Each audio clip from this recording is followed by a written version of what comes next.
style.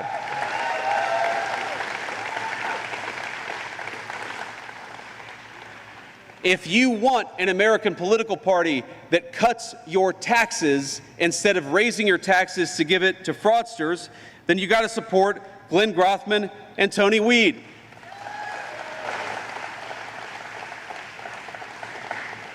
If you want somebody who ensures that whether you're rich or poor or black or white, public safety should be the God-given right of every single American, that you ought to be able to walk down the street without the fear of being mugged, that you ought to be able to take your family to a nice dinner downtown without having your car jacked. If you believe in basic public safety for all of us, rich or poor, then send Michael Alfonso to Congress. Don't send the crazy person running against him.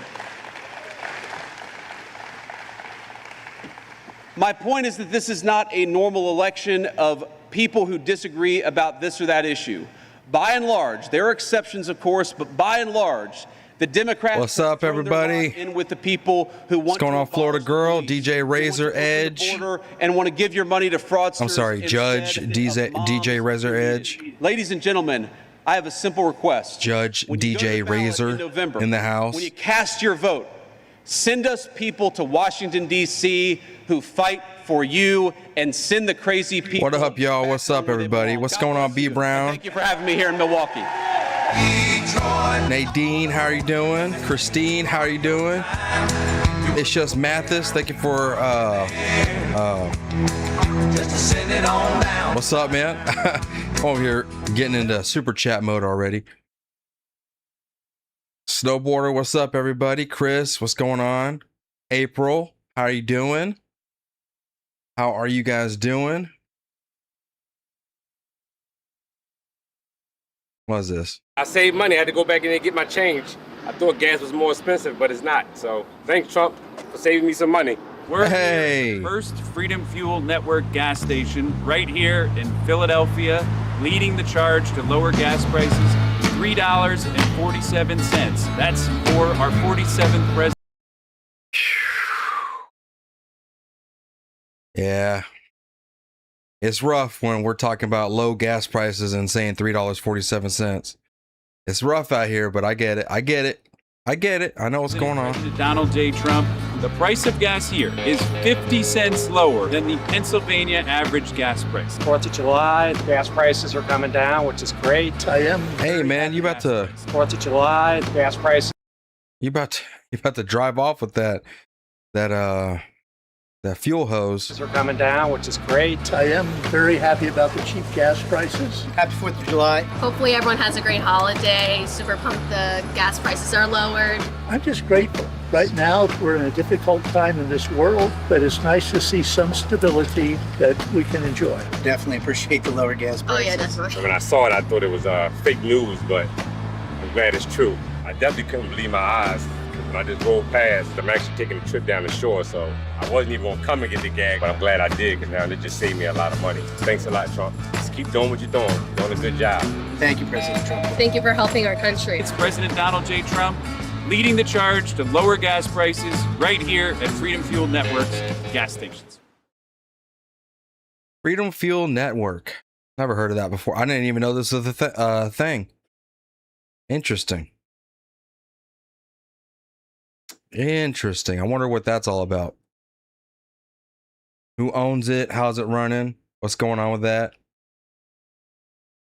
Let's see, the trial should be starting in about 5-6 minutes. I do want to talk about something real quick. Let's see. I wanted to go into the news about Iran.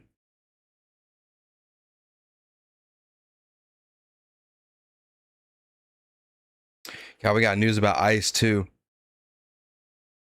Here from Tom Homan. We'll do that later. We'll check that out later. I'm gonna put that up there.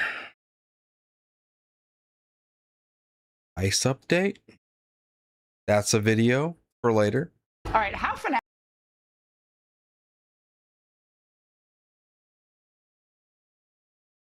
Also, there's supposed to be some big crackdown going on in Minneapolis. Check this out too. After a violent holiday weekend, we have the Ramsey County Sheriff who says something.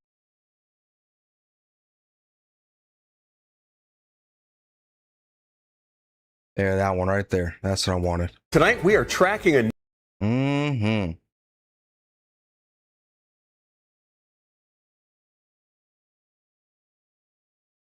If you ever wanted to see how I get the show set up for the night, this is how I do it. Now let's go to Mike Tobin, who's live and Let's see. Mike is out there.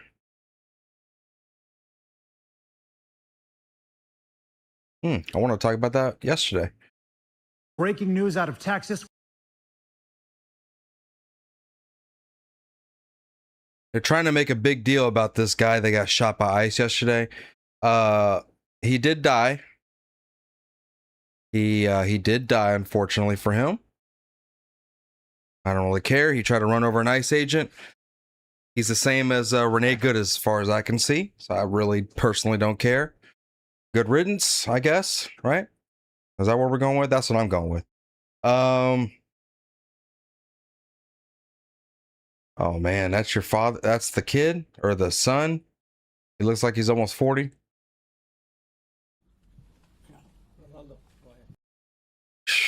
Ooh wee, man. At least he taught his son not to run from ICE, huh? That's one lesson he gets to pass down.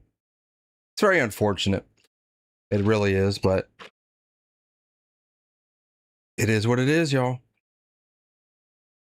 This came out an hour ago. final day. Nah, you know, I like the other one Now better. let's go to Mike Tobin, who's live. Now let's go to Mike Tobin. All right, man. How are y'all doing today, man? I hope you guys are doing good. We're going to get to the trial in just a moment. Matter of fact, I don't want to... I'll come back to that in a second. All right. I know it's going to be a slow entry to the trial anyways, so might as well chill out for a minute. What am I on now? What does that mean? Anyways, if y'all just coming in here, don't forget to hit that like button. If you're new here, subscribe to the channel. You already know what it is. We're going to go ahead and start off with the a couple topics here until that trial goes on. And then we'll just get into it. I was ready. I got up early this morning, did some videos, did some YouTube shorts, got them all ready, and I was like, all right, here we go, y'all. We're gonna go to the live stream. And then one of y'all said, hey, the trial doesn't start till like 2 o'clock. I said, what? Oh man. I was ready to go at 10 a.m. And yep, we got pushed back, which is okay. Did some stuff around the house, did some more videos, went to Chick-fil-A. We had to go get some cat food too. You know, crazy cat lady activities. We had to go take care of that. And now we're here. Now we're back. Yeah, tomorrow and Friday looks to be normal. Friday, they're only set up if it goes over on Thursday. So tomorrow may be the last day. I don't know. Been watching all those dumped videos. Good. Good. Yeah, right. Every time we hear an objection, we take a drink. And if you manage to get a sustain, you take another drink. No, that's not fun. You want to get really wasted. Every time you hear an overruled, that's when you take a second drink. Then you'll be getting real wasted.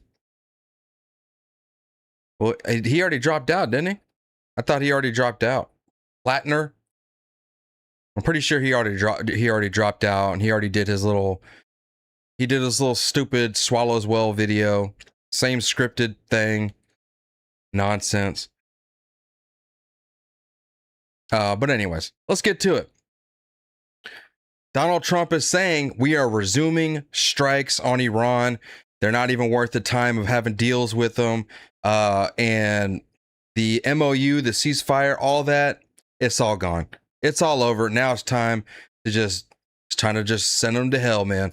Now let's go to Mike Tobin, who's live in Tel Aviv, Israel, with the latest there. Hey, Mike. Hey, Brian. We don't have reaction yet from the Israeli government. They're remaining quiet following President Trump saying that the memorandum of understanding, he thinks it is off. But what the president has said is that the U.S. needs to finish the job and Iran will not have a nuclear weapon. The denuclearization of Iran, and we're going to denuke it. We're not going to let them because they're crazy and they can't have a nuclear weapon. I think they're incompetent, by the way. Because if they were competent, they would have made a deal a long time ago. Now, a lot of people are going to be saying, well, Donald Trump, we've been telling you this forever. We've been telling you this for over 2 months now. You can't have a deal with them. Just go in there and blow them to hell. That's what people keep on saying. But Donald Trump covered everything, man. He tried to give him as much of a chance, as much time to make a good decision to end this thing peacefully. He gave them more opportunities than they honestly deserved.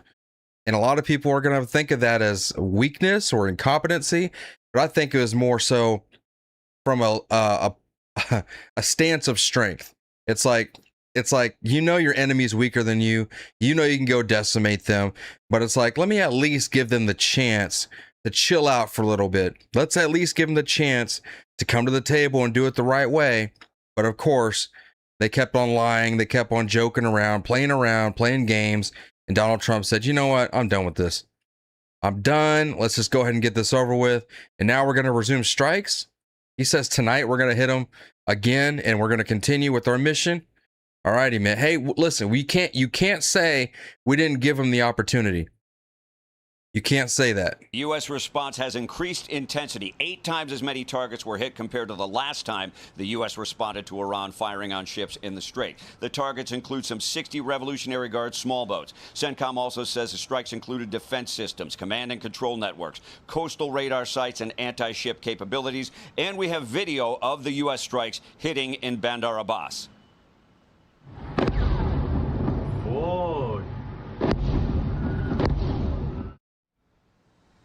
Iran responded by firing into their neighbors, Kuwait and Bahrain. The official Iranian news agency claims to have hit some 85 targets in those countries. Details on the number of targets are not confirmed by other sources, but sirens sound. I highly doubt they hit 85 targets.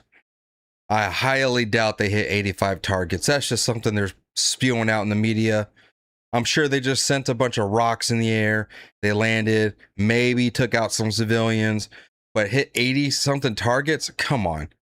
They're not hitting nothing. Let's get this. In Kuwait Come on. and Bahrain.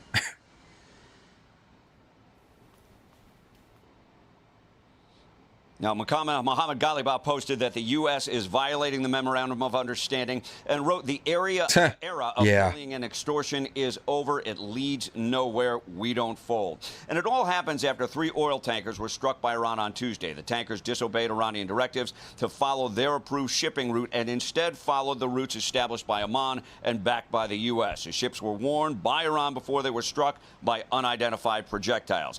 The U.S. has also revoked the license that allowed Iran to legally sell oil in the open market. That's the first time Iran had been able to sell oil for U.S. dollars in years. Iran had been suspected of selling oil to China illegally for a long time. And now, when a lot of this is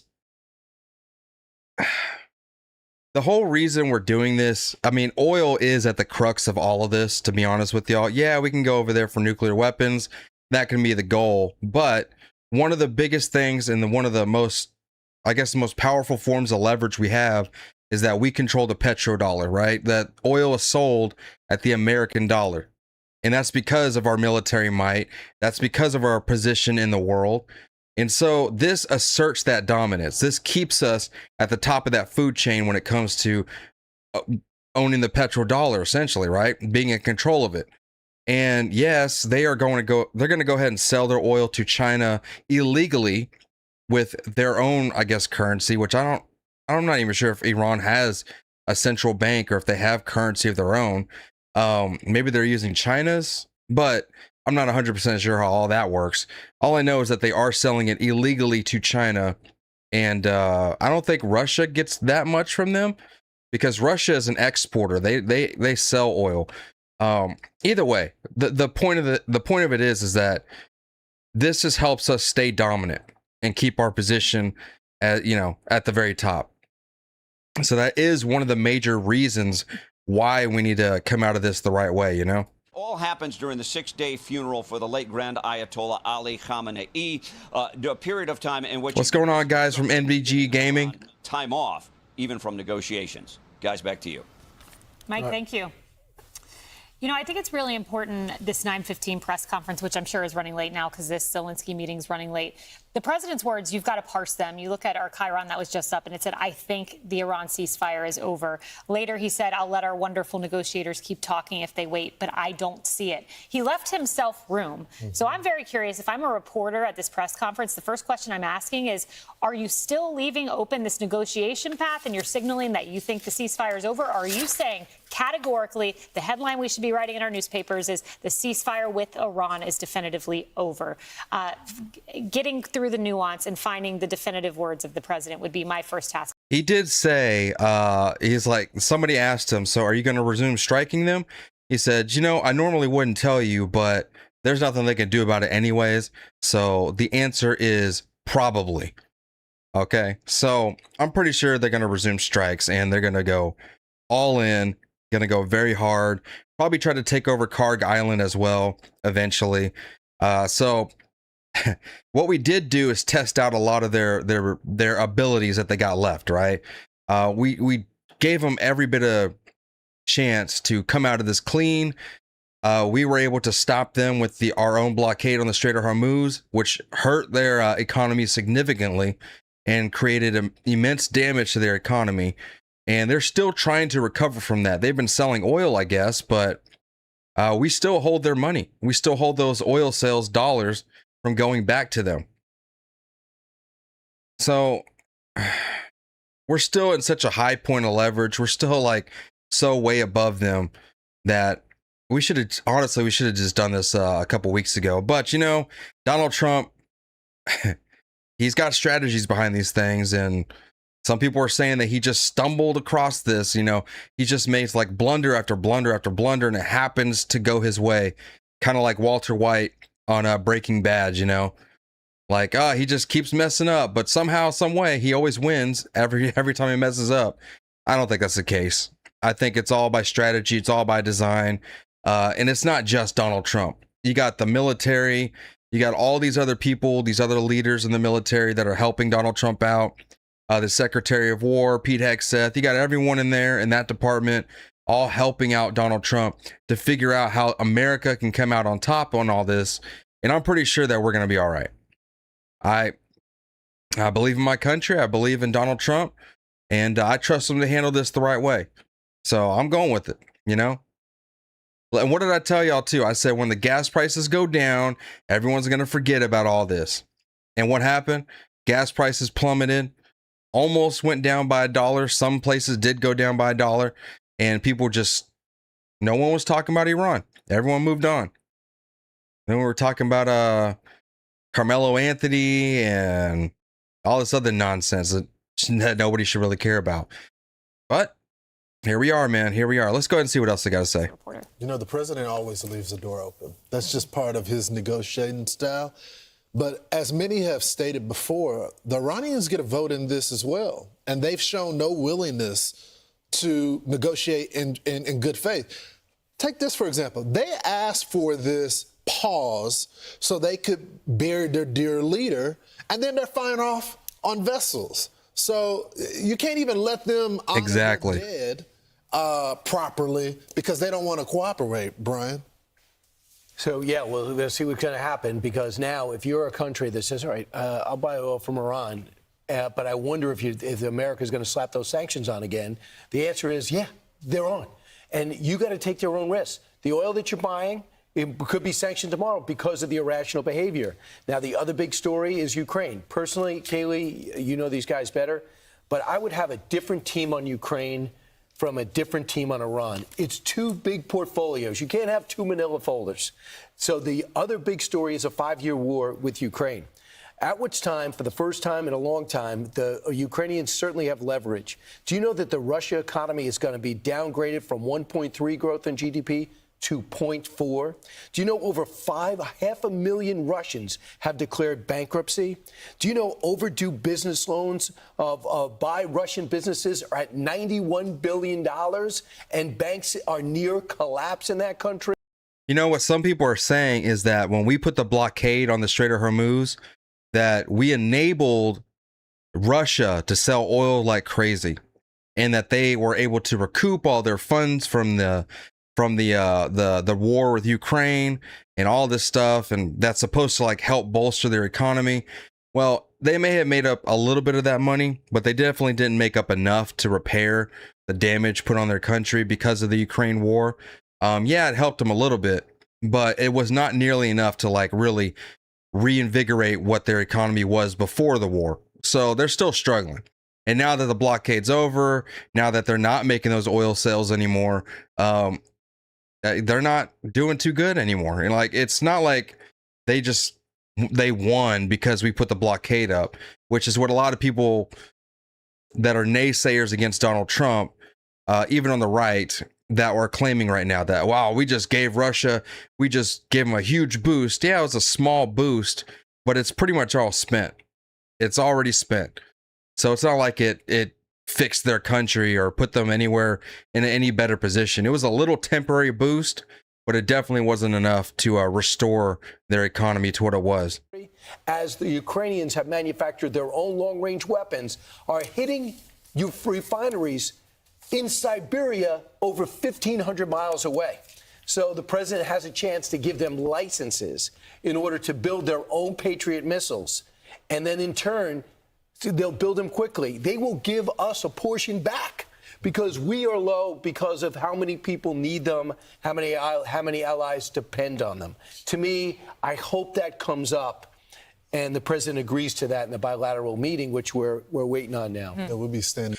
We'll check in on that. We'll see what happens with that update. But I'm glad that we're finally resuming the fighting, because sitting here at a standstill and giving them opportunities for almost 2 months now, that's just too much. And when we gave them plenty, now I hope the world sees that, yes, this place, this country, Iran, can't be trusted with power, especially not this much power to have control over the Strait of Hormuz. And, we're just going to see what happens. All right. So we'll stay on top of this. I'll let you guys know when we got some sort of update. My sugar mama, Beagle Mom, coming in hot. The $50 super chat. Thank you, Beagle Mom. How are you doing today? I hope you are, you said you're multitasking and listening. Love to hear it. Thank you, Beagle Mom. Okay, Medic with the $2 says they don't know what they're doing. Oh, Donald Trump said this? They don't know what the fuck they're doing. That's right. That's right. All right. We're back, y'all. Some other period of time, because the transcript of the video, which we prepared and we provided. Now it's time for a good nap. Raise any concerns about the accuracy of the transcript. That's not an issue. The admissibility of portions of the video. I have a resonant voice? What does that mean? Maybe 22 pages. So to use court time for the court to look at the proposed redactions may be an inefficient use of the time. I'm not saying when the court. Yeah, I use the other channel. There's videos jumping on the channel right now. 9 and noon and 1 and 5 tomorrow or Friday. But it's going to come up today. And so the question will be, when does the court want to engage in the process of reviewing a 22-page transcript that has proposed redactions? That's all. I appreciate the heads up. Mr. Gernander, do you wish to be heard? Yes, Judge. Your Honor, the state has received the proposed redactions, and we are prepared to address them when that time comes. However, we do intend on presenting testimony through Mr. Davis, through Agent Davis, and when we get to that point, when it's ripe for discussion, we can address the matter with the court. That would be our preference. All right. Well, I'll address it as it comes. And to the defense, with the remaining time, do you feel confident that it is sufficient to accomplish your duty? We do. Okay. Thank you. Thank you. All right. Does either party require the benefit of the record before we begin? To the state. Yeah, I wonder what his testimony says.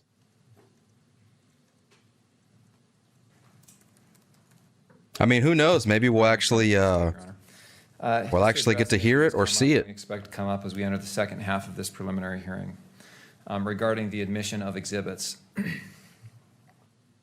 Under Rule 104A, the court must decide preliminary questions about whether the witness is qualified or a privilege exists or evidence is admissible. In so deciding, the court is not bound by the rules of evidence, except those on privilege. And I'm bringing this up again because it's likely to come up and it is going to affect the procedures we use as we go forward. The court holds two roles. Where did the super chat goal go? One is a gatekeeper role on admissibility, and the second is the fact finder role as the magistrate. And I know you've referred to those two roles earlier in this proceeding. I don't know why the super chat goal didn't. Rule 104A means the court can consider evidence even though its admissibility has not yet been determined in its gatekeeper role. And then, after it has been admitted, it can determine the admissible qualities of that evidence or that exhibit. And that is especially relevant at a preliminary hearing where foundational evidence is reliable hearsay under 1106. No, she didn't meet it. It's supposed to be 50 super chats, anything $2 or more. 2016 UT 33. It just disappeared for some reason. I don't know what happened. The court has held that rules of evidence do not apply to evidence used to establish foundation for admission of other evidence. It's a quote from paragraph 33. So the point is, foundational rulings on admissibility can consider evidence that is not in and of itself admissible. That's proper. The second point is the courts of appeals recognize a presumption that the court considers, when acting in its fact-finding role, only the admissible evidence. I had to make another one, I guess. I don't know what happened. Evidence. Most commonly, that comes up in a bench trial type case where prior bad acts evidence is admitted and it can have dual inferences. State v. Adams was one of those cases. That's 2011. I can at least do that, give some memberships. And what it means is we know that a fact finder is not tainted by the judge's role as a gatekeeper, even though the judge as a gatekeeper considers potentially inadmissible evidence. It also means that the court doesn't have to distinguish which hat it's wearing. What is YouTube doing? Through the proceeding. In this circumstance, this hearing is taking place outside the presence of the jury. The state has laid and intends to lay and continue to lay. I gifted 5 memberships and only gave 1 out? Such foundation sometimes will include discussion of the actual exhibits rather than just proffers, as well as foundation for the exhibits. Now, I don't think that there's any issue between us and the defense in understanding that kind of statement of the law. I think the issue that has come up is under Rule 104B. I don't know what YouTube's doing, y'all. I'm sorry. Ability to take place outside the presence of the jury. The defense appears to be assuming the jury to be basically the potential jury pool. Is the super chat goal gone? What happened? Avoid the potential taint to a jury pool that discussion of evidence, which may or may not be admissible, may cause. What the hell is going on? I just want to put the court on notice of our view and how we have and intend to proceed as we move forward. He had issues too? Under 104B, that determination takes place outside of the presence of the jury. Under the rules, there's a presumption that these hearings and this hearing is open to the public, including admissibility. Oh, okay. So some of y'all got the gifted memberships. We intend to move forward and move the admission of evidence and argue the admission of evidence as in open court. Should the court close the hearing, of course, that would change. But that's because that's the presumption in the law, and that conforms with 104B. That's our intention, unless the court or counsel moves to close the hearing. So in summary, the court can and often should consider evidence and review the exhibits before admission. 2, the court is not tainted by doing so and can distinguish between admissible evidence and improper evidence. And there's no need for the court to identify which hat it's wearing. And 3, absent closure, we'll move forward with our evidence in open court. All right. Well, I'll hear from defense if you want to be heard on that issue. I see you. Well, y'all know what to do. Just support the show. You already know what it is. Briefly, Your Honor, I'm sorry I have 2 microphones. I'm just trying to... I did get the money from the super chat, so there's that. That's the important part. I think the 104 issue, I agree completely with Mr. McBride on what he's saying.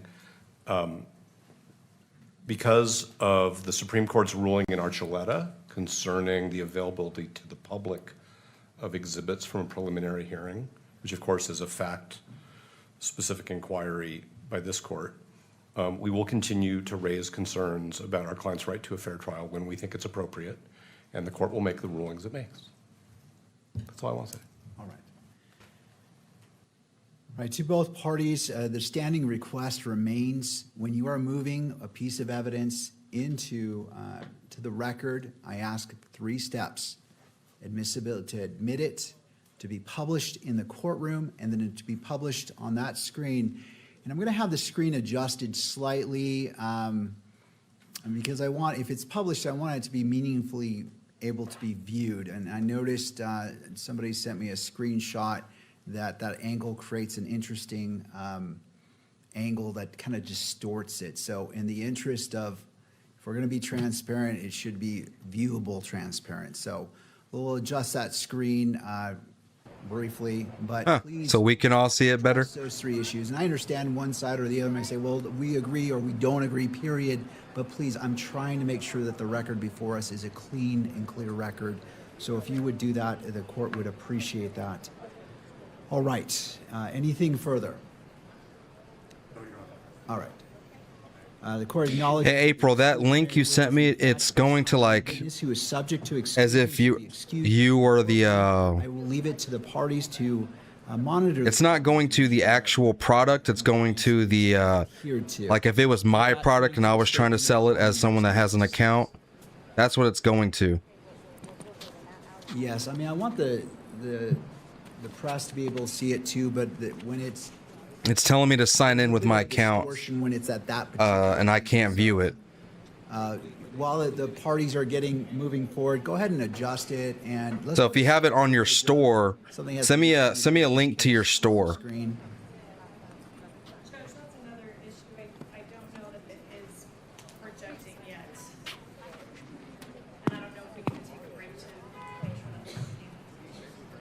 Is it not projecting on the monitors?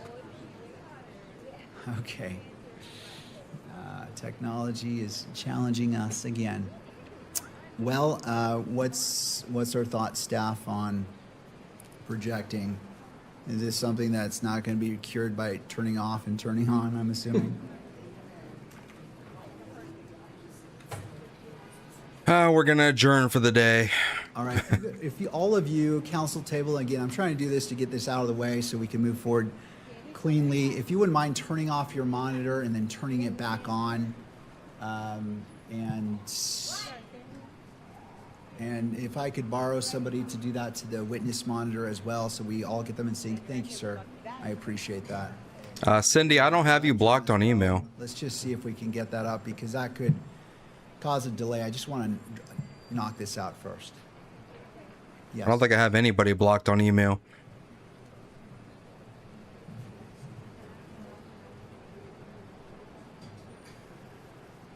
Where would that TV go?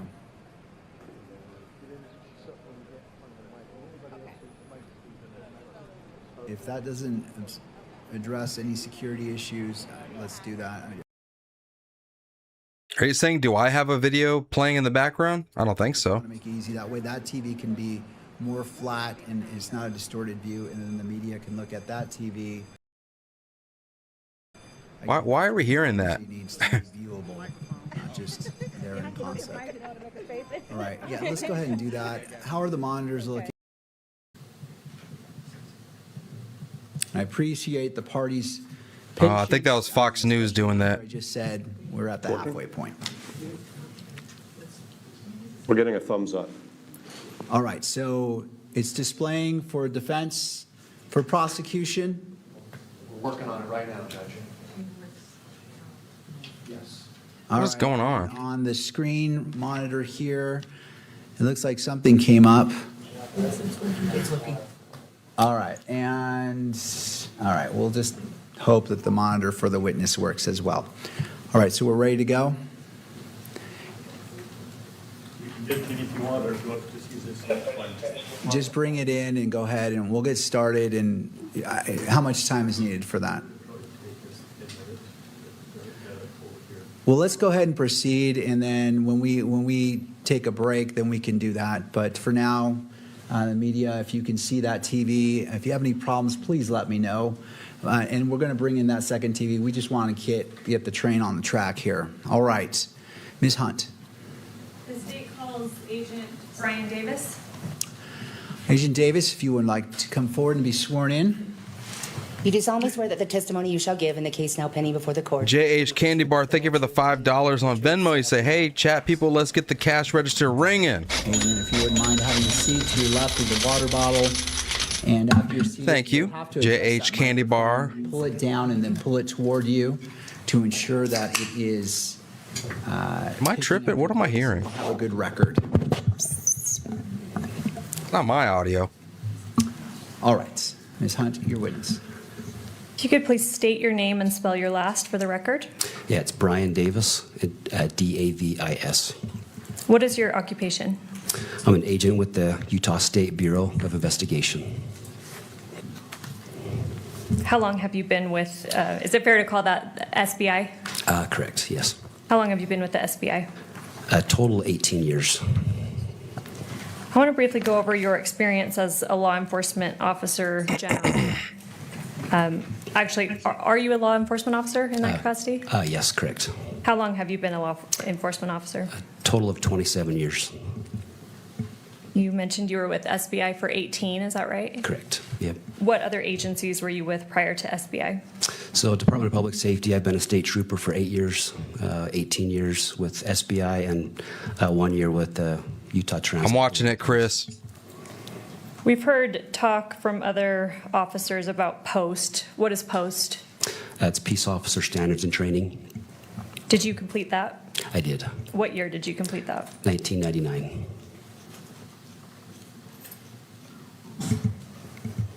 Is that a type of certification that you hold? Yeah, it's a statewide certification that any peace officer in the state of Utah, local, state, county, all go through to become a certified peace or police officer. Has that certification lapsed or been any gaps in that time since you received it in 1999? No, it's been constant since then. I want to talk about a bit about your training and experience within law enforcement. What roles have you had at SBI? I began as a call enforcement team. We did covert and overt operations. I was assigned to an ATF, the PSN task force, focusing on violent felons with guns and drugs. I was on a FBI task force, Safe Streets. It was a gang violent crime task force. JH Candy Bar sent another $5. She said, ring it again. I've been on several different OICI protocols. She's demanding y'all send super chats to ring that cash register. Within SBI. Demanding. Dozens of those scenes. And within major crimes of SBI, I've been, we've worked a variety of cases. I work anything from violent crime, homicides, sex crimes, drug crimes, firearm crimes, white-collar crime, fraud. I was also on a task force with a FBI public corruptions task force as well. Was that all on-the-job training, or did you receive specific training or conferences, things like that? Yeah, throughout the years, various trainings, conferences in all those capacities over the years. You mentioned you've been a part of homicide investigations. Yes. Can you estimate how many? My best guess would be 60 plus, where I've had some involvement. I also currently work on a cold case unit within SBI, so we consult with agencies around the state of Utah. Just so everyone knows, usually, typically, of those as well, in various capacities and roles. Hearings like this, preliminary hearings, are not supposed to be long. Yes, I have. Sometimes they take 30 minutes to 45 minutes. Sometimes they take a day. It's pretty common for like a 1 or 2 day preliminary hearing, but 5 days? It's pretty crazy. Case studies to how to manage a case. It's not typical at all. So I've been on several trainings with like crime scene investigation. I'm a Federal certified. It's a 3D Federal scan of crime scenes. What's a Faro scan? It's a 3D laser imaging that's used pretty commonly on crime scenes. It just accurately documents. Ooh, Sarah, thank you for the $20 on Cash App. Said, here's 20 for the great show and best chat. Thank you, Sarah. Certified as a forensic interview partner with multiple child victims. So just various trainings like that. You mentioned currently you're a part of the. This is a big case. It is very complicated. Correct. Have you been assigned as part of the investigation into the homicide of Charlie Kirk? Ooh. And what is your role? Do you have a specific role in that? JH Candymar must have got a payday today. Thank you for the gifted memberships over on Rumble. What does it mean to be a case agent? Essentially, you manage the case, responsible for it. Ultimately, you direct. Beagle Mom, thank you for the $10. Make assignments as needed. Ultimately, everything comes back to. Just Mathis, thank you for the happy poop. It's right on his head. And such. Ultimately, you screen that case. Why'd you poop on his head, bro? The appropriate county attorney or DA. You mentioned that you are a co-case agent or were with Agent Hull. Is it typical to have two case agents on a case? It can be especially on a large case, yes. Has this particular case been large? Yes, it has.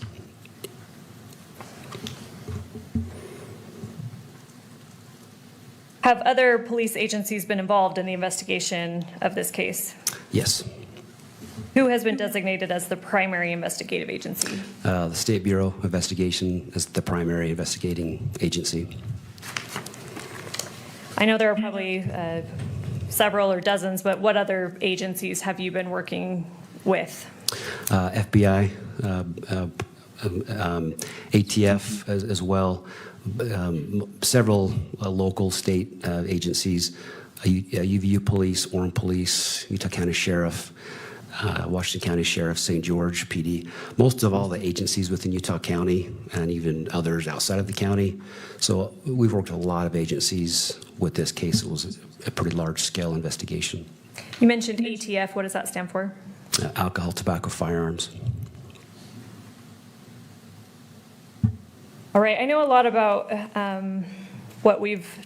So as a case agent, have you been in court during this preliminary hearing? Yes.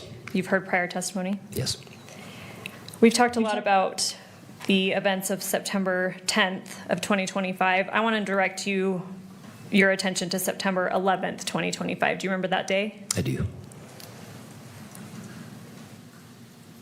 What happened on that day in relation to your investigation? I spent the day at the command post with various assignments.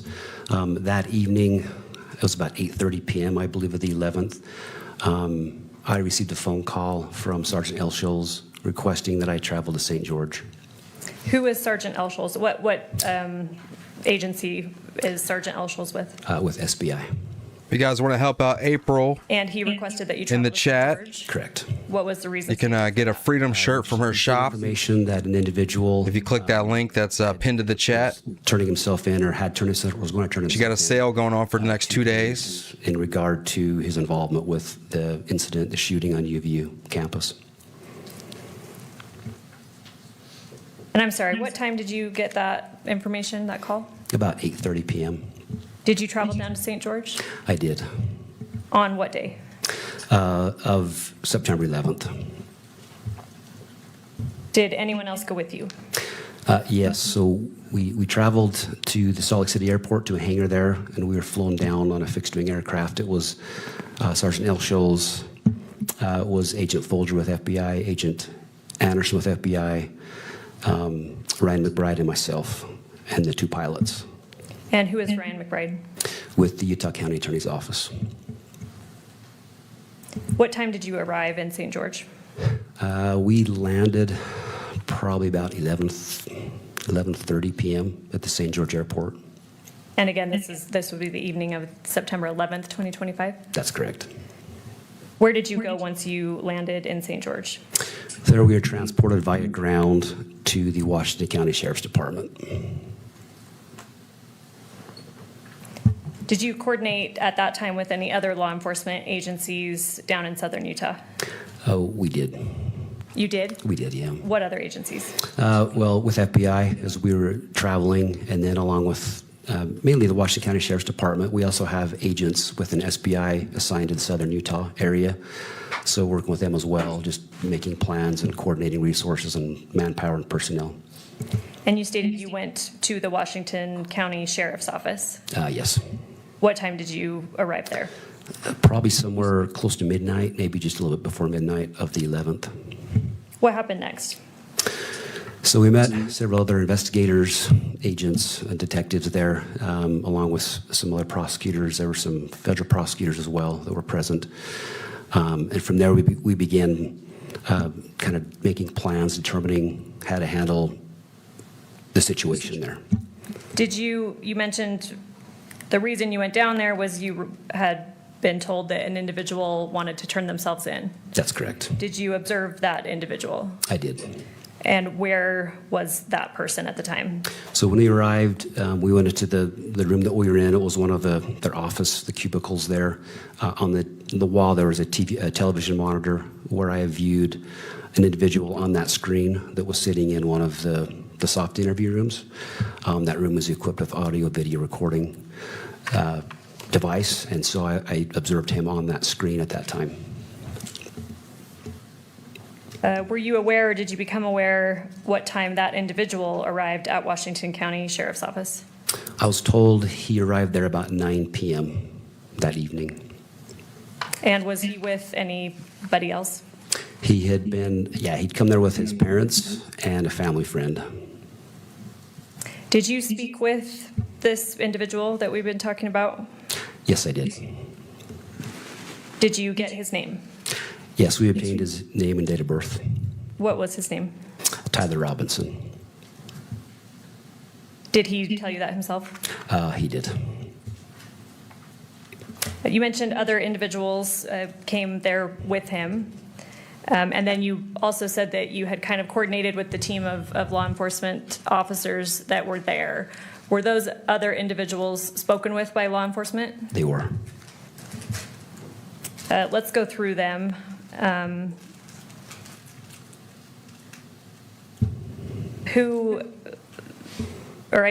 did that happen? Who was spoken to first of the other individuals? So Tyler's mother was interviewed by SBI agent Holgreen and FBI agent Cox.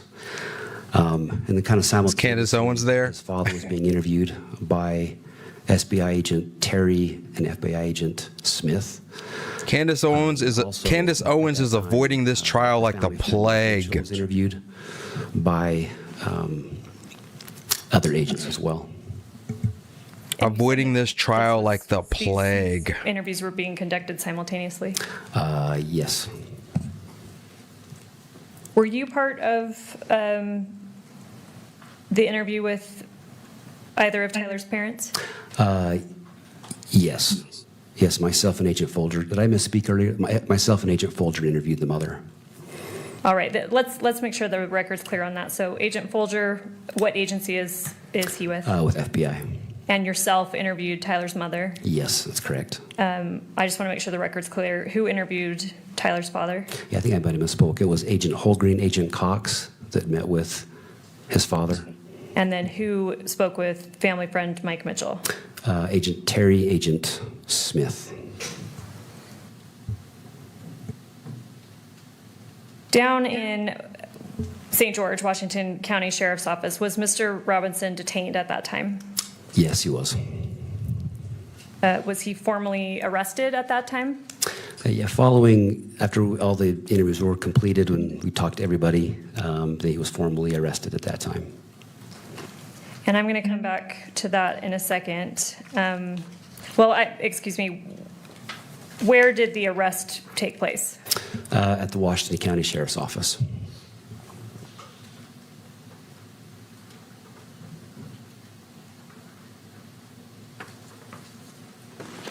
And what date did that happen on? Would have been September 12th. It was about 4 a.m., I believe, of September 12th.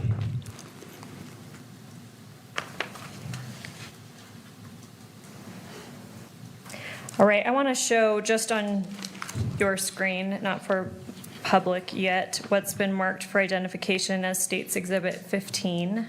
Let me know when you're able to see that.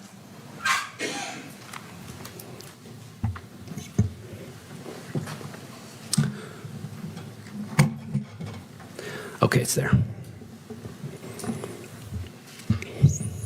Before I ask you about that, did you have an opportunity to, you stated that you observed Mr. Robinson at Washington County Sheriff's Office, is that right? Yes, that's correct. Your Honor, could I have a moment with Ms. Hunt? May I have a moment with Ms. Hunt? You may. You're just going to do the redacted version. Thank you. And that may happen a couple more times as we go through exhibits because of agreements and disagreements that we have. All right. Thank you for the heads up. At Washington County Sheriff's Office, where you initially observed Mr. Robinson, you stated that. Oh, hold on, let me check Kick. I don't even have that pulled up. With video recording. Yes, it is. Is that standard practice for a facility like that to have video recording in such a room? Yes, very, very common. Have you reviewed that video? I have. And in your review I do of see that it. video, does it fairly and accurately depict Mr. I wonder why it doesn't show up on the. It does. Just Mathis, thank you for the party hat. Doesn't show up on my. State's Exhibit 15. Do you recognize that?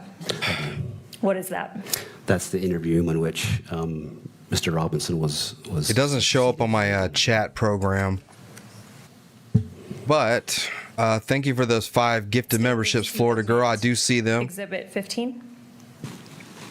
Ms. Hunt and the Yeah, I definitely took the money. Your request. Oh, Just my program. Evidence. We have defense counsel and I have. I see it here, but it doesn't show up on the one I have in chat. I guess redaction of the video. Let's see. And I would ask to publish it both to the courtroom and to the media. Mr. Novak? It's silent, correct? Thank you, Beagle Mom, for another $2. Is the count working? Correct. The state had originally proposed. I think it is now. Looks like it is now. We got 2 out of 50. I'm sorry. I don't know what's going on with YouTube today, you guys. Image without audio, and so.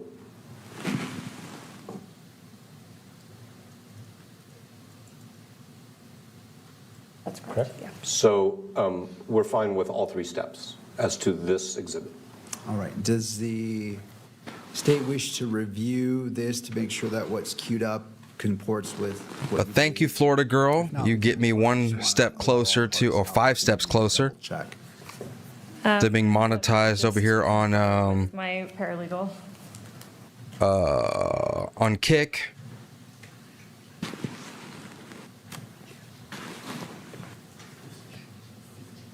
Oh, that's probably right.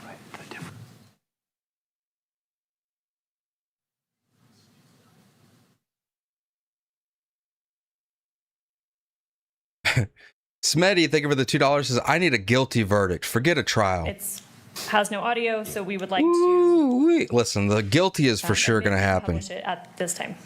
It's just, is it going to be life or is it going to be death sentence? Submitted pursuant to discussion and may be published in the courtroom and may be recorded or transmitted electronically. Just.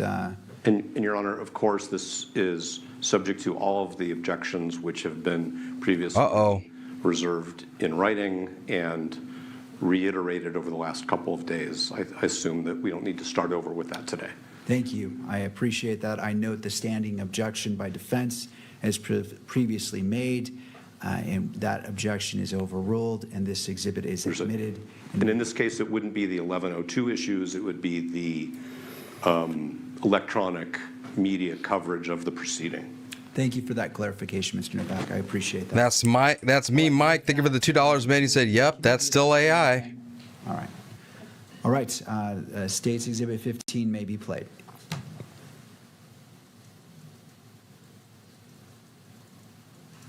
And Agent Davis, who are we seeing here? That's Tyler Robinson. He loves that red shirt, doesn't he? Although we are watching. He loves this outfit. Is he wearing at this time? He's wearing a dark-colored baseball cap with has like I believe it's like maybe the Hurley symbol on it, like a white symbol on front. It's a burgundy Candace right now. Short sleeve shirt with no graphics. It's blue jeans and gray and white tennis shoes. I believe they're Converse style tennis shoes. Thank you. Was Mr. Robinson, you stated that he was arrested in the early hours of September 12th, is that right? Yes, that's correct. Did he remain in Washington County Sheriff's Office, or was he taken somewhere else? No, he was transported from there to the Utah County Jail. Prior to being transported to the Utah County Jail, was any, I guess, personal property taken from him, clothing, anything like that?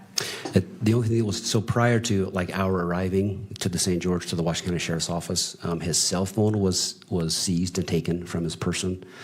But that was the only thing that was taken from at that time. After he was transported to Utah County Jail, were any personal items taken from him? Yes, they were. And what were those? After a search warrant was granted, his he was wearing a long sleeve shirt, buckle swabs to collect his DNA with an American flag on it. Major case prints, which is that's what he was wearing when he pulled when he shot him. Pretty much the entire hand. Those are all collected from him. And sorry, you may have already stated when did he arrive in Utah County? We arrived Arturilio, the Utah County Jail, about 7 a.m. on the 12th, September 12th, and he was formally booked in at about 8 a.m. of that morning. I got your first one from earlier, the $2. What does it mean to be the booking officer? The one where you said they don't know what the fuck they're doing? They don't know what the fuck they're doing. Necessary paperwork. That's the only super chat I got so far from you. And then there's the gold coin. Individuals' personal identification of the charges, the probable cause statement, and then it's signed and submitted to the system. Look, it's like a hat for him. All right, I want to talk a bit about search warrants, some of the search warrants that were executed in this case. As part of the investigation, were search warrants obtained specifically for areas in southern Utah? Yes, they were. And obviously do not give me exact addresses, but generally for what locations? It was the residence of Tyler Robinson and the residence of his parents. Were those warrants executed? They were. By whom? The residence of Tyler Robinson was a team led by Sergeant Famawina with SBI, along with the Utah State Crime Lab. And the residence of his parents was a team led by the FBI, their evidence response team. Are you aware of what date or dates, if applicable, those warrants were executed?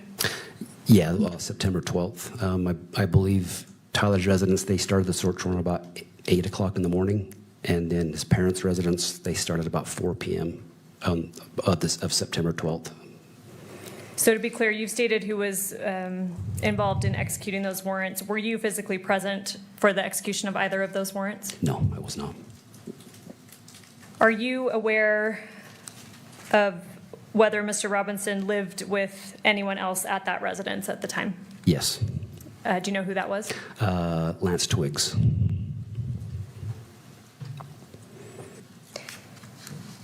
And we won't get too into it right now. We'll cover this with Sergeant Faumina, but did you receive information from officers involved in those execution of those warrants about what, if anything, had been found? Yes, I did. All right, turning to another area. As part of this investigation, you have previously mentioned that a family friend came in initially with the Robinsons. Who was that family friend? His name was Mike Mitchell. And who is he in relation to the Robinsons? So he's a family friend, a good family friend. And what was his involvement here? So he helped facilitate working with Tyler and his parents with the Sheriff's Department for Tyler to turn himself in. And I believe you mentioned previously that law enforcement conducted an interview with Mr. Mitchell? They did. Remind us when that interview occurred. So that was the early morning hours of September 12th at the Washington County Sheriff's Department. And I know you've already stated, but remind me who was present for that interview. That one was Agent Terry and Agent Smith. What agencies are they with? Terry's with SBI and Smith is with FBI. So I need 25 subs on Kick to get monetized. We got 7 so far. Collected from Mr. Mitchell. I think it's $5 each. When did that happen? It was March 31st of this year. After I get 25 subs, I'm able to join their partner program. It was Ryan McBride, Chad Grunander. Or I guess I get paid from ads or something like that. I don't know. SBI. You mentioned Ryan McBride, Chad Grunander, and Kimberly. Anyone wants to help me out on Kick, y'all can follow that link that is pinned to the chat. Attorney's office. And you mentioned Agent Chris Terry. Yes. So you were not present for this collection of this statement? No, I was not. Have you communicated with Agent Chris Terry about how this happened? Yes, I have. How did this happen? So all those individuals met with Mike Mitchell at it was the St. George, well, it was at the St. George court office, courthouse there. They met and discussed briefly, just kind of talk generally about the situation. From there, Mr. Mitchell was given a handwritten 1102 paper statement, and he left the room, went into a separate office by himself, was there for about an hour where he hand wrote a statement, filled the statement out. When that was complete, he came back into the room where the others were waiting and provided that 1102 statement to them. We've heard quite a bit about 1102 statements. It sounds like there's an official form that is used. What's present on that form, if you know? There's an admonition or warning given on those forms that states that the information you're giving is true and accurate to the best of your knowledge, that any false statement that is given or may be given would be punishable by a Class A misdemeanor. Aside from that being written on the form, are you aware if this admonition was discussed with Mr. Mitchell? It was. Do you know by whom? Yeah, Ryan McBride provided that admonition to him. And you stated that Mr. Mitchell then went into a separate room for about an hour and wrote his statement down? Oh, thank you, Beagle Mom. Now I got 8 subs. Anyone, Thank you. including prosecutors or law enforcement, direct him what to say? Foundation objection. Personal knowledge. Would you like to respond, Ms. Hunt? I can lay a little more foundation. All right, so I'll sustain the objection for now, and Ms. Hunt is moving forward with laying. Metal Smith, thank you for the 5. He said, do we know what the outside of the courthouse looks like? Are the lefties cheering for the little monster? Wouldn't surprise me. Did he mention anything? So far, it's been quiet. Directing Mr. Mitchell about what to say or what to include in the form? No. Fox was outside earlier. There was nobody outside, really. No protesters, anyways. Show you what's been marked for identification as States Exhibit 14.1. Let me know when you see that on your screen. Okay, I see it. What is that? This is the written 1102 statement that was provided by Mr. Mike Mitchell.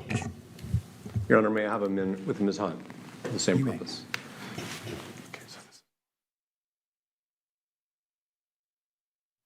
All right. And how do you know that? I reviewed it. I reviewed it in its original. As soon as it came to us, I've seen it prior. So. And Kimberly, if I can have you slowly scroll down.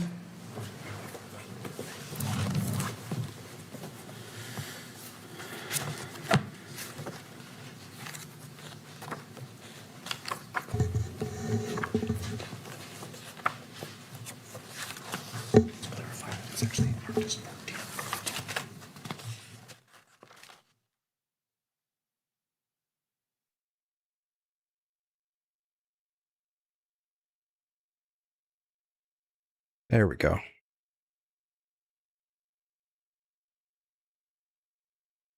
Boy, it's a pain to try to figure out how to even share if I can just have a moment. my live stream.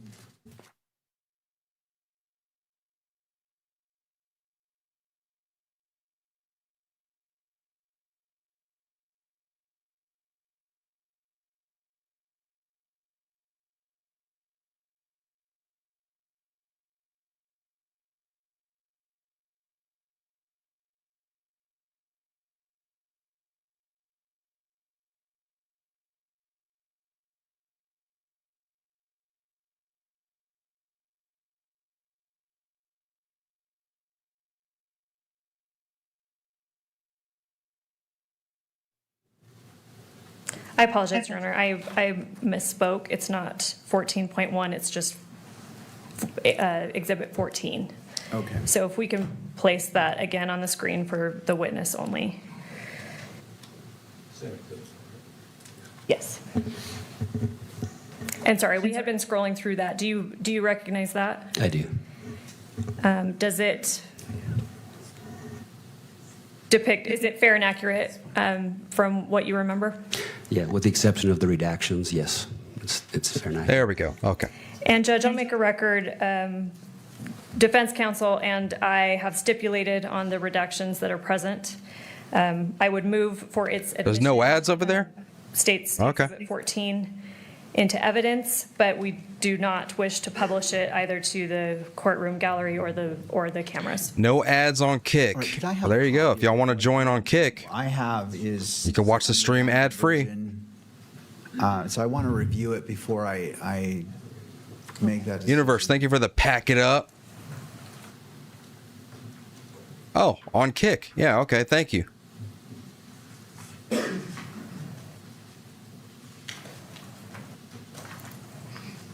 It's pinned to the top of the chat. If I may approach. You may. Thank you.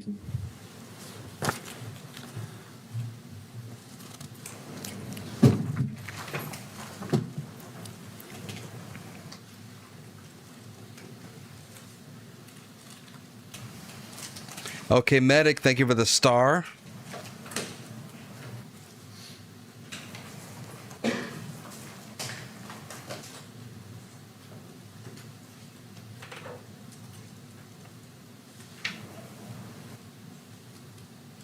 Oh, you think that's okay? Is that pack it up $10? Well, shit. Thank you for the $10. Well, the cool thing about Kick is I can actually withdraw the money like immediately instead of waiting a whole month like YouTube or 2 weeks like on Rumble. So that is pretty cool.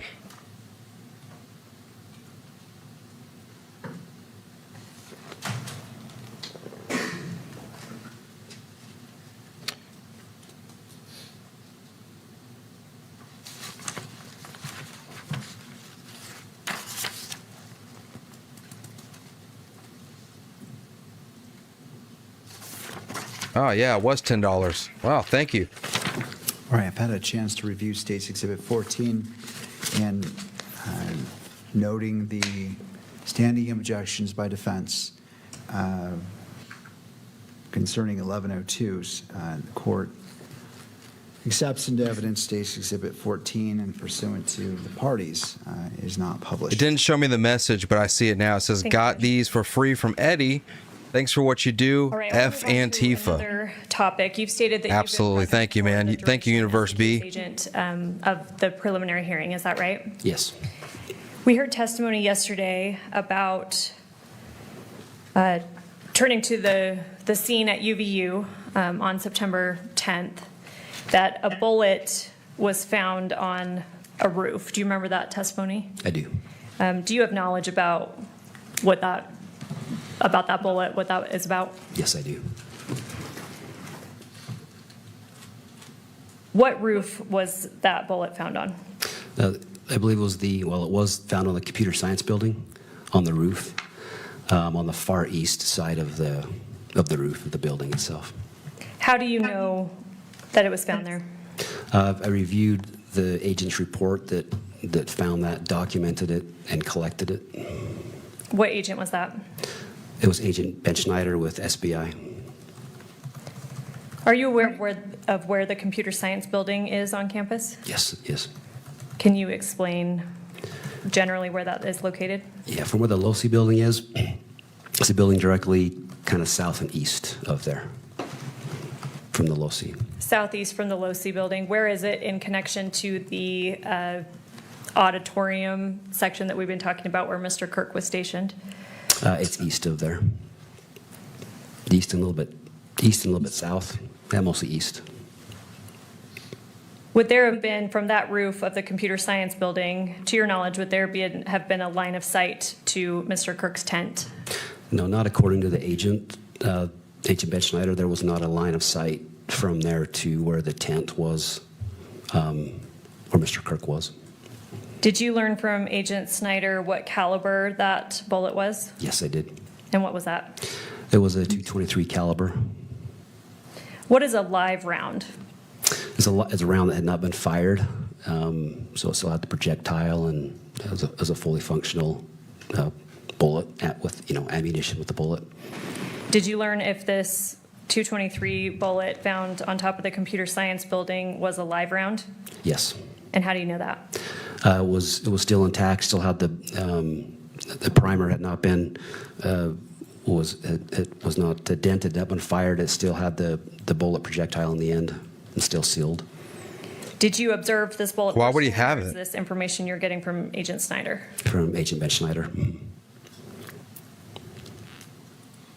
If that's not the bullet for that gun, why would he have it? All right, turning to a different topic.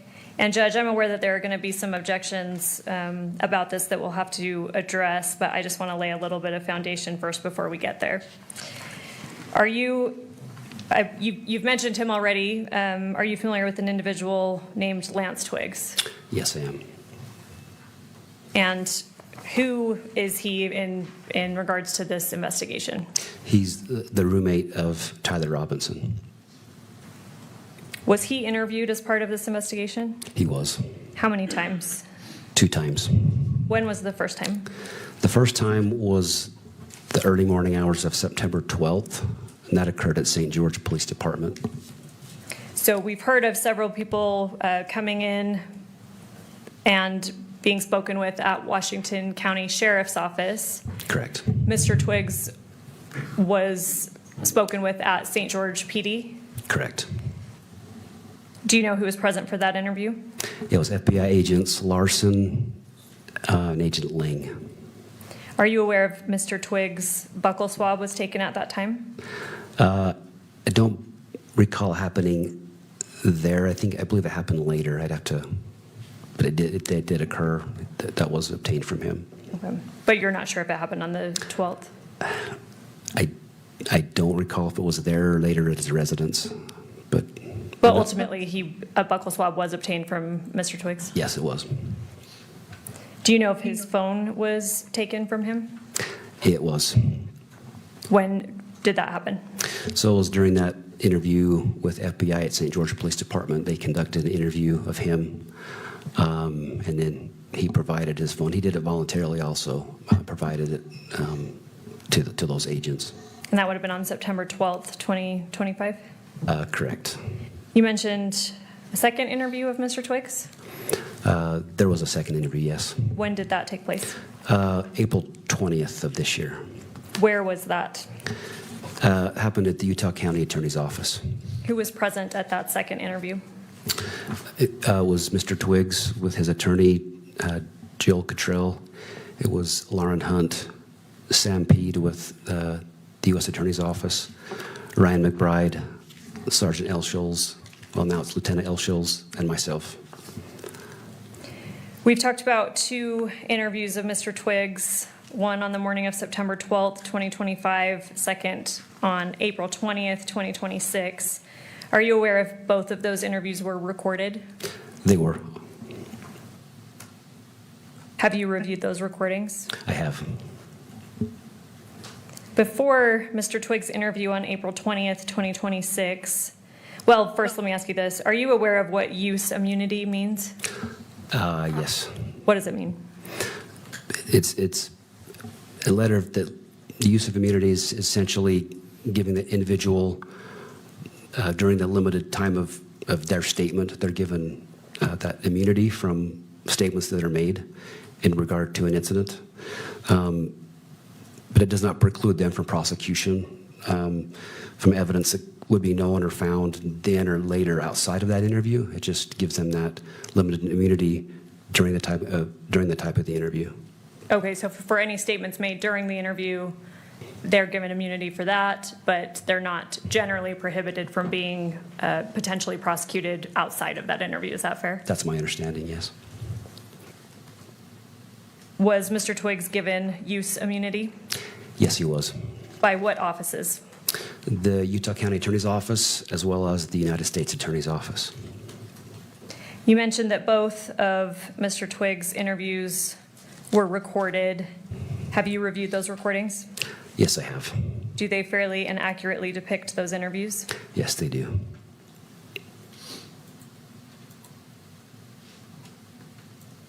We've talked about 1102 statements. We've talked about a form, and you talked about that there's an admonition on there that warns that if false statements are given pursuant to 1102, then that person may be subject to a Class A misdemeanor. Is that fair? That's correct. Was a similar admonition given to Mr. Twiggs during his second or before his second interview on April 20th, 2026? Yes, it was. By whom? By Ryan McBride with the Utah County Attorney's Office. And again, you were present for that interview? I was. Did Mr. Twiggs say that he understood that admonition? He did, yep, yes. Was he told that the April 20th, 2026 interview was being taken in lieu of him having to come and testify at the preliminary hearing? Yes, it was. Yes, he was. All right, Judge, I'm aware that defense counsel has objections to this recorded 1102. I think now is probably a good time to address them. But I do have, I guess,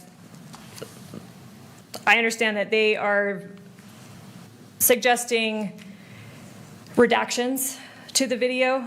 I have some procedural objections first, and if Your Honor sustains those, I think it may make the substance of the statements or the objections or the redactions that defense is proposing moot.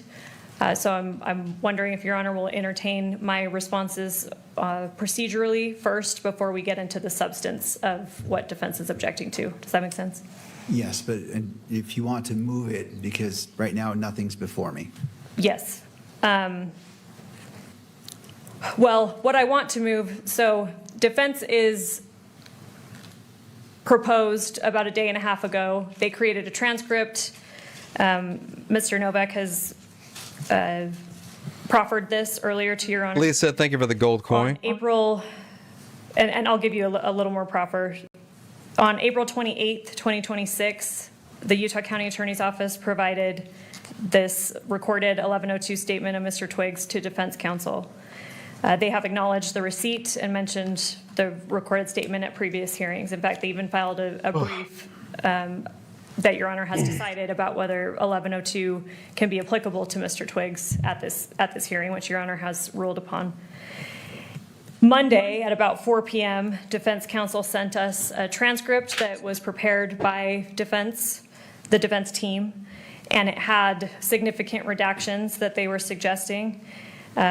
It was about a 21-page transcript, and their suggested redactions. Banish, thank you for the happy poop. 11 pages of it. In total, redactions appear on 16 of the 21 pages. My procedural objections to this are that this is Cindy, thank you for the gold coin. We were already a day into the preliminary hearing. Defense counsel had been aware since at least April 28th, 2026, when the recorded 1102. Yeah, this is she's working for the state. That is how we intended to proceed. And like I said, they had already briefed the 1102 issue as it relates to Mr. Twiggs. At that time, they did not raise any objections to the substance of it or propose any redactions that they wished. And yeah, frankly, it's by surprise, and it's at this point disrupting the hearing. It's not. I did mention that defense prepared a transcript of this recorded interview, how the state intended to present it, and how we have given it in discovery to defense is it's a video, audio and visual. Making redactions to that is not as simple as a transcript where you can just, block out sections of the text. So it's far more complicated than that to edit or redact portions of the video at this time.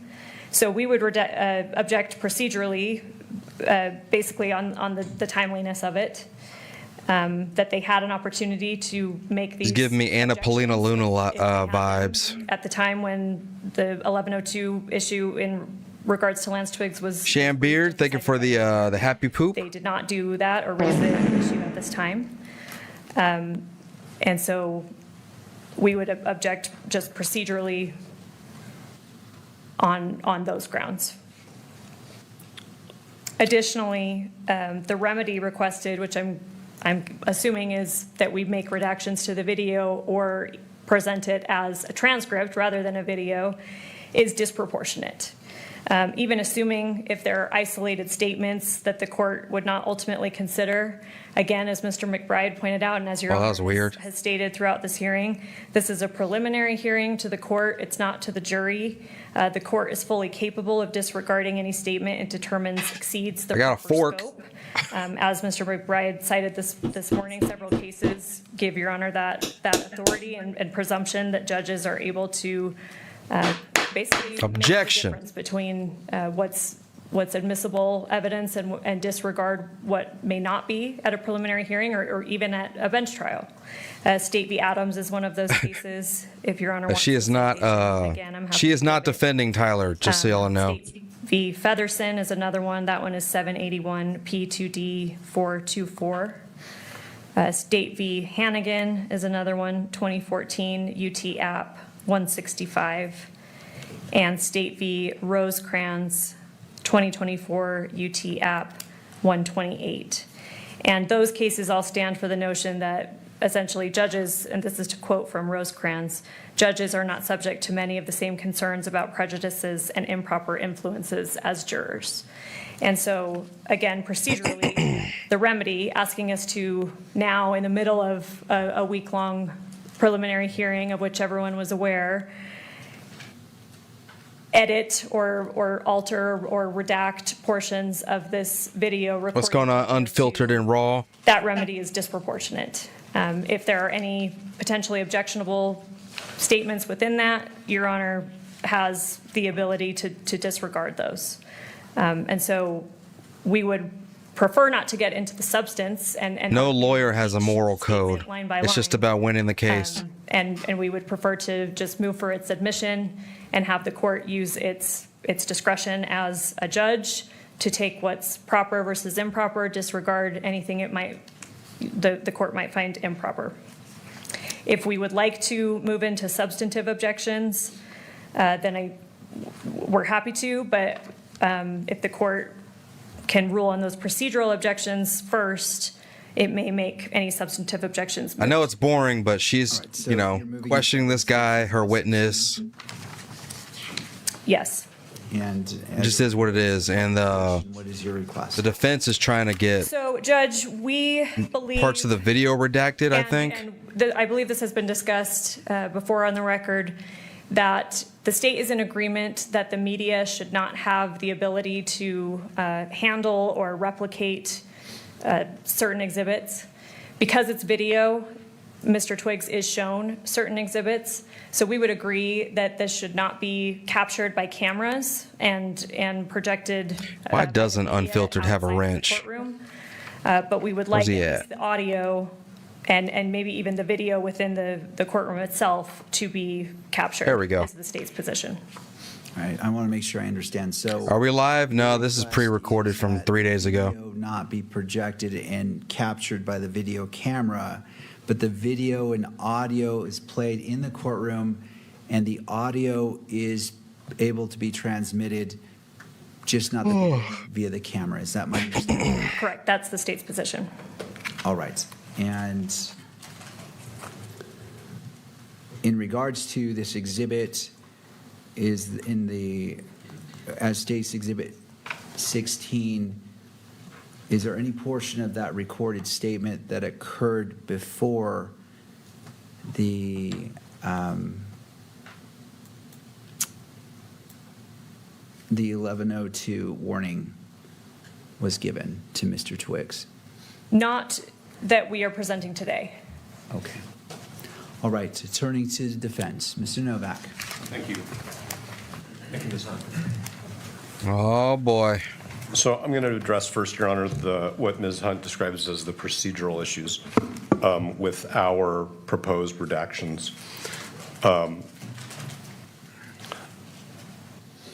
Many weeks ago, the state lodged their anticipated exhibits with the court. And then the court said, I'm not going to review them. In fact, I'm returning them. I'm sorry. The court said that the court is returning the exhibits to the state. So there is no moment to make objections to an exhibit which the court is not inclined to entertain until the moment, as the court has said many times, until the exhibit This morning we are following a deadly shooting involving an ICE. And so what we have done is we have given the state, it's only a 20-page transcript, excuse me, it's only a 20-page. Whoa, whoa, whoa, whoa, whoa. Order in the court. We have given the state. Order in the court. A transcript we prepared ahead of time so that the state. Sir, do you treat your house like this? Throw your trash on the floor? The transcript is accurate.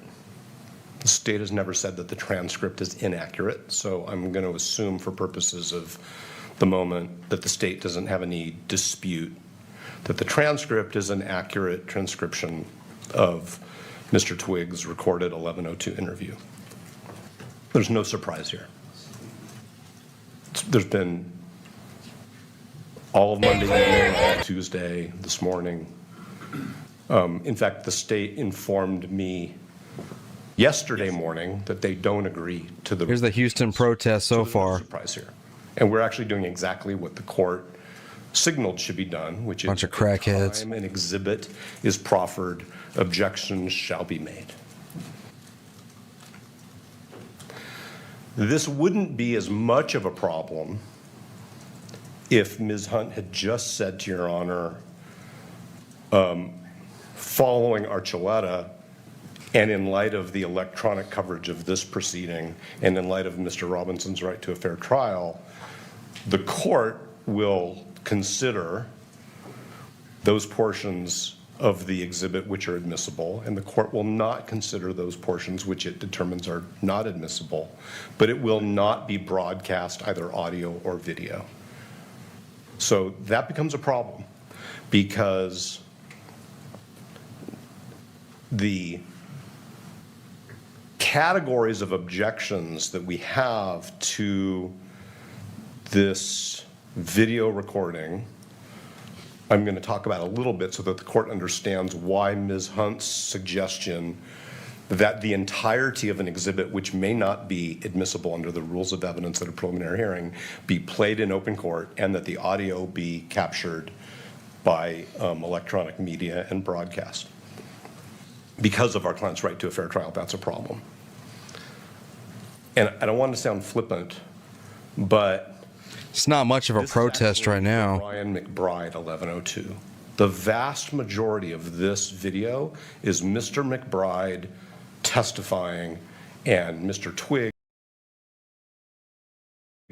agreeing. If we were in a courtroom, it would be a leading examination virtually from start to finish. I don't want to say that every single statement by Mr. Twiggs is just an affirmation of what Mr. McBride says. There's a lot of news coverage on this one shooting, though, guys. There are also portions of this 1102 where Mr. McBride. They're trying to make a big riot out of it, that's for sure. Other exhibits that this court will see say.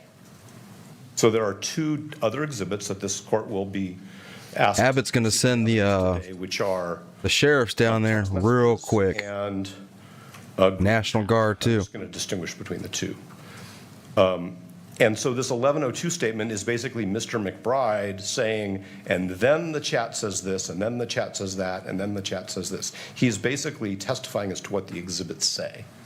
So in some ways, the 1102, those portions of the 1102 violate the best evidence rule, because I have no doubt that those 2 things that I just talked about are going to be presented to the court by the state.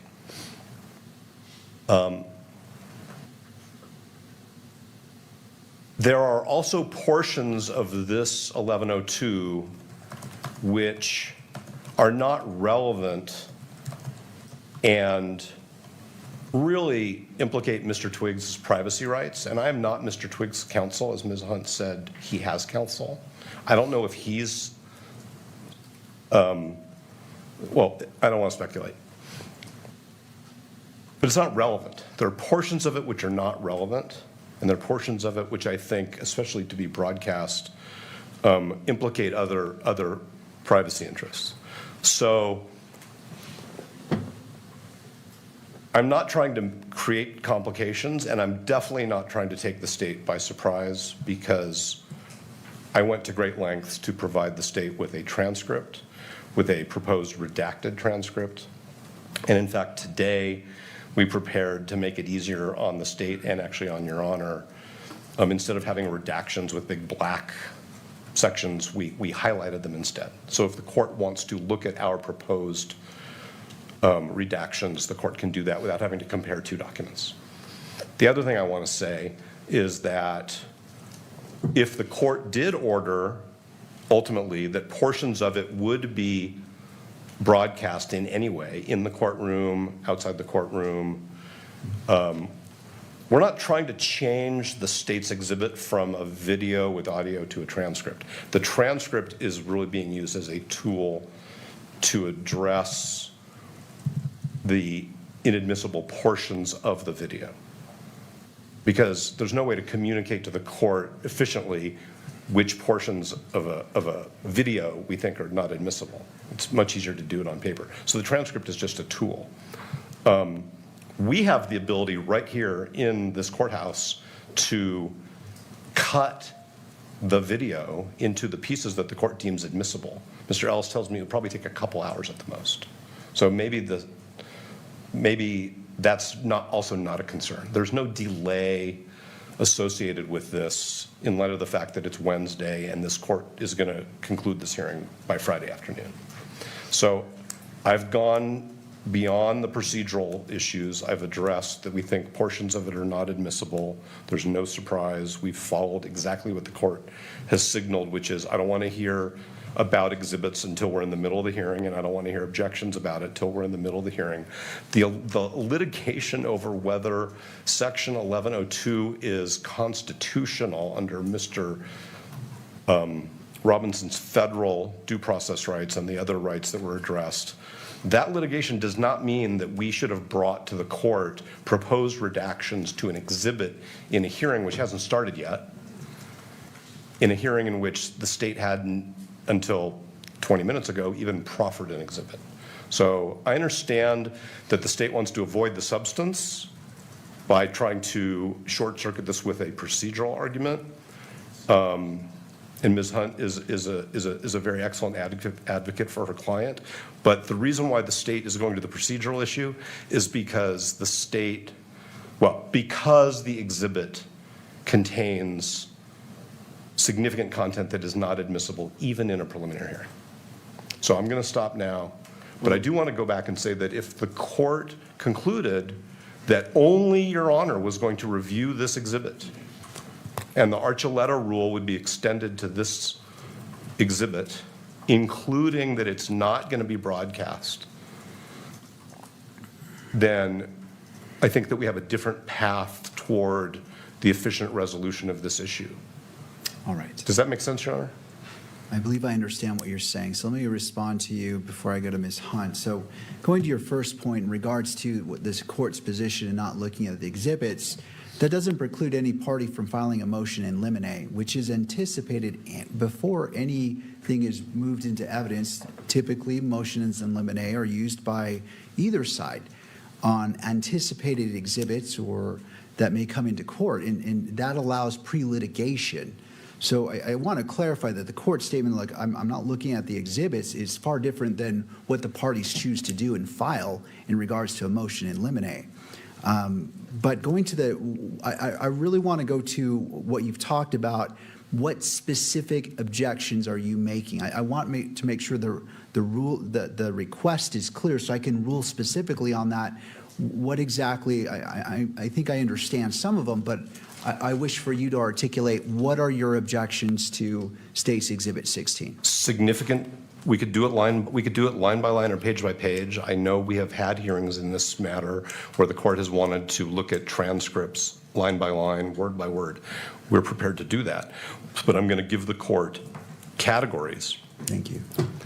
Without referring to specific portions. There are many portions of it which are not the statement of Mr. Twiggs. They're Mr. McBride testifying on video as to what other exhibits say. And Mr. Twiggs is saying, yeah, that's what it says. Yeah, that's what it says. Yeah, that's what it says. So I apologize. I don't mean to interrupt you. I just want to categorize it and put it in a box. So what is the what objection under the rules of evidence is that specifically? What are you boxing that as? Well, first of all, it's counsel testifying. Second of all, it's hearsay. It's Mr. McBride's out-of-court statements as to what an exhibit says.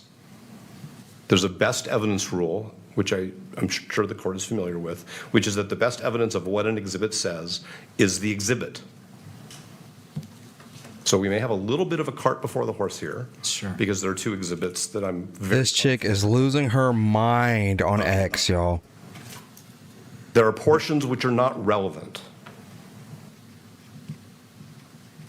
There are portions which... All night she was just going ape shit on X. Now she's still going ape shit on X right now. Balances under 403, the value versus the prejudicial value, especially in light of the manner in which this hearing is being broadcast. So we have improper testimony by counsel. We have the best evidence rule, which I think also includes hearsay. We have relevance issues, and we have 403 issues. I guess so, Chris. But what I'm saying is that those are all things that this court can have a way of just simply saying one thing, and they just lose their minds. In terms of the court's preliminary assessments, the court's role as a magistrate, and the Archuleta rules that allow this court to decide certain exhibits will not. I don't even think she's drunk or heard by the public because it interferes with. I don't even think she's drunk. I think that's just her. Okay. Thank you. And I heard exactly what the court said about the in limine situation, but I do want to just say this, and I hope this is taken in the right spirit. If this court had said to us, I'm returning the exhibits, but if she's just yelling, like she's just posting and having a conversation with herself. Hearing, we certainly would have done so. And I think that it's probably for counsel. This all started because she tagged me in a post. She said, Tommy's not going to post any proof, right? He's just lying about the whole thing. He didn't get attacked at home. Because there will be such hearings. Tommy literally sent me everything. Do in limines before the hearing. He sent me all the footage. So that the court knows these exhibits. His ring camera footage when him and his wife were dealing with being maced. And we don't have to. Okay, the damage to his vehicles, the damage outside of his house. Up to speed on what those concerns are. I've seen it all. I'll be briefed ahead. Zach was over there cleaning it up with him. And we're happy to do that. Thank you. Well, going to the last point. I've seen it all. And then she's over here just losing her shit. Well, why won't you post it? It ain't my evidence to post. It's not my job to say, well, here's what you should do, here's what you shouldn't do. I'm independent. I'm not team prosecution, team defense. And so I will not dictate how you run your case. Whoa. I don't know what that, Max Soriano, thank you for the 500 statutes, pesos. I don't know what that is. But thank you, bro, for the for that donation. Okay, Medic, thank you for the floating heart. To the state, Mr. McBride. Here's what I think you should do. Metal Smith, thank you for the $5. Your Honor, my client would like to plead insanity. He thought he was a time traveler that arrived on an Egyptian plane from a dream. And yes. As a district court judge, that I have very experienced attorneys who I have watched and have done an excellent job. and your experience, as I stated on I believe in the Pro Hoc Vice, highly. I didn't post nothing on defense.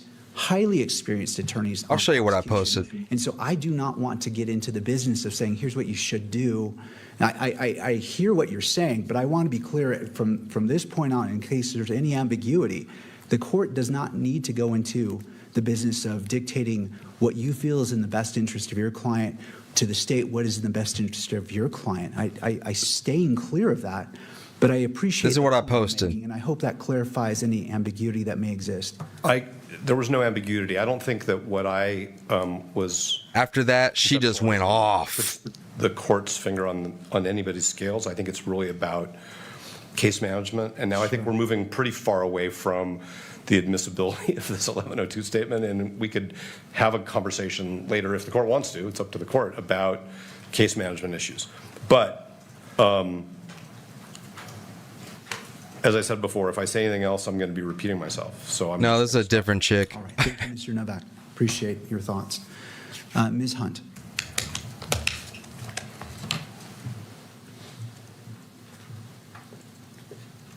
Yes, thank you, Judge. And as I tried to parse out, obviously we have procedural objections, which may, depending on how the court rules, make the substantive objections moot or unnecessary. But to Mr. Novak's point about this not being by surprise, yes, to be fair, he did send me a transcript with proposed redactions Monday, I believe at about 4 p.m.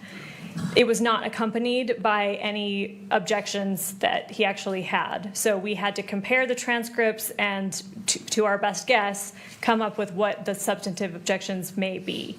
I am ready to respond to what I believe they may be, and obviously he's now given categories. But I think we're now at the point where the court needs to exercise its ability and obligation under Rule 104A to decide a preliminary question about whether evidence is admissible. But before we do that, because to argue the substantive objections, I want to actually get into the substance of it. And so I think we need to consider whether this is going to be a closed hearing, and then probably, I don't know, I'm assuming the media attorneys will want to weigh into that, because I do want to quote specific sections to be able to advocate for my position, the state's position on this. I think we will need to get into the meat of what is actually stated here. And so I think the court needs to decide if this is going to be an open or a closed hearing, and hear from the media or any other parties that need to weigh in on that. All right. Anything further from the parties as it relates to that?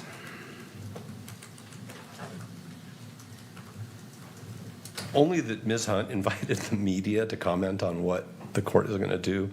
And as Your Honor knows from conducting jury trials and other types of proceedings, sidebars are not for the public. They're not for the public in real time, and they're not for the public subsequently. It is very standard that sidebar proceedings where information is only to be exchanged between counsel for the parties and the court are conducted at sidebar so that witnesses, jurors, members of the public don't hear about those things. And so we are assuming that if the court wants to do this in what we would call sidebar or in a closed hearing, that the transcript of that is going to remain at least temporarily sealed until these proceedings conclude or the court conducts some closure analysis on a topic by topic basis. So that's what sidebars are about, whether it's done in a closed hearing or in an open hearing through whisper. The public, potential witnesses, jurors, potential jurors don't get to hear what the court decides needs to be addressed in a manner which protects the parties' rights. All right.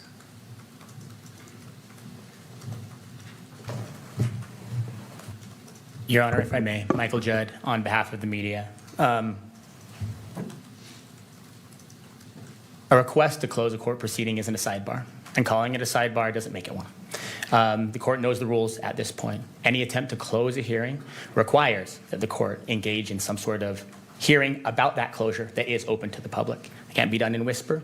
That can't be done with the cameras off. There are occasions where a court may find it necessary to put some portion of some hearing behind closed doors. But the conversation about whether or not that happens, of course, has to take place in public. I don't want to belabor any of the points that are made. I think the court recognizes the interests at issue here and what the media's position would likely be on these. I'd like to find common ground. It appears to be a significant piece of common ground here is that everybody seems to believe that the video interview that is at issue here is very important. And that, of course, makes people want to invoke protections, invoke closures. From the media's perspective, from the public's perspective, of course, that pushes the other direction. There may be moments of this preliminary hearing, there may be exhibits that do not present significant pillars of support for the decision that the court will ultimately be called on to make as a gatekeeper and as a magistrate. It seems to me, I haven't seen this video, the public hasn't seen this video, it seems to me that this appears likely to be one of those pillars on which the state intends to base its case and on which the court's ultimate decision will likely rest. That counsels in favor of access, in favor of publication, in favor of allowing the public to see the work that the court is doing and why it's doing it. I recognize Archuleta has been invoked. We respect and understand Archuleta. Respectfully, Archuleta, at least part of its reasoning is based on something very different than putting something on a screen. In Archuleta, there was a request to say, hey, is there a murder weapon? Are there crime scene photos? Can we come handle those, right? Can we look at them? Can we turn them over in our hands? And part of the reasoning in Archuleta was we're worried about that will impact the quality of the evidence and the obligation everybody has to keep that evidence reliable and safe. Putting something on the screen doesn't present any of those sorts of risks. Because this is so important, so this interview appears to be such a critical piece of the case being presented here in this courtroom today. The media's position is that it should be shown on the screen and that the public should be allowed to see it as well. To the extent there's any sort of compromise at all, the one that is presented by the state, which would allow the public to monitor and oversee and understand and comprehend and assist with the work being done by the court, then something like the state has provided, which is we allow the audio to play. If there is some sort of, it sounds to me like what the state is saying is there's some sort of witness privacy issue that would be served by turning that video off. Maximalist advocates on behalf of the media would always want that video to be on, but I recognize that that may be a reasonable compromise. But the idea of shutting the courtroom down to argue about closure or keeping this recording from the people in the courtroom who are allowed here, the victim representatives, the media representatives, the public itself, is simply a non-starter, I believe, under the rules that govern this proceeding. We ask the court to keep this as open as possible, and if there is any sort of narrowing of the public's right of access here, that it be done only in the narrowest way possible, and that it be based only upon recognized interests. And finally, I would say, Your Honor, to the extent that I hear any sort of real counter interest at all, it continues to be a fair trial interest. We take that important. This guy right here is our attorney. We take it seriously. The court has also over and over again recognized what the right approach to that is to say there are mechanisms in place under Algier to say we do an expanded voir dire, we do a jury questionnaire. We can handle those counter interests. And on behalf of the media and the public, I'd ask that the court handle this dispute that way. Thank you. Any further comments? Yeah, he's representing us, making sure we get to have access to the courtroom and the evidence. Mr. Novak. Only that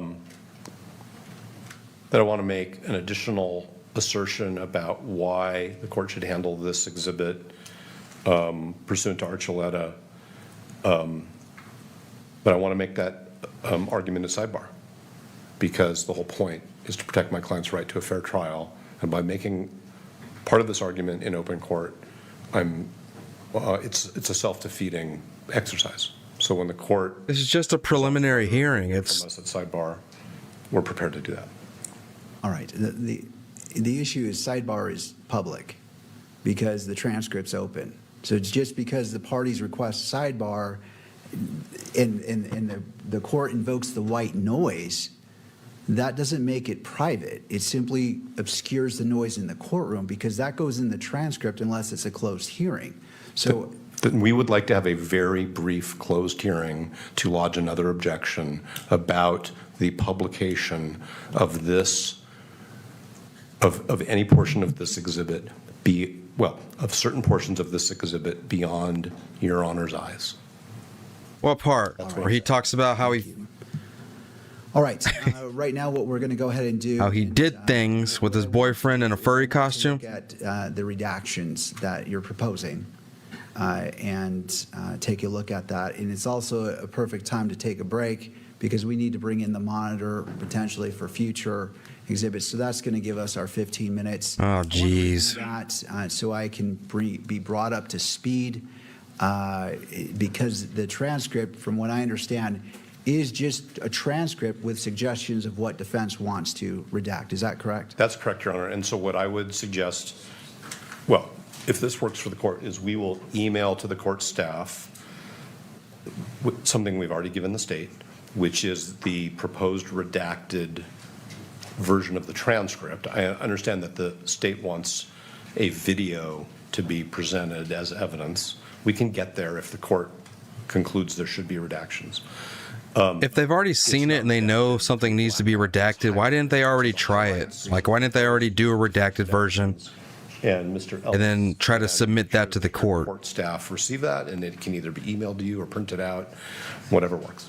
Any objections, Ms. Hunt, from the court reviewing the proposed redactions in order to bring the court up to speed at whatever argument the court may entertain?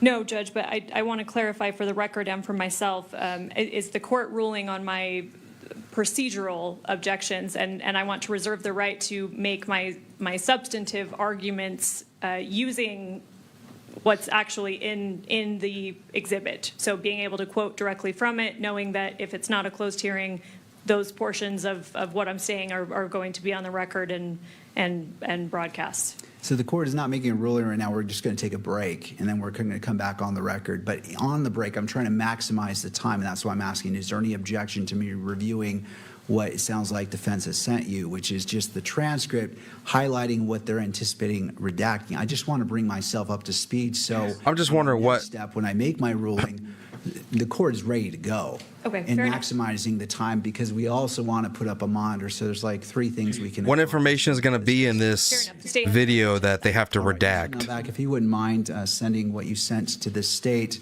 to the court for what, his home address or what? We'll take a 15-minute break. It is now. Well, let's go a little bit longer. Just I want to make sure everything is in place. Let's come back at 3 o'clock, and we'll. 20 minutes. Court is in a brief recess. All right. Oh. Now, y'all said MDG Gaming is going to the protest in Houston. I don't know if there is a big protest out there. I mean, maybe he's going to check it out, but I want to put this on my other screen. That way I can see it. But I'm going to mute it and we'll check some stuff out. So, oh, wait, what? Hold on.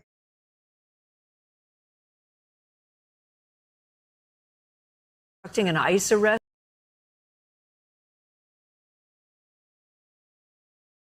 Get out to Imani Fleming, who's live at outside of the federal courthouse in downtown.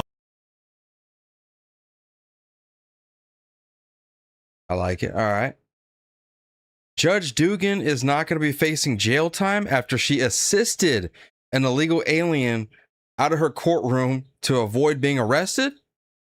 No way. Get out to Imani Fleming, who's live at outside of the federal courthouse in downtown Milwaukee. We've obviously been watching the sentencing for former Milwaukee County Judge Hannah Dugan. Let's bring in Imani now. Imani, you have some updates?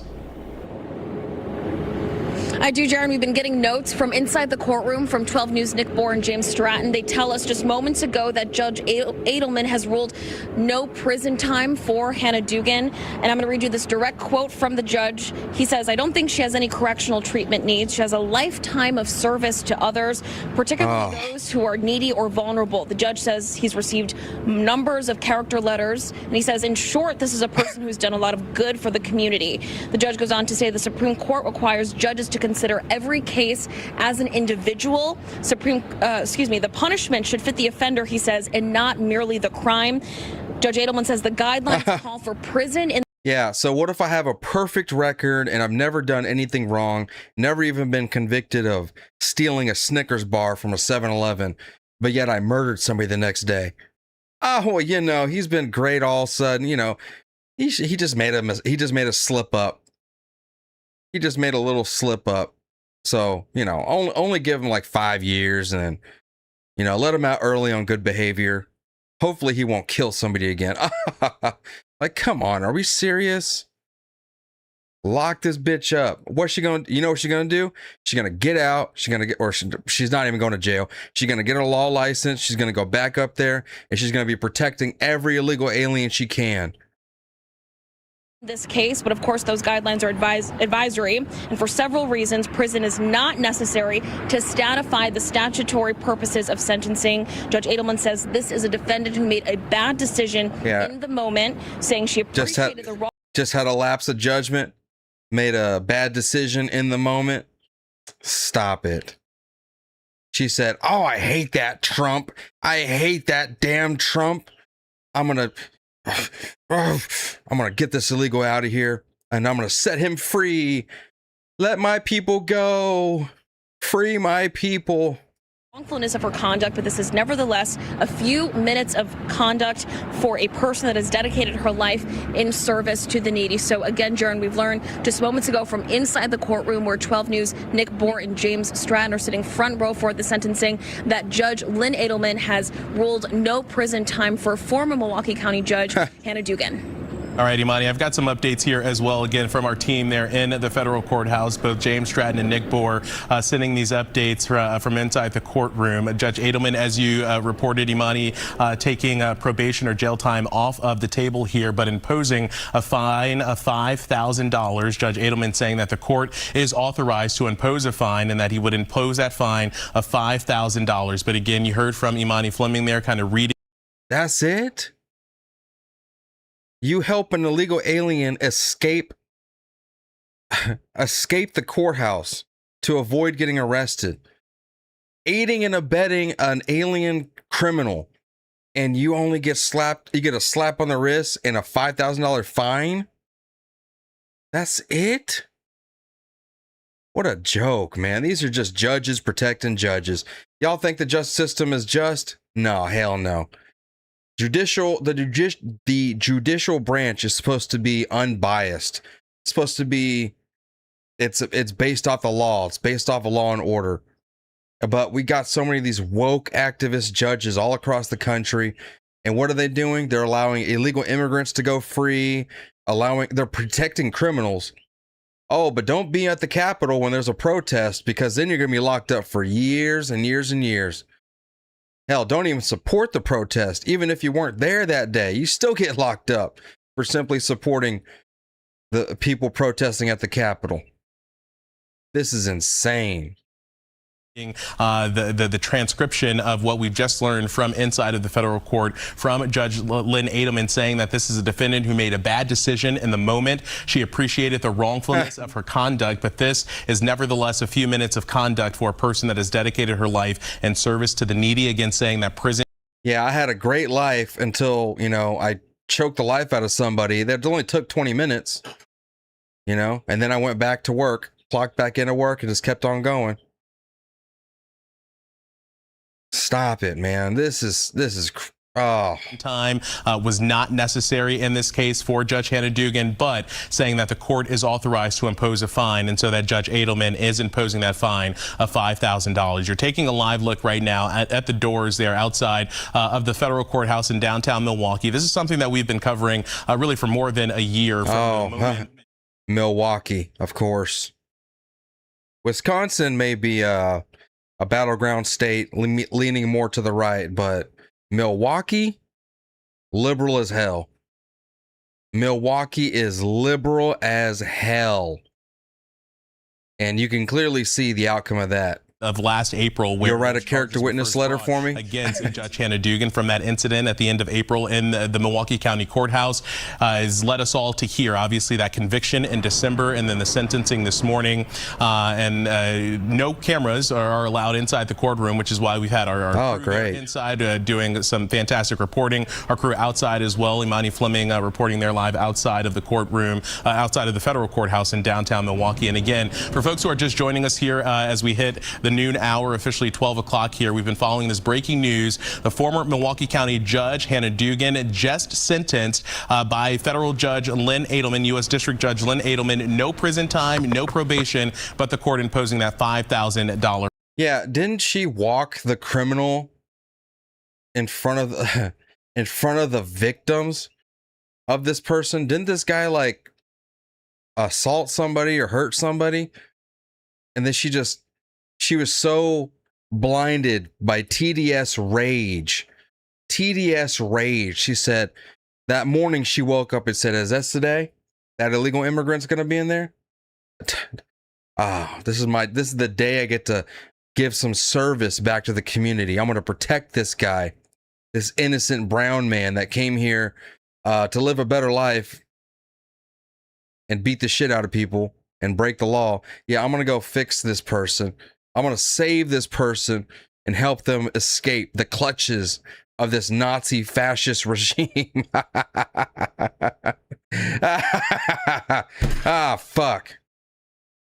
Fine. Let's bring in Imani Fleming. Imani, you are live there outside of the federal courthouse. What are you seeing? I know that there were lots of bullshit. We're starting to gather outside of the courthouse this morning as really a lot of people anticipated whatever the sentence would be. Anticipated it. Well, Jaron, right now we are at one of the entrances to the federal so what about her law license? That's what I want to know. Is she going to just go right back to work? Like, we did all this just to give her a $5,000 fine? We are along Jackson Street right now, and I want to tell you that today inside the courtroom was really the first time in more than a year that we have heard directly from Hannah Dugan herself, the first time she's made public comments about her conduct, about this case, about her conviction in December. And I have some direct quotes to read to you from inside the courtroom from James Stratton and Nick Bohr, who are inside. The former judge writing, quote, "For 9 years as a judge, I've strived to do my best to uphold justice." She says, "To uphold our laws and constitution, to have a courtroom of decorum and safety. I worked hard to uphold these duties every day, and I had those same intentions on that day."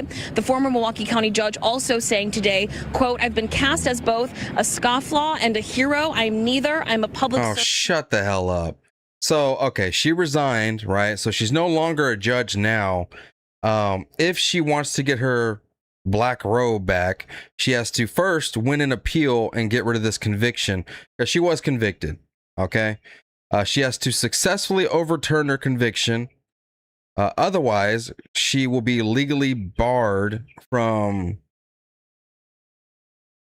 or otherwise have a legal barrier. What? Oh, otherwise she would have legal barriers preventing her from becoming a judge, and then qualify for or win a judicial office again under Wisconsin law. So she could absolutely become a judge. Apparently this conviction hurts her.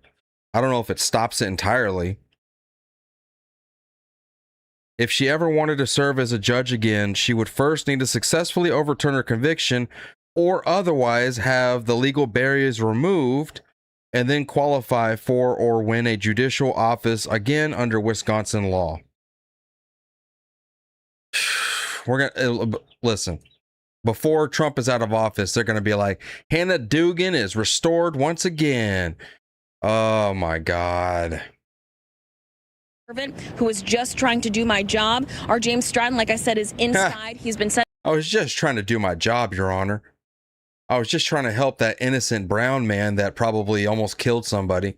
Us updates throughout the morning, and he says right now that the Judge Lynn Edelman, ruling $5,000 with no jail time. Prosecutors, he says, have no comment so far. And right now, we are expecting the former Milwaukee County Judge Hannah Dugan to leave the courtroom. Our reporters inside say she is left for now, and so we're going to send things back to you, Jaron, and keep an eye out here as we. Yeah, the prosecutors are like, oh, what the hell? We went through all that, open close shut case. And then this is all y'all do? Give her $5,000 fine? Hell, some people get more than that for just parking at a handicap spot. Whatever. This is what you get, man. When you put liberals in charge, when you have Democrats running the country, this is what you get. Lawlessness, no accountability. Horrible.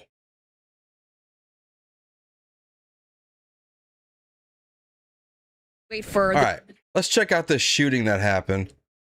We still got a few minutes left. Let's check this out because what is going on here? Let's see. This is the shooting in Houston. Moments before day. Okay, let's do this one. Man, what's up, girl? Yesterday, ICE agents shot a man, an illegal alien, who was trying to escape detention. He had allegedly tried to run over an ICE agent when they were trying to detain him. And so they shot into his vehicle, shot him, and he died later that day, I believe at the hospital. But they have some footage of what happened. Let's check it out. This morning, we are following a deadly shooting involving an ICE agent in Houston's East End. Yeah, we've seen the reaction from members of the community, from local leaders, and also from national organizations. Now our Trayson Bragg joins us live from the scene of that shooting with surveillance video and details we have confirmed from the Department of Homeland Security. Trayson. That's right, Jacob. Well, that deadly ICE-involved shooting took place right here behind me along Canal Street yesterday morning, and here's what we know so far. Now, Immigration and Customs Enforcement officials say agents were attempting to stop a vehicle during a targeted operation to arrest a person who they say was in the country illegally. They say the driver of that vehicle was Lorenzo Salgado Araujo, who was a Mexican national. Surveillance video from a nearby business shows a white van traveling on Wayside. It then takes a left turn on Canal Street. Two dark SUVs appear behind it. One passes the white van, the second stays behind it. Moments later, the white van makes a U-turn and pulls over alongside a business. One of the SUVs stops next to it. In a statement, ICE said the driver of that vehicle was Araujo and that he tried to evade arrest. They say that he rammed an ICE law enforcement vehicle, adding he refused to follow commands, and that the officer opened fire in self-defense. Now, this morning we know they're not going to talk about the part where he tried to run over an ICE agent, causing him to fire on him. That's a statement from DHS. They're just going to ignore that part, I guess. That the victim's family and LULAC are both calling for an independent investigation as well as the body camera video to be released. Reporting live in Houston's East End. Well, his mother was out there today. We don't have that. Oh my goodness.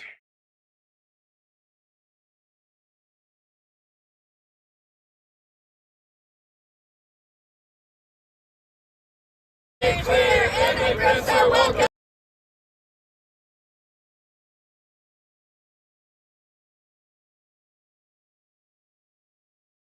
So the mother of the guy that got shot was out here today, and they are already protesting.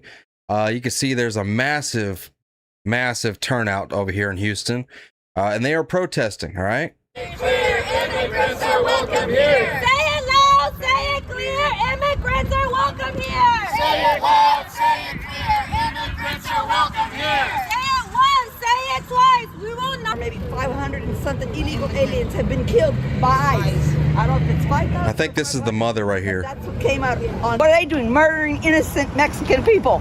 They come to work. They come here to work. So what if they don't got papers? So what? Trump did this. Trump did this. Trump did it. These people have been here for years. For years. For years, this lady has been here. Her business. And ma'am, how much meth you been smoking? You ain't fooling me. You ain't pulling the wool over my eyes. I've seen this before. I've seen that meth mouth. How much rock you been going through? May have been in the past, but I know it definitely happened.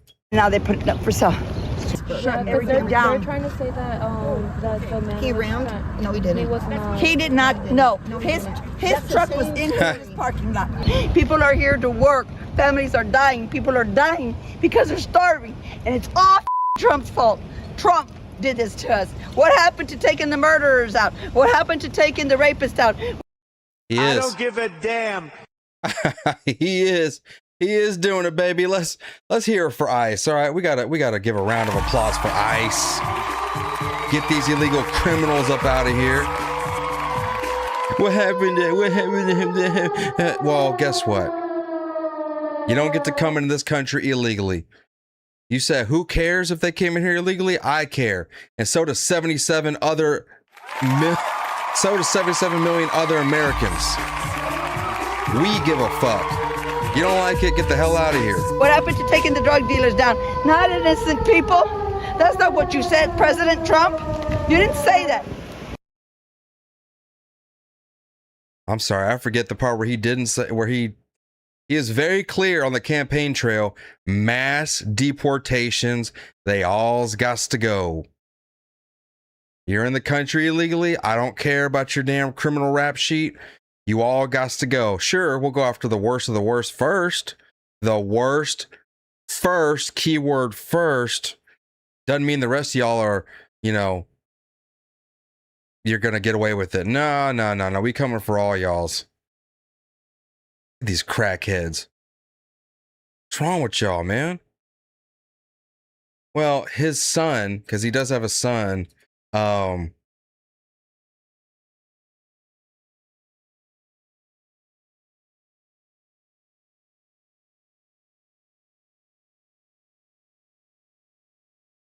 his son also spoke out, and there's a lot of news coverage on this. They are trying to make this a much bigger deal than it is. They're trying to make it a huge deal. They're trying to get riots incited again. They always do this, right? There's always a particular story where they're able to say ICE shot a guy, and they leave out all the extra details, which we just saw. They left out the part where he tried to run over an ICE agent, which we see happening all the time, right? They left that part out. Now they're over here on multiple news stations talking about the same story.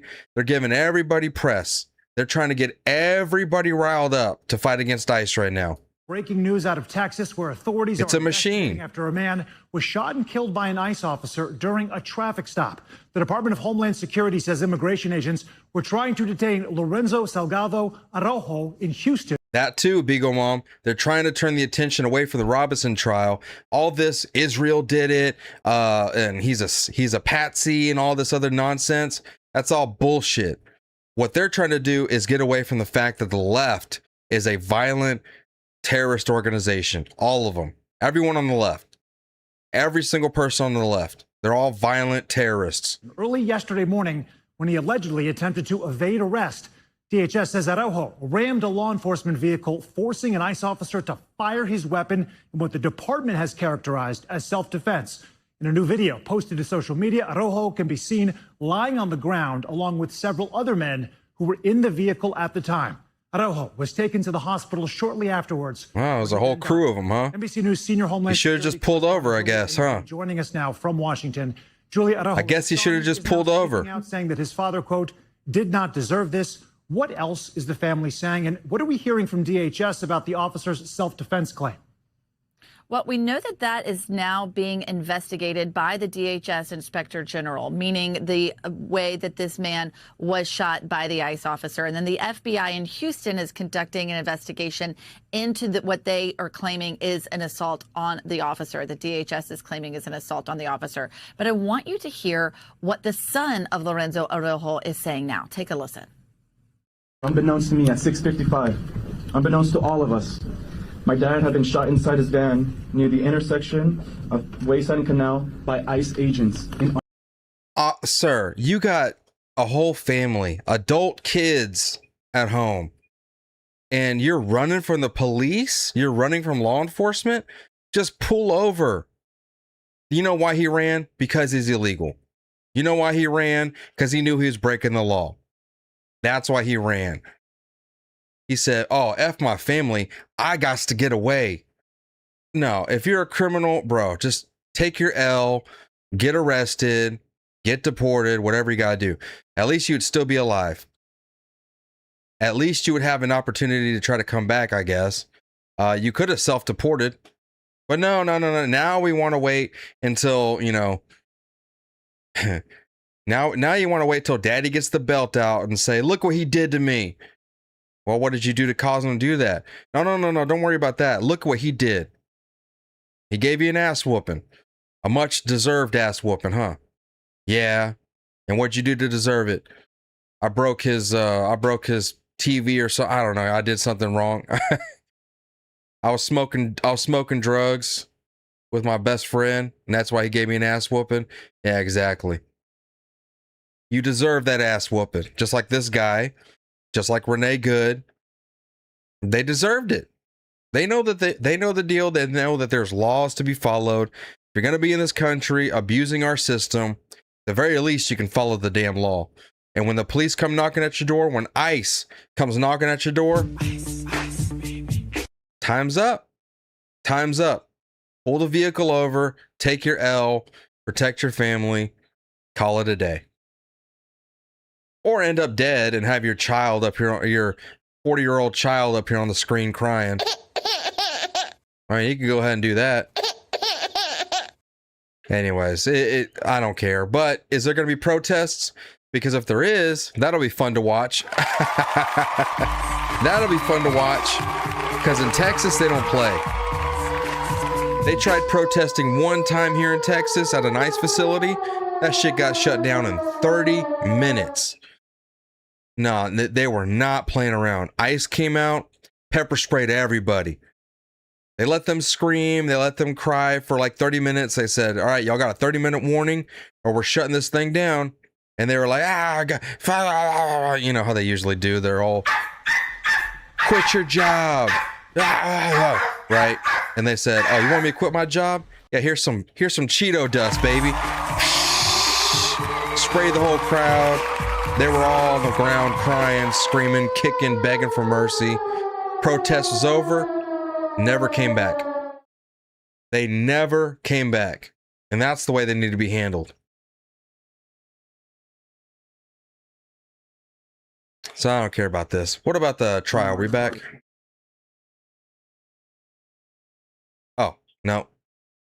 I guess they're taking longer than we thought they would be.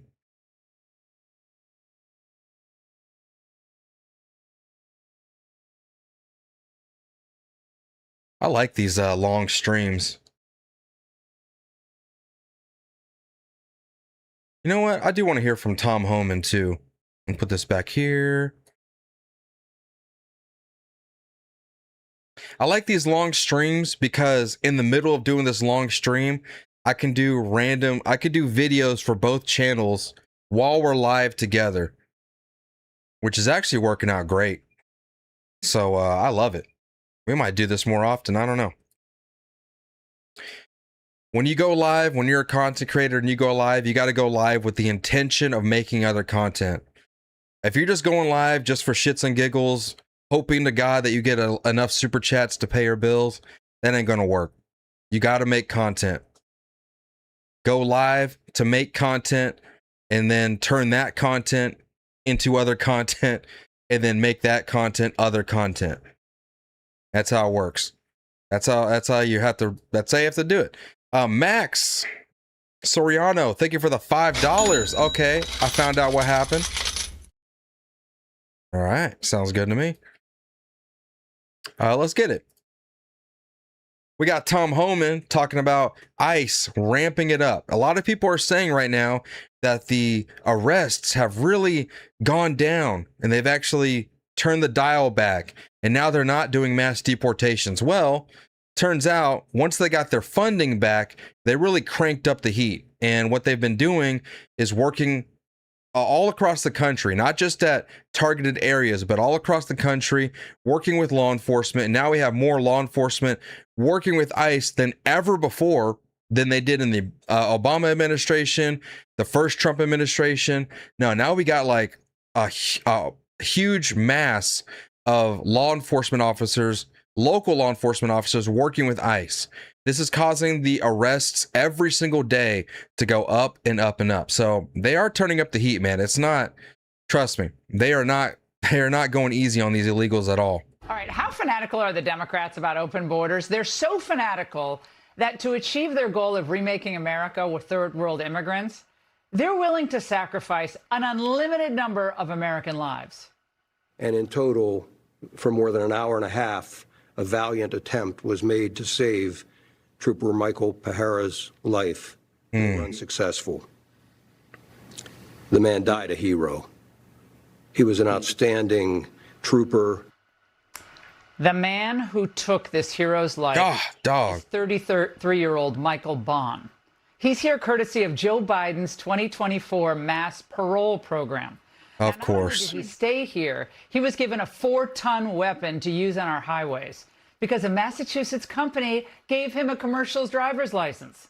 And the far-left governor there, Maura Healey, remember, she's a passionate advocate for illegals to be on our roads, goes on and on about how they need to have driver's licenses because if they didn't, they wouldn't be able to get insurance, blah, blah, blah. She's the worst on immigration. And I bet she didn't say a peep when people died under her watch. Even when Trump's DHS canceled this guy's parole program and Mr. Bond was told to leave the country, well, he ignored the order. And why not? He was probably betting on those anti-ICE thugs to shield him in Massachusetts, and his CDL kept getting renewed anyway. Now, Officer Pajara was a 20-year vet of the force. He just moved back in with his parents to help care for his mom as she battles cancer. That's the life taken by Joe Biden's illegal. Here to discuss his border czar, Tom Homan. Tom, does Governor Healey of Massachusetts and her ilk ever address the suffering of these American victims? Nope. Absolutely not. She'll be on TV saying she's not a sanctuary state. She said 100 times, when in fact she is. Look, you know, Laura, you and I have talked about this before. I've met with hundreds of angel moms and dads. That's the reason, one of the top reasons I came back out of retirement twice for President Trump is because of the stories I've been told by parents who bury their children. So it doesn't get better. I mean, we turned up the heat. As you see, ICE had a record number of arrests in the last 5 days. They broke every record in the book. 10,000 arrests in less than 5 days. We turned the heat up. Ever since the Supreme Court decisions, we're turning the heat up on the Haitians who lost their status here. So we got a lot of work to do. We got more resources to do it. We got more agents to do it. So you're going to see these arrest numbers climb because we got to arrest these people. We can't wait for them to commit another crime to find them. We got to find the criminals and the non-criminals, and that's exactly what we're doing. You know what I love about Tom Homan? He has seen all of it. He has seen the worst things imaginable while protecting the border, while getting illegal aliens out of here. He's dealt with the cartels. He's seen the children slain. He sees everything. He's seen it all. This is the kind of guy that has seen it all, and his heart is hardened. He is here to get illegals out of here and to save lives. All right. If anyone I would trust more than anything to enforce our border and keep this country safe when it comes to illegal immigration and cartels and all that stuff, it's this guy, Tom Homan. He is right where he needs to be as the border czar, 100%. Well, you took the words out of my mouth because we always hear, well, we're getting rid of the worst of the worst. Well, before he killed a police officer with his truck, maybe he wasn't technically the worst of the worst. But now we have a family man, a wonderful officer, a hero, an American dead. That, again, makes the argument that, again, people want mass deportations. They want these people out of the country. They're sick of Maura Healey. They're tired of these sanctuary cities or not, whatever they want to call themselves. And we need mass deportations. Whatever the anti-ICE people are going to do, we got to roll right over them. Yeah. Every single one of these murders that have been convicted by a illegal immigrant could have been prevented simply by enforcing our border laws. But Joe Biden and our border czar, Kamala Harris, who apparently wasn't the border czar. I guess she left her name tag at home for 4 years and didn't declare herself the border czar. Well, and which is crazy. Why would you have your vice president be the border czar anyways? But she has no experience when it comes to ICE or the border or anything like that. What the hell was what was Joe Biden thinking when he decided that? if she would have just enforced the border protection, like just enforced the law on the border, we would have saved so many lives. But the left just ignores it. They turned a blind eye to all those deaths, all those murders that happened by illegal immigrants. They just blank it all out, and it's crazy. How delusional do you have to be to just ignore all those deaths and then just say, well, you know, they would have happened anyways? No, actually, if you would have had the border closed and stopped these illegals from coming into the country, and not opening the border to millions of people to come into the country, then yes, you would have saved thousands of lives. Not to mention all the kids that were trafficked, the women that were trafficked. I mean, come on, man. Protecting the border is critical. It's absolutely critical to this country's safety. You know, I don't care what we have to use. Water cannons, don't hurt anybody who's protesting, but they got to get out of the way. We got to get these people out of the country. No, yeah, fuck the protesters. Everybody's on the table. And if you look at the numbers, what I looked at yesterday, just over half of everybody we're arresting is a criminal. So about half are non-criminal. Blake and Riley would 100% still be alive right now. So everybody's on the table. You know, when President Trump wants to prioritize public safety threats, yeah, we may prioritize, and we got a list. We got 4 criminals and 4 non-criminals. Try to get the child predator first. But bottom line is, everybody's on the table. The numbers show it's about half and half now. So, you know, and with the additional resources we got from the reconciliation bill, you wait to see what the numbers are this year. I'm not going to say in the last week, ICE has broken historic records every single day, and we're not going to stop. We're going to add more resources. We're going to add more targeting. We got millions of people we need to find in the next couple of years, and that's exactly what we're going to do. Yeah. And the left will keep on saying, well, they don't have a criminal record. I don't care about no damn criminal record. If they don't have a criminal record, that just tells me they were hiding. That's it. I don't care about the criminal record. If you're an illegal alien, you gots to go. That's it. Plain and simple. People here illegally, so that's a big number. But I mean, a fry cook. Oh, there are fry cooks. There are caregivers. They're here illegally, and Americans have traditionally always done this work. Period. End of story. By the way, I mentioned this Maura Healey character, the governor of Massachusetts, and her passion is protecting illegals. Watch. Oh God. The driver's the rainbows. the undocumented. You think that's a good move? So it's a matter of public safety. People are going to drive with or without a license. Right. That's why I supported it, and that's why I stood with many public safety officials. Public safety, Tom. She's worried about public safety. No, she just proves every day she's not smart. And she's on TV every day, she's not a sanctuary state. When you normalize illegal immigration and you give them driver's license, you give them in-state tuition and all these benefits, that just draws more people to those sanctuary cities. And that's why I'm glad the Department of Justice is suing sanctuary cities. I've been in many meetings. Well, you know, that serial killer was going to kill him anyway, so I might as well just, you know, leave the door wide open and give him a gun. And go put some headphones on in the other room and let him have his way. You know, I mean, he's going to kill him anyway. He's going to kill my child anyways. I might as well just hide in the closet, let him do his thing. Well, might as well, you know. I made sure to lock the door behind him, turn the lights off so no one knows what's going on. I made sure I strapped my own child to the chair for him. I mean, he was just going to kill him anyway, so I might as well set him up, make it easier for him, right? President Fucking Trump, crazy. President Trump wants to take sanctuary cities on, and he's having DOJ exactly do that. Now, we got radical judges are siding against us sometimes, but we're not going to stop. We're going to keep suing sanctuary cities. And like I said on your show a couple weeks ago, we are going to flood the zone in sanctuary cities because we know we have a problem there. We know there's millions of people in sanctuary cities because they're protected by the establishment. That's where we're going to concentrate our resources on, sanctuary cities. But we'll never eat again as a country if we don't have people here. We'll never eat again. We'll never have a hospital employee. I mean, the lies keep coming. Tom, you're right. They'll never clean our toilets. Who's going to clean your toilets if we keep deporting? Thank you, my friend. What a joke. What a joke. They're still not back from break? Come on, man. Like, are we frozen? Oh, we're good.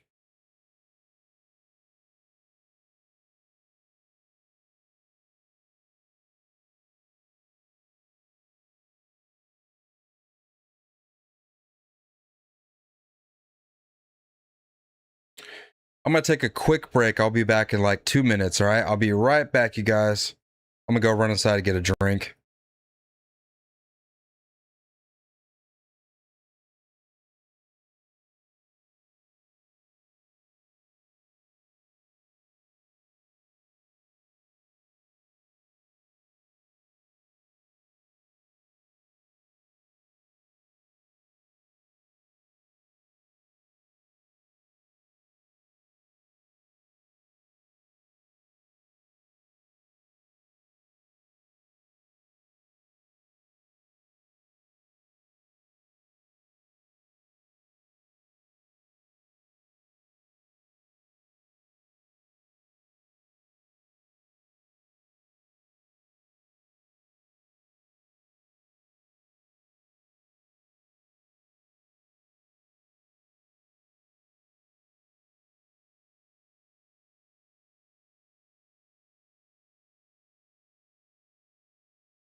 Still not back, huh? Black Burns, thank you for the 5, man. He said, my brother is a police officer, arrested his first illegal immigrant a few days ago. Hey, ICE came and packed him up. That's awesome. That's awesome. Shout out to your brother. Tell him the Daily Discourse appreciates his service. We pray that he will be okay out there on duty. Howie, thank you for the $5. I want to hear the milk, please. I need the milk. He needs some milk. I need you. I need some He milk. needs some milk. I got my milk right here. He needs some milk. He needs some milk. Got my Topo Milko right here. Oh, why are they still on break? They was only supposed to be for 15 minutes.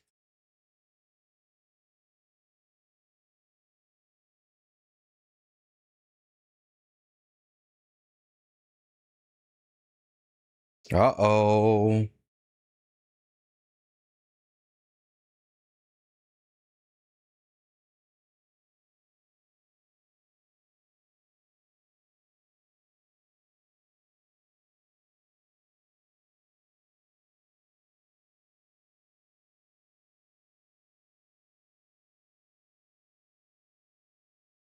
You know what's crazy? That the Democrats are coming out in full force against Plattner. I want to bring that lets you know when you have everyone on the left coming together to try to remove somebody from an election, that lets you know they are intentionally doing it.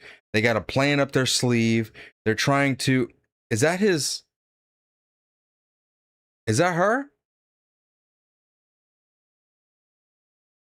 You.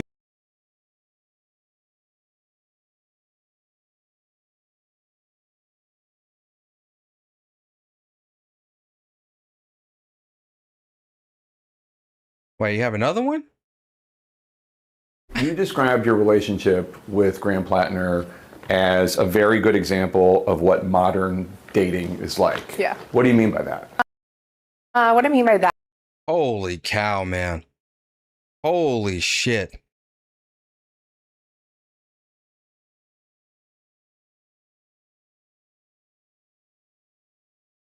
See, all these Democratic congressmen, and probably some Republicans too, but definitely all the Democratic congressmen, they just some dirty boys.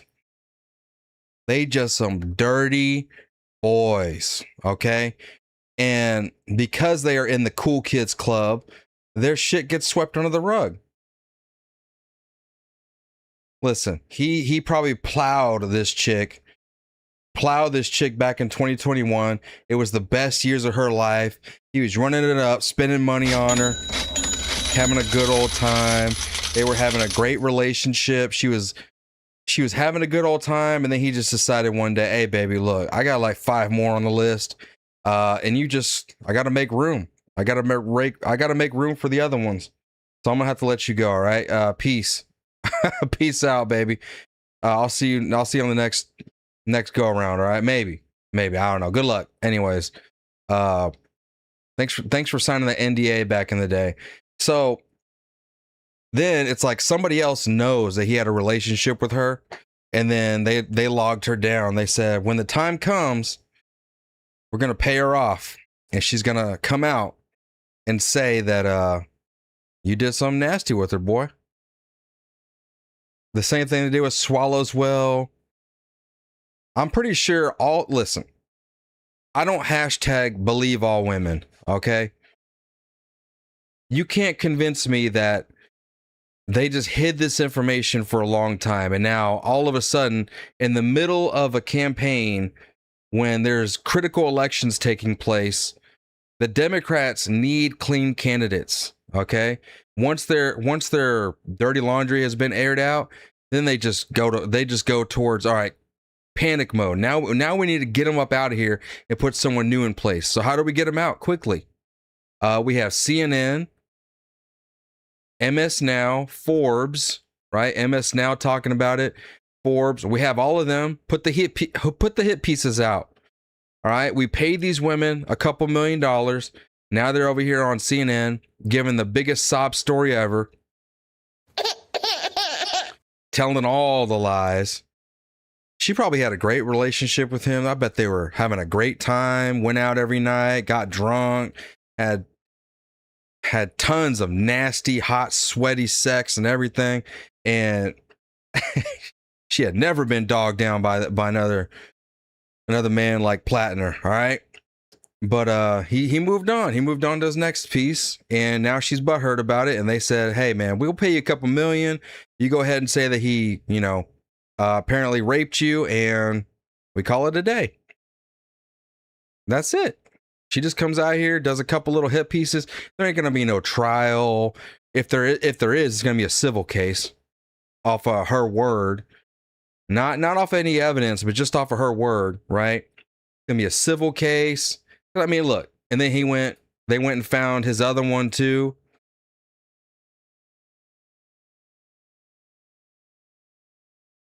Ex-girlfriend describes Plattner's abuse. Man, they just paid this crackhead some money. And she's singing like a bird. Singing like a bird. Letting all the dirty laundry out. I'm pretty sure he was just a womanizing dude, going from one chick to the other. He's a congressman. He's got access to all this corrupt money. He's got fraud flooding his bank account. He's like, dang, my net worth just tripled in a month since getting elected. He's living it up. He thinks he's P. Diddy. He thinks he could just smash them all. And she was one of the first ones to step up, or maybe she was the girlfriend when he got elected. I don't know. I'm just guessing. I'm just goofing off. But this is how this stuff goes. I mean, we just saw with Eric Swallowswell. Eric Swallowswell was said to have brought this woman to his apartment and, did stuff with her, got her drunk or whatever.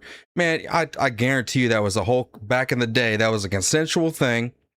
She wanted to get some, he was doing coaching. He was teaching people politics at colleges, okay? Meaning he was going around looking for bitches to smash. And they said, I can get some favor with this guy if I just sleep with him. So they went and slept with him voluntarily. And now here they come out. They've been paid off. They made a little bit of money. And now they're spewing the story on CNN and MS Now saying, yeah, he raped me. Oh. I ain't going for it. As a matter of fact, let's listen to these women. See if we can believe them or not. You already knew Jenny's story. Yes. Am I defending Plattner? No, you're missing it. You're missing the whole thing. I'm not defending Plattner. I'm saying he's just a dirty boy. He became someone. He became a congressman, a representative, started smashing chicks. And then when the Democrat Party decided, hey man, it's your time's up, it's your time to go, that's when they go after the women that you left behind. And they start paying them off. And then here we go. You're missing it. The Democrats decide how the elections go. They decide. That's why they got rid of Joe Biden. That's why they get rid of Bernie Sanders back in the day. That's why they got rid of Eric Swallowswell. That's why they got rid of Graham Plattner. Because look, the Nazi tattoo should have shut this down. The allegations about his Kick account and messaging possibly underage girls, that should have shut him down. But that didn't do nothing. Everyone still voted for him. He still won his election. But now the Democrats said, okay, now that we got past the primary, we got to kick him to the curb because now they get to choose their candidate that's going to win that's going to run in that election. Now they get to get rid of Plattner and they get to pick the candidate that will be running in that election. Do you get what I'm saying? They control, the Democrat establishment controls elections. They are the anti-democratic party. Okay? Now these women, I'm thinking they're just paid off. I don't think these allegations of rape, I don't think any of that's true. The same thing with Eric Swallowswell. I think what they were doing was just getting smashed. It was all voluntary. It was all consensual. And now that the Democrats need them to come out and say that it was, it was grape. Now all of a sudden, here we go. What was your reaction to her telling her story yesterday? I'm so proud of her. I was so proud of her, and I know how hard this has been for her, but I also know that she deserved that vindication. She deserved to come out and actually tell her full story, because the way that it was told before, or the parts that were left out before, had left her vulnerable to a lot of attacks that she did not deserve. And she should have been protected the whole time. It's unfortunate that she had to tell her story this way, that she should have never had to come out with her name and her face. She should have been able to tell the story anonymously, in my opinion. But I'm proud of her for doing it. And I didn't know until the story came out that she had said that I was, an inspiration, or one of the reasons that she decided to tell her story. I really didn't know that that was the case until I read it in Politico. And okay, get on with it. Come on. Published a story about you forward was because, so more than a month ago, the New York Times published a story about you and about Jenny and about another woman, and neither of you told everything. Right. There were things that had happened that neither of you wanted to be on the record saying. Right. Very private, personal things. Yeah. There was a lot in the story about how you are a conservative Republican. Right. After the CNN.com story, after the Politico story, after the CNN interview, lots of Democrats withdrew their endorsements.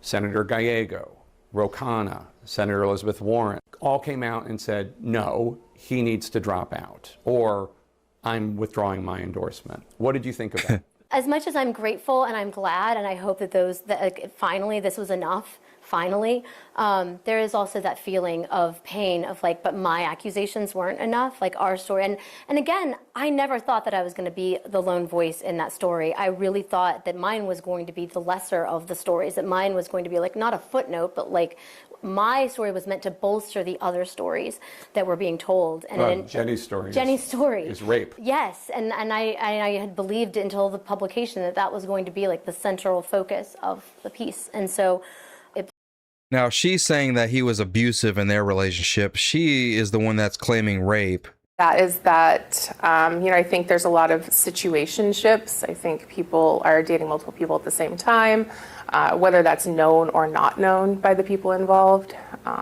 So it was just a very common practice is what I viewed it as. And kind of casual. Yeah, very casual. And when did you meet him and how did you meet him? Met him on Bumble, actually, in 2019. Always got to look up at that right eye, right corner. And I had known who he was. He grew up in the next town over. We had like a mutual family friend, Bumble. so I always knew of his existence, but that was when we actually met. And what did you think of him? At first I thought he was great. He's very well spoken, he's intelligent, he's charming. I thought a lot of good things. We had a great first date. It went and flowed really well. He has described himself as self-medicating with alcohol. Yeah. He has described himself that way. Yeah. So I would think maybe that would have reared its head. Yeah, and unfortunately that's something that I think a lot of people are desensitized to in general, heavy drinking, and especially out of the relationship that I had just come out of. So it wasn't anything abnormal to me. I remember we were out one night and he was drinking, and that's when he told me that he has PTSD. When the New York Times story came out, you were in it, but you didn't go as far in that story as you are today. Yeah. Why not? I didn't want to. I didn't want to have to violate this huge level of privacy to my own life to be able to infer that this person is not honest and trustworthy. But now you want to? I felt really protective of my own privacy throughout this whole process. And it got to a point where my privacy was no longer going to happen. Oh. And that was when I kind of just made the decision that I'm going to say my piece and get it out there.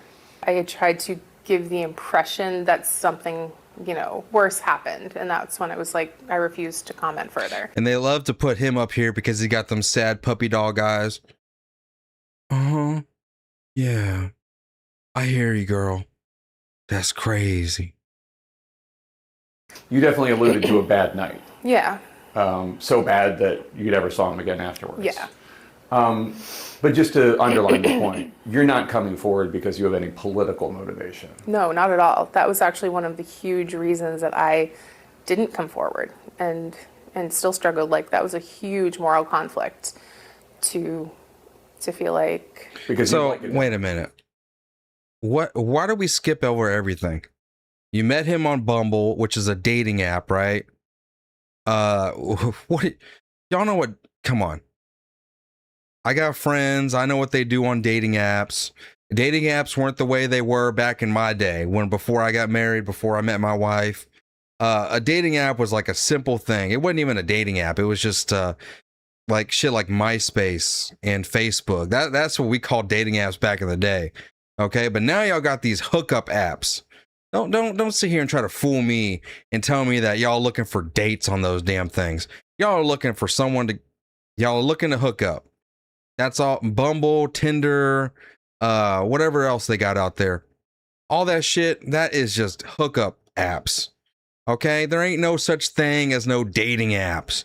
If you want to meet someone and fall in love with them, you do that in person. You can't just look at somebody's fake ass profile on your phone and say, I want to date that person. Then you go meet them and they're entirely different than what you looked at. Okay, man, come on, miss me with this whole dating app nonsense. And listen, I know women y'all don't honestly believe that men are on these apps looking to spend some money on y'all, take y'all out on a date, get to know y'all first. Man, these dudes are out here looking to smash and grab, smash, grab, and run. Block y'all after they've dated y'all one time. I've seen the way guys talk about these dating apps, man. And let me just tell you, they're not looking to date. They're not looking to spend no money on y'all, court y'all. That ain't the way it is. 2021, right? This happened in 2021. That was after COVID. That's all y'all were doing on COVID days. And look, COVID hurt women the most. Single women hurt them the most. They were hurting. They were losing their jobs. They didn't have nobody to pay for their bills. They didn't have nobody buy their groceries. They were out here just giving it up, giving the Gucci out like it was candy, like a free sample. Here, throw it out there like it was bait on a fishing hook. Throwing it out there, hoping to God to get something good and reel it back in. That's what y'all, that's how y'all were acting in 2021. Back in the day. I don't know, man. This is just more Democrat shenanigans. I'm just saying, my whole takeaway from this is the Democrats are cheating again. They are trying to rig this election, and they are trying to pick a candidate that they know will win. A clean candidate, maybe a black guy or black woman, or maybe some LGBTQ or something. As long as they're extremely woke and they hate Donald Trump, that's all that matters. And they're going to put someone in there just like that. So we'll see what happens, man. Let's get back to court. Court is in session. Transcript, State's Exhibit 16, which relevance is still not clear to me. However, as the magistrate, I am able to distinguish between what is relevant to a probable cause determination and what is not. And what I take into consideration when I make my ultimate decision about probable cause, I will not take into consideration what is not relevant. So that is a constant balancing and evaluation I'm making throughout this hearing. And after this hearing, my intent is to review everything again, to be thorough. This is not a case where I'm going to be shooting from the hip in making that determination, because this is an important determination. So I will take the necessary time as is required and is as necessary to ensure that the constitutional rights of all parties are upheld. So as I'm making determinations, where I land is pages 19 and 20 of the transcript as it relates to State Exhibit 16 may contain irrelevant information, but I will reserve whether I consider those portions. By the way, y'all, I have to butt in, all right? We are 10 out of 50 for the super chat goal. It's been going on for 3 hours or 2.5 hours. We got 35 minutes left, man. We could try to smash that super chat goal. Anything $2 or more, all right, goes towards the goal. I'd greatly appreciate it. and we keep this channel well funded, well going, and we'll keep on going. Until I've heard the rest of the state's evidence. Therefore, as it relates to relevance, that ruling is reserved. Now, turning to the other objection, which is Rule 403, prejudice. Shooting from the hip. Oh, that was a bad pun. I do not have the same concerns that my decision will be Yeah. influenced by undue prejudice as that of a jury. Nita, thank you for the $2, Nita. For purposes of admissibility, the defendant's objection is overruled. Even so, there are portions of this transcript, and again, State's Exhibit 16, that may not be admissible at trial and whose relevance I have not yet determined. In the abundance of caution and to protect the jury pool, the potential jury pool, from hearing potentially inadmissible evidence, I'm ordering that the audio cannot be published in the courtroom or on camera from page 19, timestamp 3255, until timestamp 3548. In other words, the state may publish the audio for all portions of the interview other than that one portion. And when I say audio, I mean audio and video, so both. I recognize there's approximately only 1 minute after 3548. The state can fast forward to that point for it's an approximate 1 minute and 12 seconds, or may take the time to redact the video as they see fit. So where I'm landing today is up until from the beginning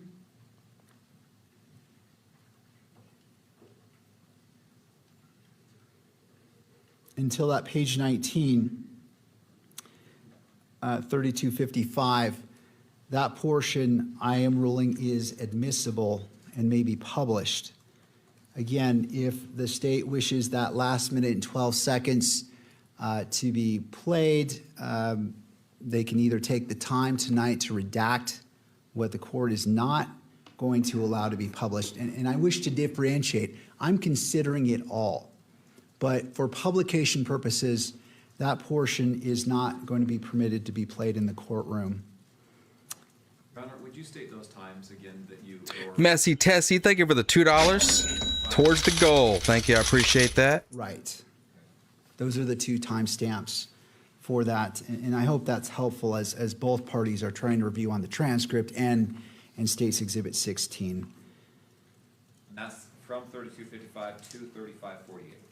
Right. Okay, thank you. Is not... Let's see. MDG Gaming was going out there, right? Courtroom. I'm going to make sure I got notifications on for him. To be broadcast. Finally, I want to recognize both parties wanted the benefit of the record to be more specific in their arguments concerning their objections. So if those arguments pertain to timestamp 3255 through timestamp 3548, I'm willing to allow you to do that in a closed hearing. Please be mindful of the time and keep your argument succinct. With that in mind, do the parties have any arguments they feel I have not considered in my ruling that require a closed hearing?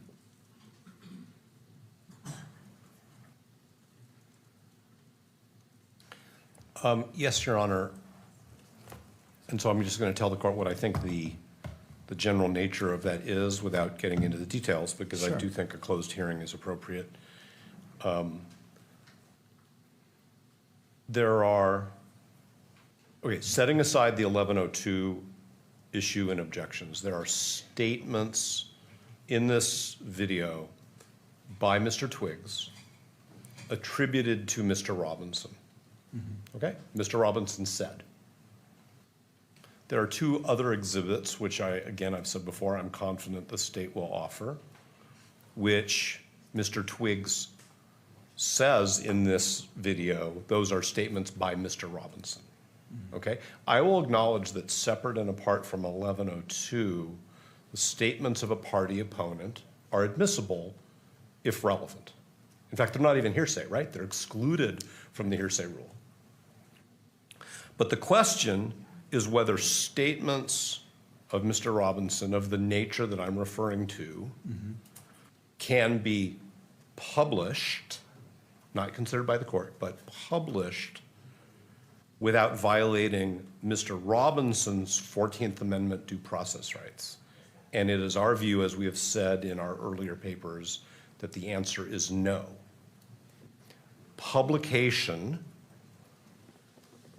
especially on in the way this proceeding is being published, would violate Mr. Robinson's due process rights under the 14th Amendment. We previously cited, and the reason why I'm saying this again is not to reiterate something just because if you say it twice, it means something different, but because my colleagues have suggested that maybe my argument earlier was not clear enough. And so I want to make sure it is clear so that the court makes a decision based on the arguments of counsel.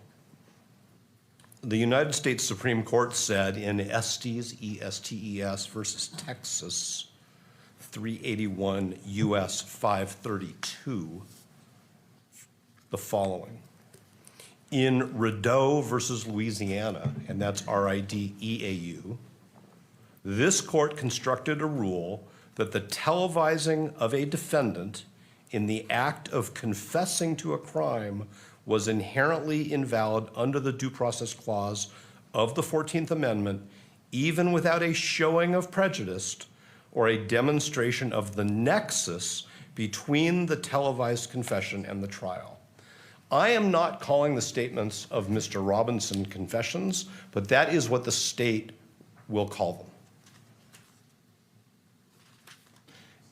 And so there are portions of this exhibit and the other exhibits that I've referred to which implicate Mr. Robinson's right not to have what the state calls a confession televised. This court has authorized the televising of this proceeding. Yeah. And there are reporters in this courtroom who will go outside and speak on what we used to call television. That opinion was from the 60s. Now we have other forms of technology, but I'm just going to use what the Supreme Court says because it's the Supreme Court. Social media. We are very concerned that the publication beyond this court's eyes of what the state will call confessions at trial violates Mr. Robinson's due process rights right here and now today. I know that we said that before in the litigation, but now we're exhibit specific. You think everybody on planet Earth is going to know the argument about the confession? Clear about it because the court or watch this or see this to allow this video to be televised and the other two exhibits to be shown to the camera in the back of the courtroom is exactly what the Supreme Court says violates the 14th Amendment. So, and I appreciate that clarity, and perhaps, and again, if you want to go into closed hearing, we can do so, or if you want to refer to the pages. So I want to know exactly what you're referring to, whether it's in that 3255 through 3548, which is being excluded, or is it in the It is not. It is earlier, and it's also the two other anticipated exhibits. So we may as well deal with all of it at the same time. It's probably easier to do it in a closed proceeding because nobody has to be obtuse. I don't have to be obtuse in order to protect my client's rights. No, I appreciate that. He keeps on going for that closed hearing. In order for me to get to that, I do want to ask the state, are you intending to... I don't think he wants it thrown out. I just don't think he wants it broadcast before the trial begins. Hearing. Yes, Judge, we will be attempting to and moving for the admission of the text thread, the Discord thread, and I think, and the note that is referenced in Mr. Twiggs 1102. All right, and let me take one step at a time, just for clarity. And again, Mr. Novak, I really do appreciate you being so precise. It's helping me parse it out so we can address it, because it's important, and I recognize that you're advocating for your client, and so I want to give it its due time. The text messages, from my understanding, and either side weigh in, my understanding that those were released to the public months ago in their entirety.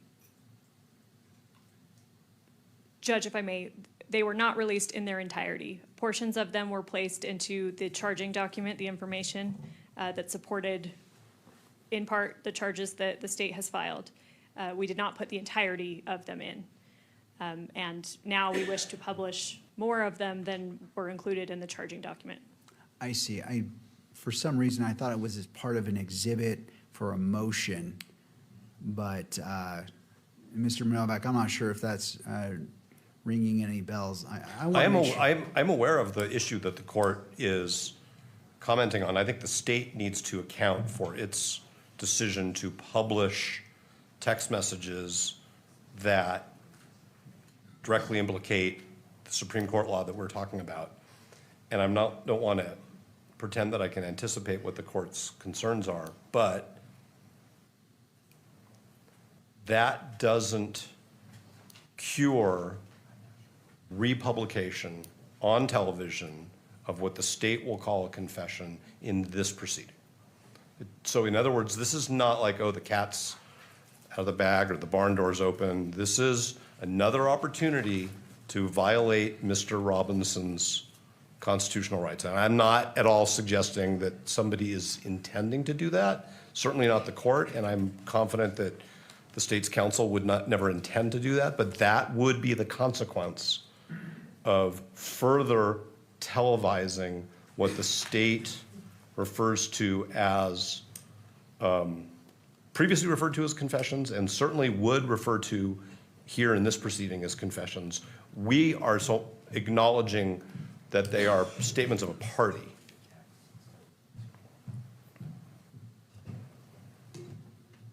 We have not filed anything in this case that publicizes the text messages, the Discord chat, the note which Ms. Hunt is mentioning, and now that Ms. Hunt has said that, yes, we want this note to be presented into evidence, and the court knows what this note is because the court's now watched the video. That's another piece of the same problem. So this is all simplified by the court being extra cautious about Mr. Robinson's constitutional rights, considering these exhibits to the extent the court deems that they're admissible and portions of them are relevant, and not further televising them in this proceeding in a manner which we think is inconsistent with what the Supreme Court said in Estes v. Texas. All right. I appreciate that, Mr. Novak. Ms. Hunt, would you like to respond? Because I understand what Mr. Novak's saying, and there may be a 403 issue as well as it relates to this, and I'm not going to pretend to read your mind, but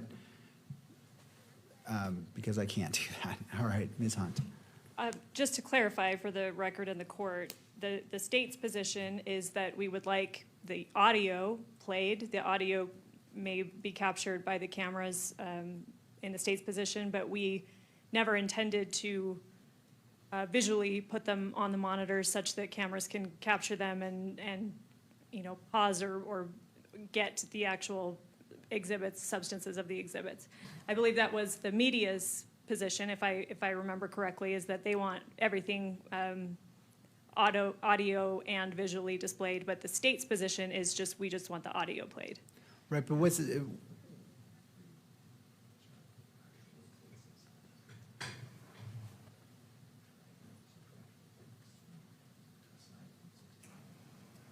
so I'm just focused on 16 right now.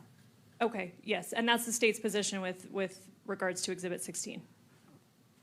So help me understand, what's the difference if the audio's played or the video's played on what the court is identifying is, well, first of all, 16 is admitted, so that threshold has been met, but we're dealing with the publication in regards to what is publicized, because this is going to Mr. Novak's argument about publicizing that is different than the court simply reviewing it for. Okay, so the video of the confession's in. I don't want to mistake. That ain't going nowhere. It's in. It's going to be in the trial. The distinction that Ms. Hunt is drawing is they're fighting over revealing it now before the trial begins. Audio or video, and it doesn't matter whether it's on a television or on the internet or on the radio. It's going to be broadcast. Because it's going to be going viral. It's going to be going viral, baby. And it's actually not Mr. Robinson's video. It's Mr. Twig's video. And when the court mentioned 403, Twiggs video. I think the court did accurately read my mind, which is fine with me. But it's unfair prejudice of a constitutional dimension. And How's a Twiggs video? All right, so Ms. Hunt, as it relates to that publication, help me understand whether it's audio or video. What's the difference there? Help me understand that. I disagree that it's a distinction without a difference. As we've discussed prior in this hearing, UCJA Rule 4-202.02 sub 2 sub J states that exhibits are presumed to be public court records, and it does give the court discretion to regulate access when necessary to protect the integrity of the exhibit or ensure a fair trial. So I do want to recognize that. But that discretion should be exercised narrowly, as we've talked about before with publication regarding this case.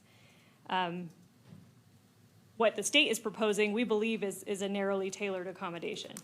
We don't want to display the full exhibits. Obviously, within State's Exhibit 16, the video of Lance Twiggs, he is shown, and it can be seen, exhibits that the state will then in the future move to admit 16.1, 16.2, the text threads, the Discord threads. So we're thinking that if it's displayed visually, what the cameras will be able to do is pause that, duplicate them, replicate them, essentially have access to those exhibits. What we're trying to do, and maybe they can do the same thing with I'm sure Mr. Novak will say they'll do the same thing with audio. But hearing the tone, the context, all of that, that's why the state chose to do, we could have done a written 1102 statement from Mr. Twiggs. We chose to do, as is allowed by 1102, we chose to do a recording because that's how the state is choosing to present this evidence. We believe that the appearance or the tone, the context, hearing Mr. Twiggs actually talk and talk through these exhibits, talk through his experience, is a meaningful way of presenting our evidence. And so that's the difference we're seeing. I see. Obviously, it's up to the court's discretion on how publication is to be made here. We've made our arguments generally about that issue, and we'll submit it to the court. Our prime issue is that the exhibits be admitted into the record, that the court consider them as part of the preliminary hearing standard and bind over, but we'll submit it to the court on publication. But that's the state's position. All right, Mr. Novak. I learned a long time ago that when the opposing party says, Your Honor, we're submitting on it, there's a suggestion that maybe the court is going to make a ruling which doesn't require more evidence, more argument from me. But I am going to say that it is fair for Ms. Hunt to say, Your Honor, we wanted the court to see the witness and hear the witness so that the court could make reliability determinations. Because as Your Honor has said, that's really up to you. That's a different issue from the constitutional consequences of electronic. I can't wait till we get to the end of this and they just decide what they're going to do. What the state will call a confession. Now I've changed the word from television to electronically publishing because I'm trying to be in the 21st century, and the Supreme Court used that word in 1963. Sure. Thanks for the history lesson.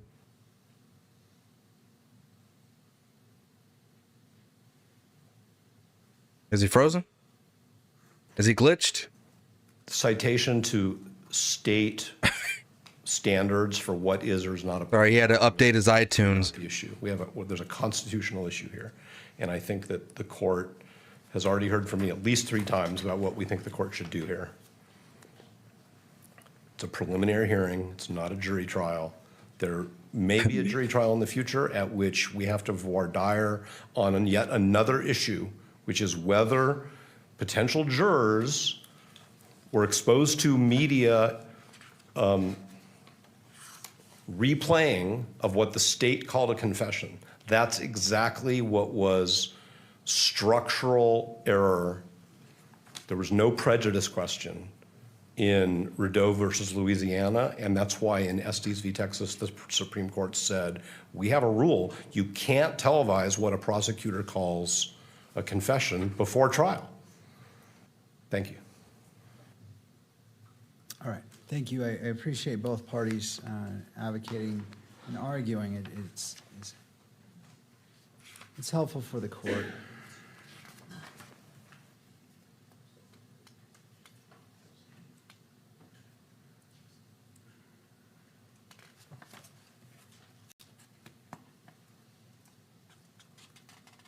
Did I hit the back 10 minutes button? No, we're live.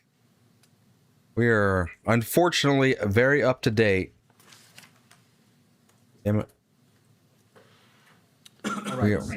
Whatever. Just take my word for it. We're live. Argument, which again, I appreciate the parties articulating. The further edits that the court is going to require to be redacted, starting on page 8, and I apologize, I don't have a timestamp. Starting on page 8,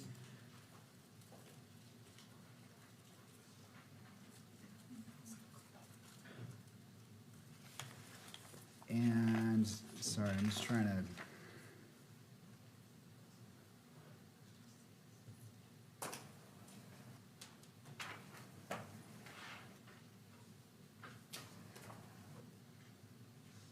Sorry, starting on page 7, right after it's at 8.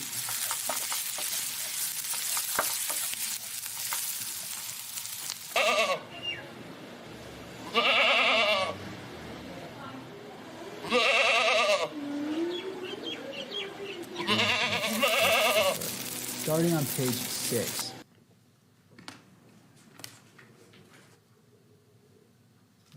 Now, let me go back here.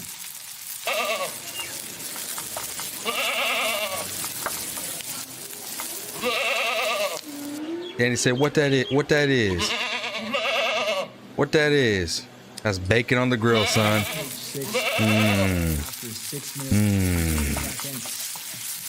Bacon on the grill, son.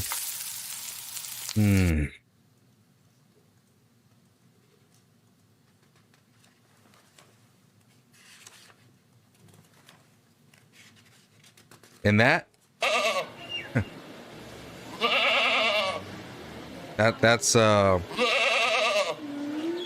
Ilhan Omar's brother's new wife. That's what that is. You're a real pretty girl. She got some big teeth. She knows how to put some bacon on the grill. That's Ilhan Omar's brother's new wife. 27 seconds. For reasons such as 403. And again, this is simply for public. Metal Smith, thank you for the 5. Mr. Twigs, what did Tyler tell you? Woof woof, Your Honor. Oh my God. But the court is trying to take a narrow approach and recognizing and balancing transparency. He said, "Get the bone, boy." And doing so in such a manner that it is meaningful and doesn't diminish Bury the bone, boy. the court's duty as a magistrate under the probable cause determination. All right. Can you state those times again, Your Honor? 6:56 until. Right. Remember, Twiggles, to chew your meat. 27. They don't know what the fuck they're doing. Until 2027. Is that? Sir, this is a Wendy's. And then what the court indicated previously from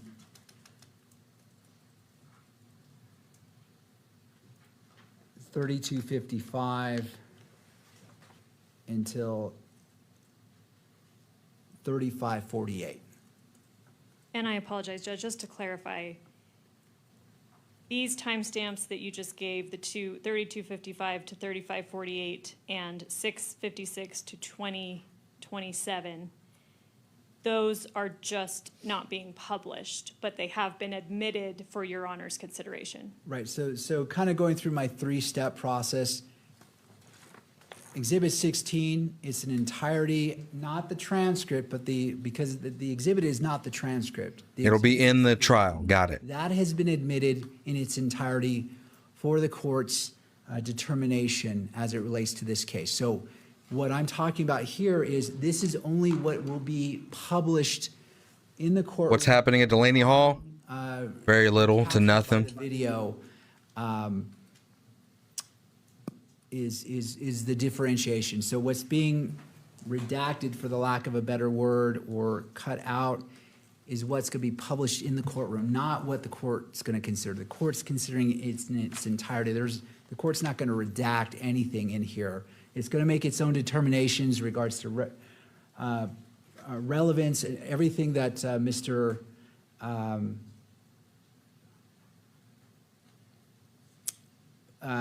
everything that Mr. Novak noted. I'm taking that in consideration and making those determinations, which the court will do again, because this is not something you do watch once and then make your decision. This requires analysis, and the court is committed to doing that.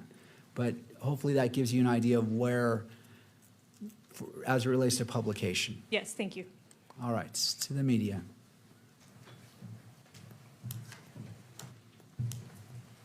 Thank you, Your Honor. I know how much time the court's already dedicated to considering this, and I appreciate the additional time being. He's going to be back out on Friday. One additional thing that. And we will definitely be restreaming that. To mention to the court.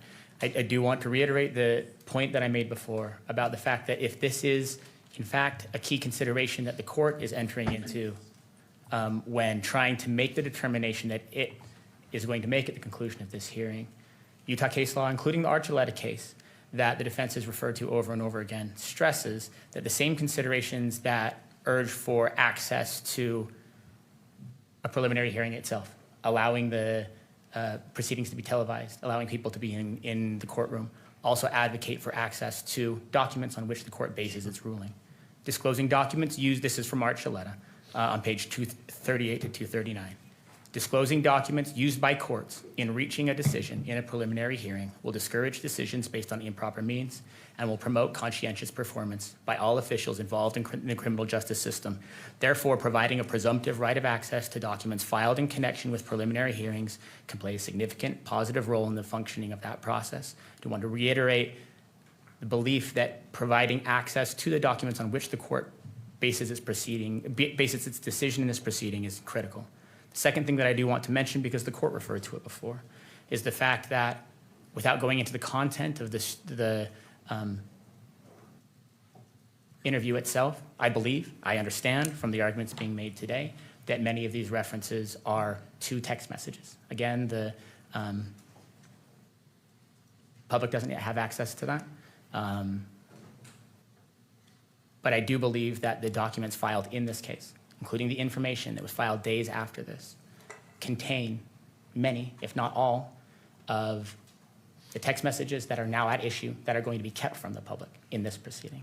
I know the court in previous occasions has said, if this information is in the public already, I shouldn't be in the business of trying to now keep that from the public for two reasons. One, it's already out there. Second, it suggests to the public that something else lurks in there, something else is being kept from them that isn't. And so not only does it run counter to the idea that of transparency generally, but it seems to suggest that there is something embedded in there that the public doesn't already have access to when the court denies access to materials in a proceeding like this that are already public. And so the people want it all. How much time the court has already invested in this. I believe it's wise, and I believe it would help avoid potentially making a mistake that the court later on then thought, oh, I wish someone had brought that to my attention, to check whether or not any of the materials that are now under consideration to be withheld from the public are actually already in the public's domain because they are part of the information and probable cause statements that were filed at the outset of this case. That's all I had here. I do too, Beagle Mom. I like that he gets to the point, talks fast, in and out. If you would like to state your name. The defense wants it to not be shown. Your Honor, Jeffrey Nyman on behalf of the The state personally doesn't really care, apparently. Hesitant to speak up at these proceedings. We understand It's the state, the defense, and the judge. You're all doing your job. But I feel as if we need to. I want to be clear as to what the Kirk's family's position is on all of this. The Kirk family believes strongly that if the evidence is being admitted in this preliminary hearing, it should be made public for the world to see. Yep. No redactions. This court has tools at its tools at its disposal to make sure the defendant receives a fair trial. You'll use them if you find that you need to. That's it, Your Honor. To not be transparent here, to not be open, to not let the world see what happened. It's not giving Charlie a fair. And distrust in the judicial system. Yep. And that's not what anybody wants. That's not what any of us believe should happen here. And we'd ask the court to consider the position of the family in making its ultimate decision. Thank you. Anything further before I issue my final ruling to clarify what's been stated, just so it's clear to all parties? Mr. Novak, your mic. Clarify what's been stated, so he hasn't changed anything. Yeah, I just want to say that we totally respect Ms. Kirk's position in this situation. Cap. Well stated by her counsel. Cap.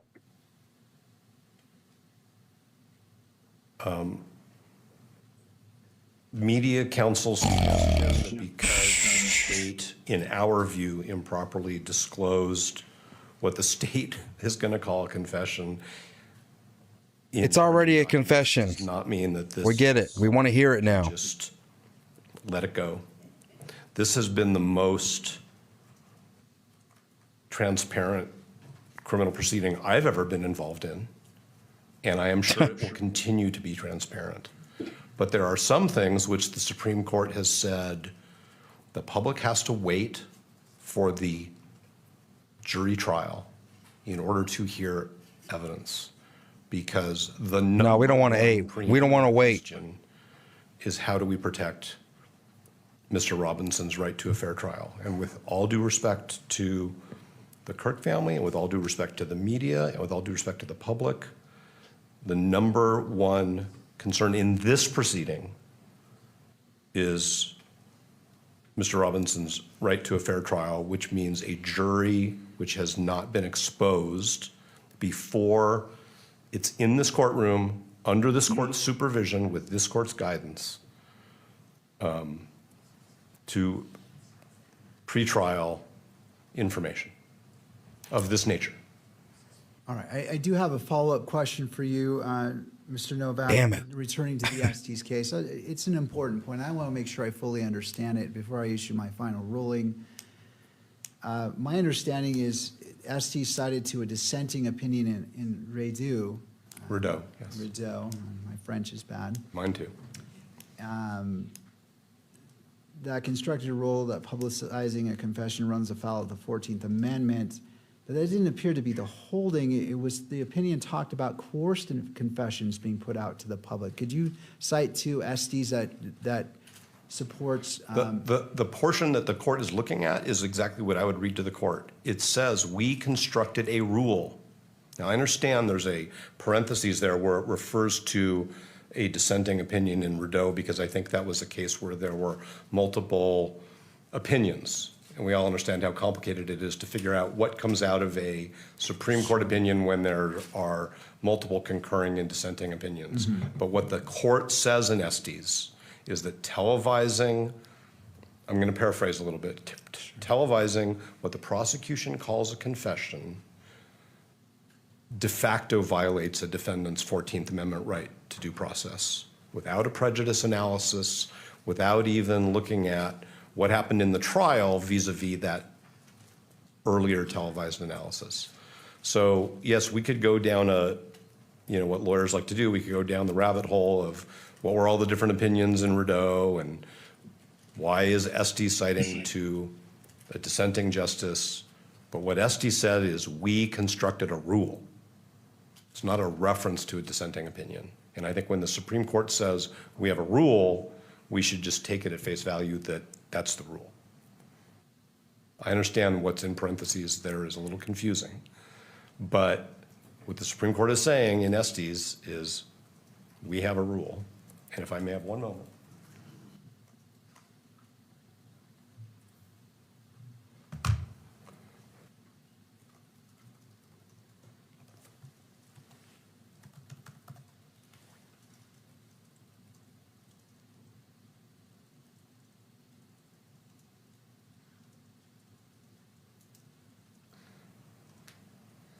The Estes opinion was written by Justice. I'm sorry, Ray. We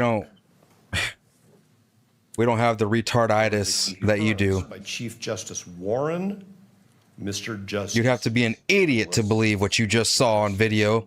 Goldberg. you'd have to be an idiot to believe what your eyes just saw. Brennan. Yeah, no. So have fun on Candace Owens' channel. Have fun over there. Deconstructing that, but it's a 5-4 opinion of the United States Supreme Court saying what rule they adopted in Rideau versus Louisiana. It's a 5-4 opinion.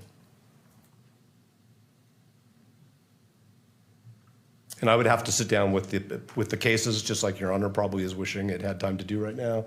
The court had time to do right now, but it's a 5-4 opinion of the United States Supreme Court. He doesn't want this to go viral because then Thank you. every jury, it'll taint the jury pool. Taking into consideration all the factors, the Headlines everywhere will say, starting at, he confessed, this is the video, boom. I believe I said, starting at 6 minutes and 56 seconds, going to, Are we about to watch a whole 30-minute video of him in the interrogation room? 20 minutes and 27 seconds. Does that comport what I previously said? Yes. All right. And then the other edit is, Well, no, he was talking about the text messages. The text messages were already out there, but not the video. The video is definitely not out there yet. If the video is out there, oh man. from 32:55. Candace Owens would have never been able to get away with what she's been getting away with 5:48. if the videos were all out there. With what I previously said? Yes. All right. And then from 35:48 to the remainder 37 can be included. So there is that gap, but that can be included. And part of the reason in responding to the media, and it's an important point, and to the representative for victim representative Erica Kirk, is I recognize the importance of transparency. I also recognize the importance of balancing constitutional rights, and it is a fine line. One of the reasons why for these edits includes, under my analysis, under 403, going to the last part, needlessly presenting cumulative evidence, and based off the representation of the state that the text messages may be introduced, the court is ruling that this may be revisited in case that doesn't happen. But to throw back the curtain, much of this is the text messages, to be clear. And again, all of this is going to be considered by the court. I'm balancing all these competing rules, the constitutional rights, as well as transparency. And sometimes it is an imperfect balancing act, but I'm trying to act in the interest of justice in making this balancing act, and for transparency to actually be transparent. And so that is the ruling of the court as it relates to State's Exhibit 16. Turning to the state, do you wish to make the edits as identified by the court and play it tomorrow to publish it, or do you wish to go a different route? I think just to make sure that we are completely in line with the court's ruling, I think we would like to take the evening to make sure the edits are all correct and start out tomorrow by playing it. And if you wouldn't mind, when you have that final copy, if you could send it to defense to review to us to form, just to make sure it comports with the timestamps that the court has identified. And I know this has been a long conversation, but I just want to make sure everyone understands, okay, this is what the court said, and we're all on the same page. So they're going to have to edit it down. Being presented reflects that. So not downing the state, simply allowing. They're not going to show the whole video. Is introduced into court. Absolutely, we will do that. All right. But they're going to edit it. They're going to edit it down to those timestamps that he just gave. This exhibit, no. And they're going to present it tomorrow. Well, Ms. Hunt, let us move forward. Being that you indicated that you're going to prepare this for tomorrow, how would we like to proceed for the remainder of our time together? If we can have just a moment. Call it a day.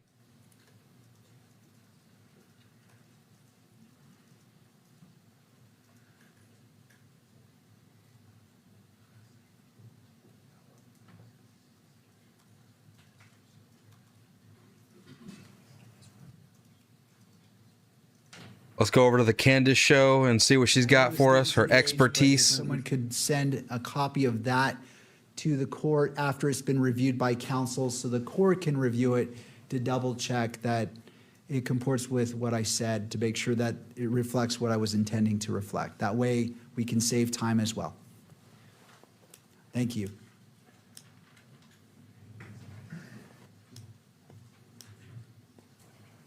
He was like, all right, what else we got? Supposed to be dinner time.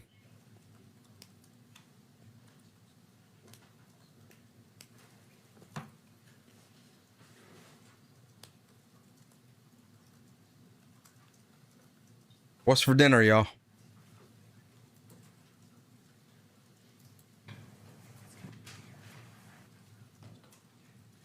Judge, it's the state's position that we close for today, come back once those edits have been made. Gonna be it for today, y'all. With that and proceed from there. All right. Any opposition from defense? No, Your Honor. I do want to point out that there is one additional exhibit which we think the state will offer through Mr. Davis. I'm sorry, Agent Davis. Agent Davis. That's it. Israel did it. Proposed redactions. It's 5 screenshots of Mr. Twiggs's phone. It's not a 25-page transcript.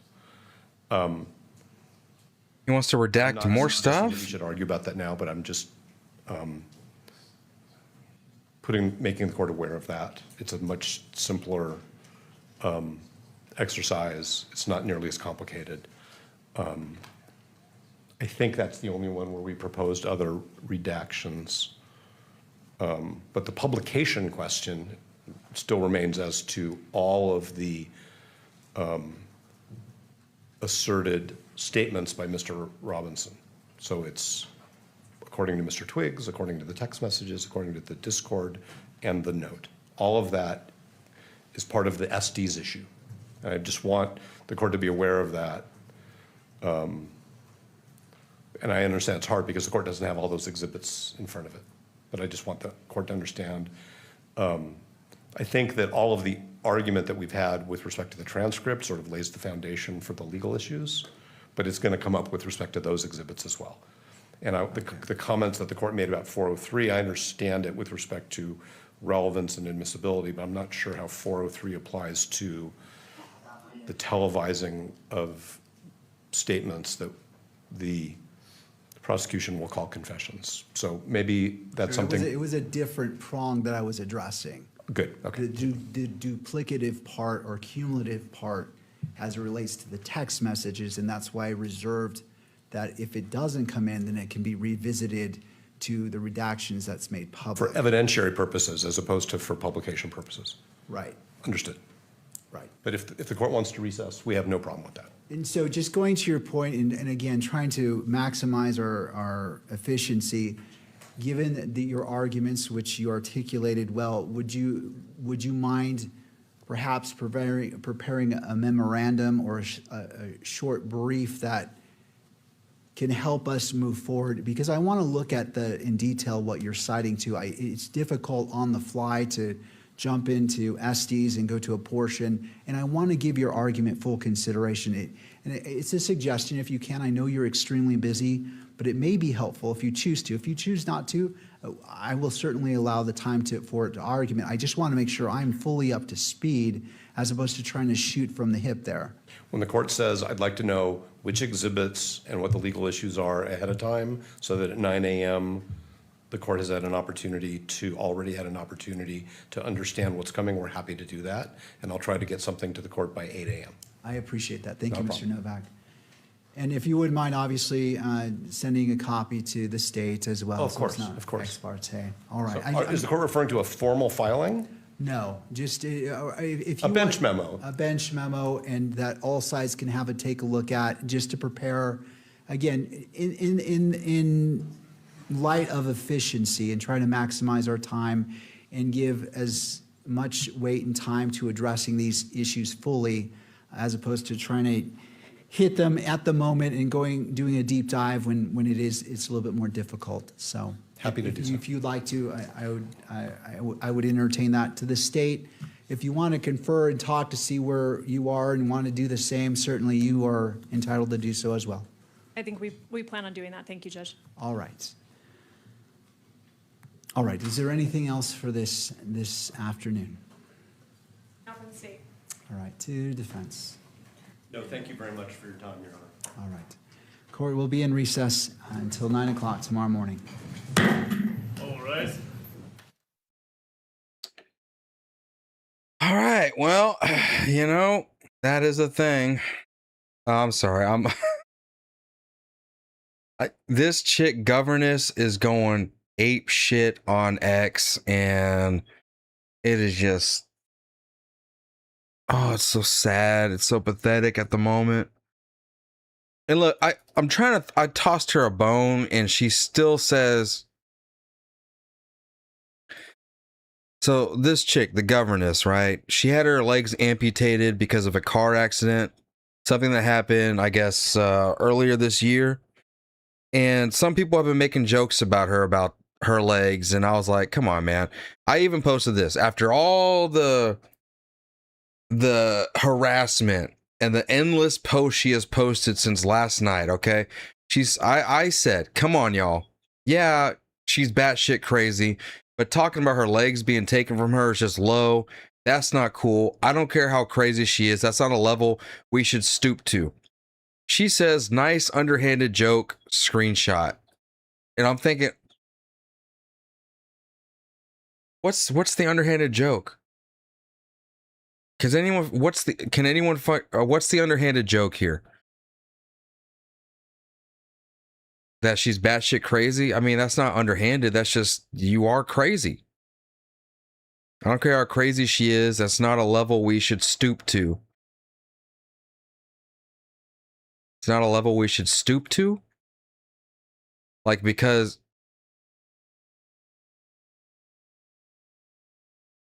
she ain't got no legs and she's lowered, I'm saying we should not stoop to that level. That was okay. That was not intentional. That was not the intention of the. Oh, god damn. I can't even do nothing. Listen, that was not the intention of this post. It was literally to say, like, all right, look, we could talk about how crazy she is. That wasn't the intention of this post. Okay. But god, dog, I mean, what am I supposed to do?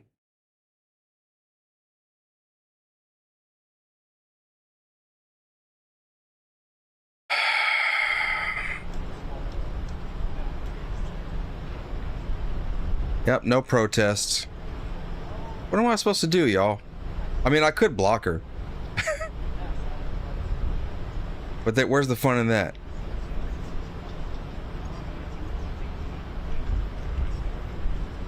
Shows my ability and shows my ability to critically evaluate my actions, find common ground, and denounce violence.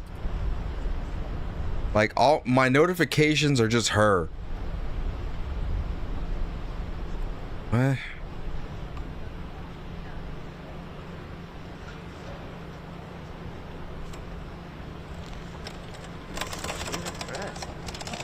Oh, okay. She even says it, yeah.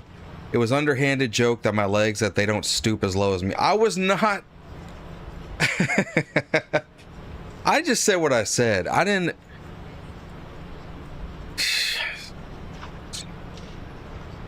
Lord help me. What am I supposed to do? Give me clarity, Lord.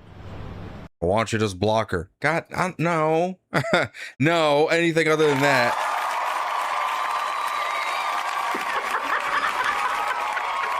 Because then the entertainment stops. This is yeah, I'm sorry. This is entertaining to me. It is goofy. It's funny.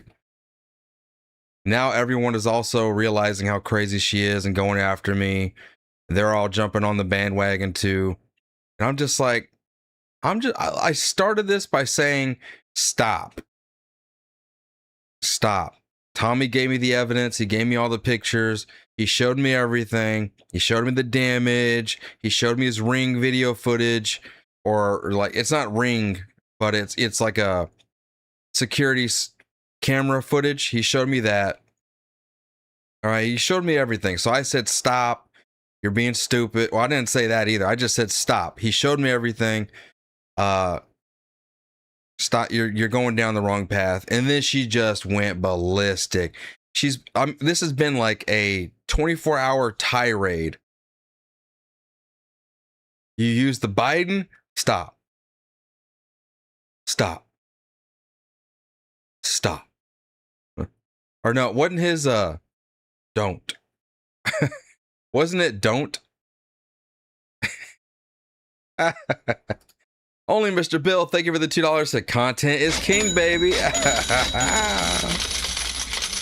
And then she dragged Zach X into it again. Another one of these crazy broads freaking out on me has to tag Zach X, and he's like, I was like, damn it, Zach, you got dragged into it again. You need to pray harder. He said, yeah, I know.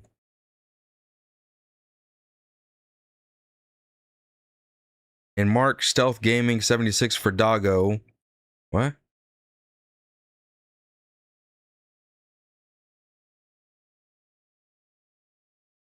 Keep trying to defame an honest person because you got caught with your endless cycle of crime. He's disgusting. I have a man. Oh. Tommy is married. You can't have him. You have a man?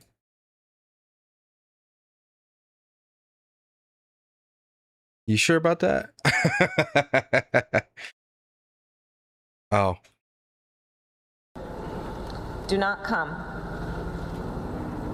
Do not come. I'm gonna come.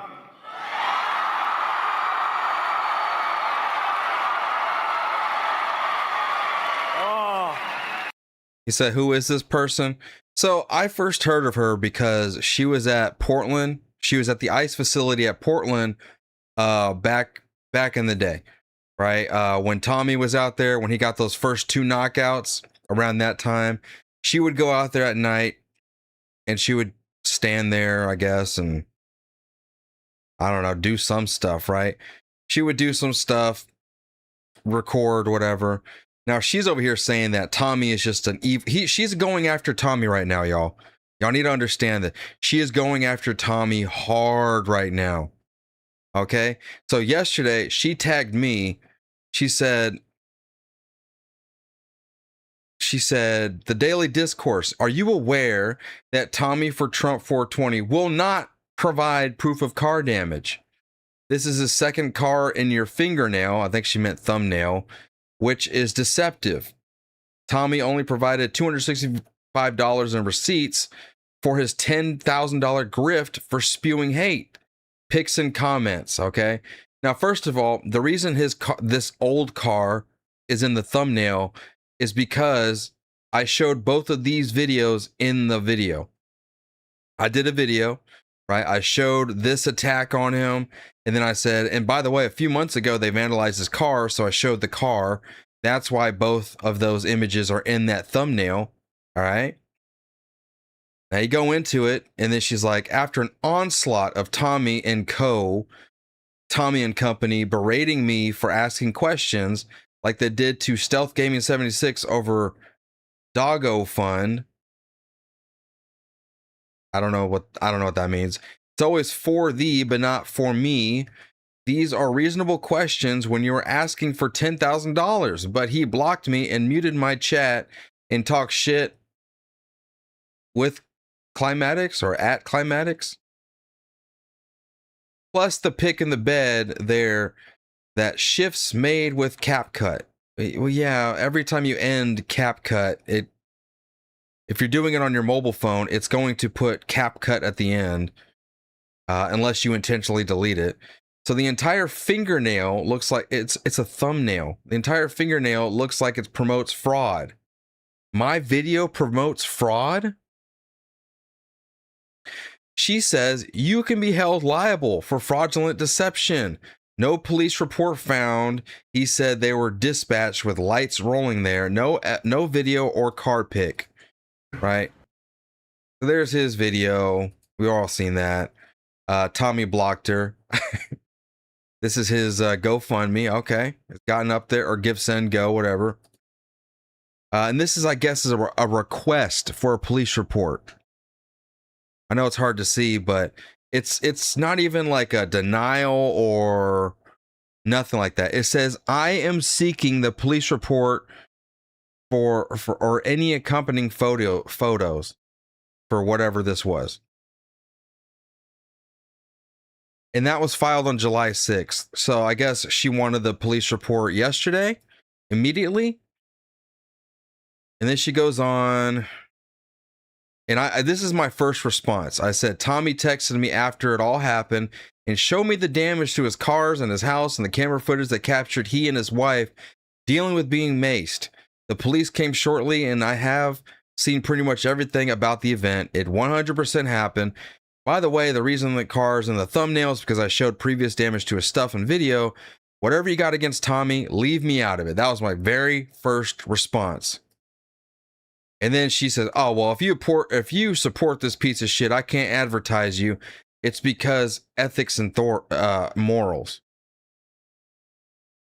I said, what? I don't care. Speaking of which, Kelly's, this old hag right here, which I have blocked, she talks shit about me all the time. And the governess, like, she doesn't mind that, Kelly's is one of these Antifa lunatics, crackhead old hags that talk shit about us. Okay, so whatever. She's on there. She's basically shifted to Antifa. She's on the left now. She's just like Will. She has become Will, the female version of Will. Right? He says it, and he comments fraud also because he said he bought food stamps off of somebody. Okay, whatever. I really don't care about that. Then why won't we show people? This is Zach X. He's dancing like an Indian, I guess, or something like that.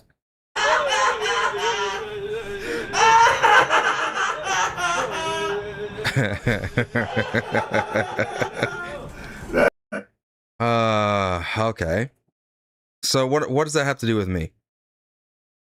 Right.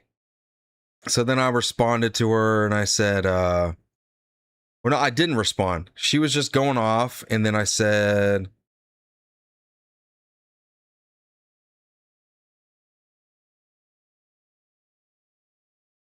this is my second response. I said, leave it alone. I've seen the camera footage and I've seen the damage to the cars in his house. The man and his wife were just assaulted in their own house and you're trying to make a spectacle out of it for whatever reason. Leave me out of whatever you got going on. And then it just went to a full avalanche after that. Okay, so you like bigotry as a Hispanic and you like Tommy for Trump views, so you give him a platform so you will be able to be sued to have fun. Look, the bigot likes it. Oh, she's talking about Zach X because he liked something. I don't know.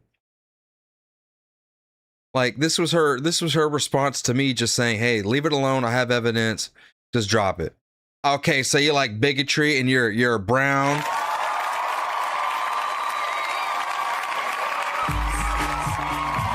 So now you're going to give this Nazi a platform so you'll be able to use it for fun. You're going to be sued. Okay. Sure. Okay. Tommy isn't a man. He's a little boy who acts like a toddler and get what he deserves. Tommy lost his job by quitting. Tommy lost his place. Tommy won't clean up his own mess. You enabler. He will never grow up. It just went on. Listen, it just went on. This is 19 hours ago, almost 24 hours ago, and she's been just non-stop. And then everyone else that comes in here and chimes in, she goes after them too. She's just crazy. But last night, we were having fun with it. I ain't even gonna lie. I'm over here trying to go to sleep. I was supposed to go to sleep at 9 o'clock last night. And then this all happened. It got to the point where we were just shutting her down. Other people were joining in, just shutting her down. And she was just going after all of us. God, I got a lot of notifications. And I was hitting her. This is what I was hitting her with. At some point, I got to the end and I was just like, you mean she isn't crashing out now? No, she's still crashing out right now. She's still crashing out as we're talking about it. I was just hitting her with the pregnant man emojis and laugh emojis. And she just kept on. It was like, I'm over here laughing with my pregnant man emojis, and she's just.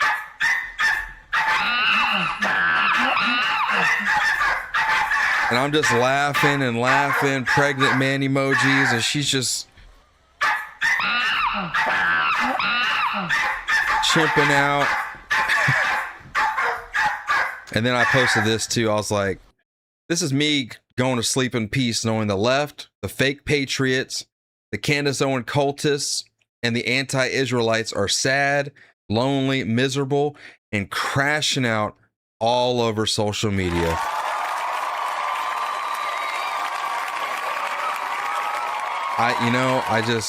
Hey, stop stooping to her level.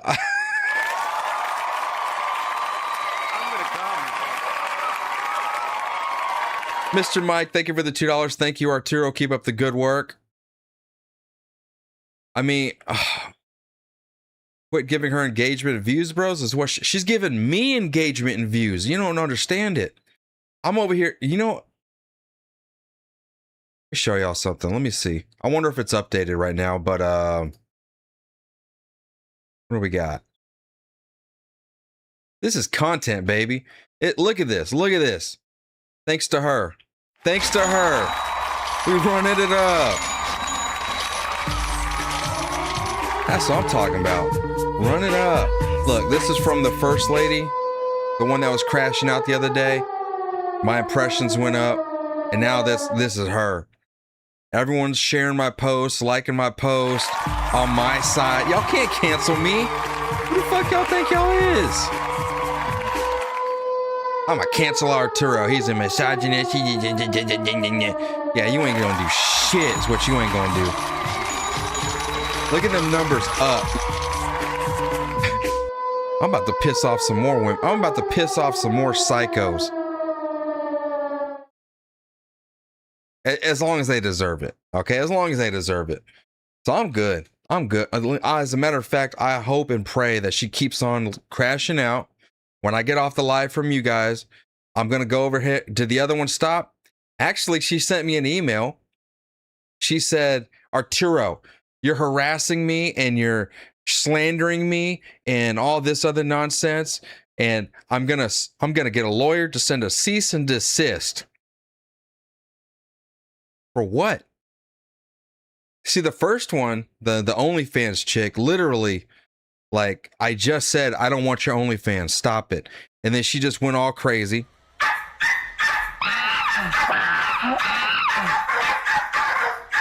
I'm just like, whoa, stop. I don't want your OnlyFans. And then she starts talking about my wife.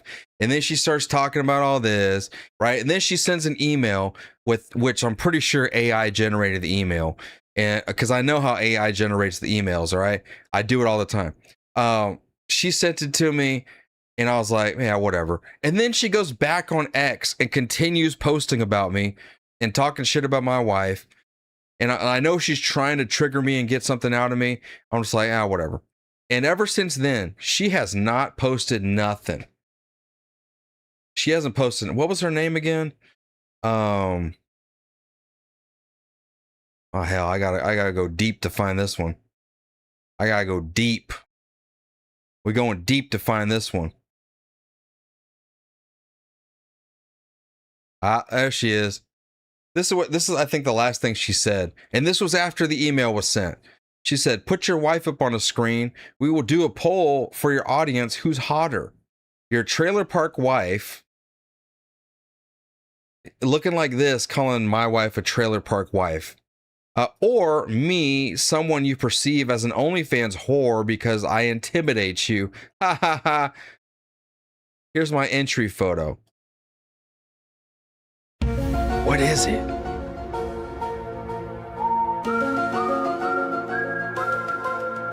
Ugh.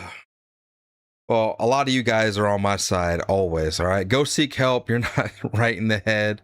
Why they saggy AF? And what is this? I see drugs. I see SSRIs. I see weed. What is all this? What is that? What you smoking over there? Crack? Enough said. Gross. Disgusting. Are those titties or balls? I can't tell. They aren't. You aren't that hot. Look like an industrial fridge. Good Lord. They are already hitting your knees. God damn, you're ugly. And has she posted anything ever since? That was the last thing she posted. Did we just like obliterate her off the internet? What happened? That was 3 days ago. Yeah, and she was tagging everybody. She tagged Zach X and all. She tagged Freya. Where's that at? Look at this crazy bitch.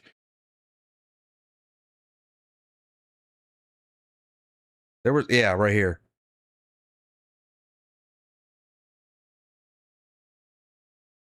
There was another one, but she tagged Zach X. She tagged Freya, Patriot Freya. Shelby Lynn. Why did she tag Shelby Lynn? She's just one of my followers on X, and probably someone here in the YouTube with us.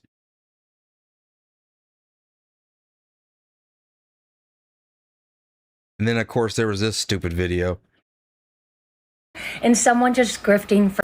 This is how you can tell the difference between a competent, serious person and someone just grifting for money, sweetheart.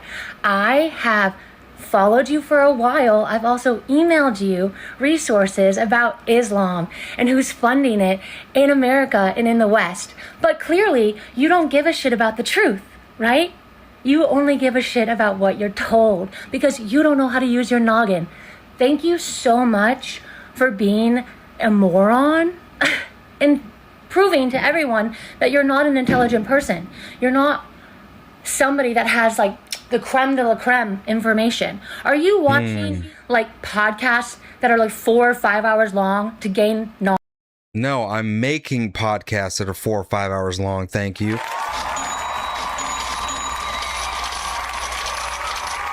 Why would I have time to sit around and watch other people's podcasts? Knowledge and information? No. You're watching Fox. You're watching clips on X and calling that news. Newsflash. Everything you see on X is a mirage to keep you conditioned. So 10 out of 10. And just so you know. What is with her 10 out of 10 thing? She keeps on posting that. It's like one of her little quirks. One of her little signatures. 10 out of 10. Yes. Greg Abbott is paid by the Davos, okay, the World Economic Forum, One World Order, whether you want to believe that or not. And the Zionists and the jihadists work together. Whether you want to believe that is up to you. But clearly, you don't give a shit because you don't want to investigate. So why is anyone wasting their time with you? I don't know. 10 out of 10. And fuck you. No, thanks. Sounds as dumb as Carolyn. Basically, it's the same damn thing. Yeah, so that's been my weekend. That's been my week, y'all. I got these creatures harassing me. I love y'all, man. I got so many people that support me. I fucking love y'all. Y'all are amazing. I'm gonna repost that. I'm gonna get some more engagement up. Keep the drama flowing. See, all I said was, no, fuck you, I don't want your OnlyFans. And then she just had to go.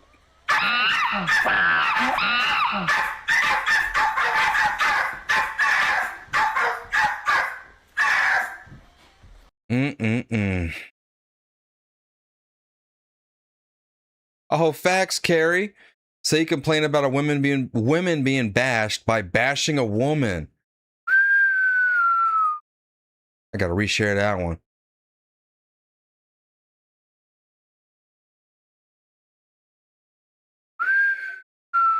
I love y'all, man. Everyone's on my side. See, these these women think they can get everyone to turn against me. First of all, who the fuck is you? Second of all, ain't nobody turning against me, because sorry, ain't nothing to turn. I am who I say I am. Gregory Bavino didn't ask me what my OnlyFans was when I slid in his threads on X. Slid in his threads? What? Who says that? You slide in DMs because you're trying to hook up with someone or do something. I don't know what y'all do. But you slide up in DMs. You don't slide into everyone's comments. I slid in his threads. What's your excuse? Sad Greg doesn't follow you. Gregory Bavino? I'm questioning whether or not I should even trust Gregory Bavino with the way he's been talking recently. Sad Greg doesn't follow you. You must not be that cool. Ha ha ha ha ha. Greg Abbott's still a global's asset. Blah, blah, blah, blah, blah, blah. Oh. Be sure to think about me when you're fucking your wife. Yeah, that's... Trust me, listen, I mean... I want to go a little bit longer, you know. I'll probably pull that image up. And then she's going to be like, what's wrong, baby?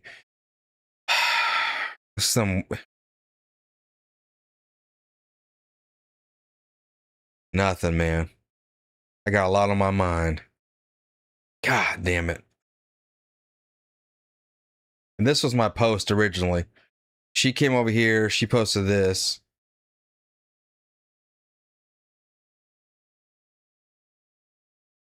Oh, what is she? Did she delete all her posts?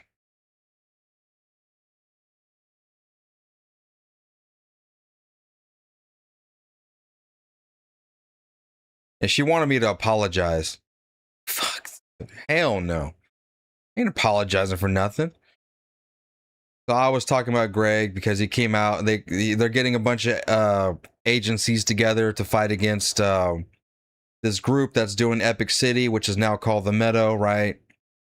And then she's like, no, you're mistaken. He's a globalist operative. Laughing my fucking ass off. He works for WEF. Conservative space is so dense, y'all think these people aren't bought. So she starts off by saying, well, y'all are just dumb and you don't know what you're talking about. Then she says, we're getting played so much, LOL. We're like pro-Zionist if we're not pro-Jihad. And they're literally the same global apparatus. The Republican and Democrats party is one freaking party. Why can't we figure this out? And I said, nobody wants your OnlyFans.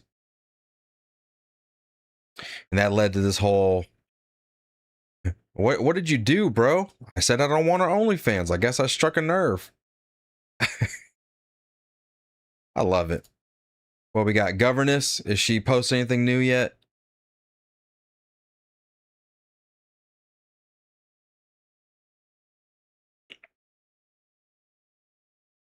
Governess is a wacko leftist libtard. Yeah, she's gone completely to the left. After she was getting annihilated last night and we were just roasting her to hell and back, which we weren't even going that hard on. I was making her contradict herself because she says Tommy can't use his freedom of speech at these protests. That's considered harassment and hate speech, right? And so she's talking shit about us. And I'm like, well, isn't that harassment and hate speech? And then she said something about calling kids a cunt or something. And so I took it out of context the same way she took Tommy out of context and turned it against her. I'm like, wow, you're over here advocating for calling her child a cunt? What's wrong with you? And then she's like, no, that's taken out of context. I'm like, well, what you said about Tommy was taken out of context because he was saying that when I go to these protests, I agitate them. That's the words he said, but what he was talking about is I don't even got to do nothing. It's my mere presence being there that agitates them, which is what he said. But she said she took the words I agitate them as in he's an agitator. He goes out there to purposely agitate them and try to harass them. He stalks them. She says he stalks them. He stalks the left. How do you stalk somebody who's having a open invitation for protesters to come out and protest against something? Right? So she's going crazy. She's saying he's stalking her or stalking protesters. He's harassing everybody. She's like, I'm getting a huge lawsuit put together. Bitch, you ain't doing nothing. She ain't doing nothing. Who was saved by Link? What? No wonder you don't have a real job. You're dumb as fuck. This is my real job. Making y'all cry and complain. Shut up, bitch! Making y'all cry and complain. This is my real job. I make so much money off of making y'all cry. Jesus. But I also have a part-time job too. We work at ICE over here. So, somebody, my other fellow ICE agent beat me to it. Thank you, thank you, Heavy Hook. Getting that deportation set up. Expedited.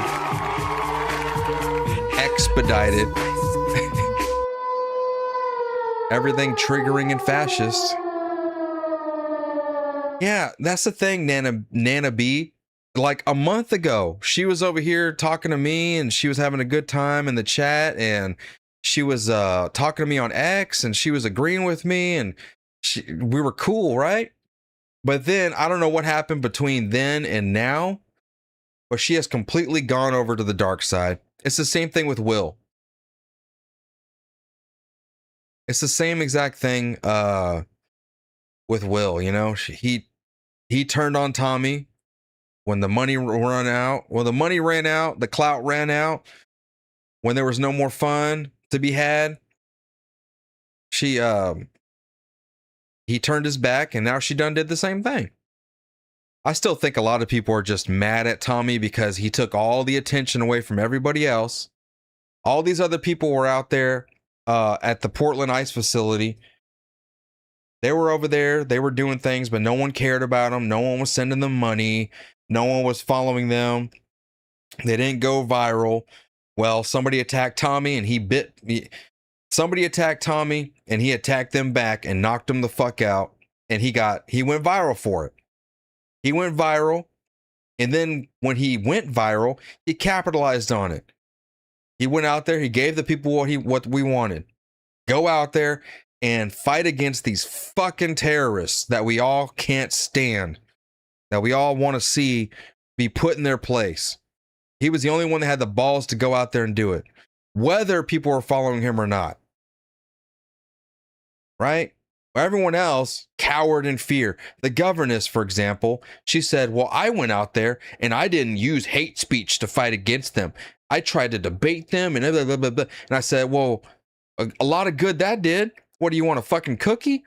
A lot of good that did, because now look at you. You're on their side. Apparently your little, peaceful protesting tactics against the peaceful protesters didn't quite work out, because now you're one of them.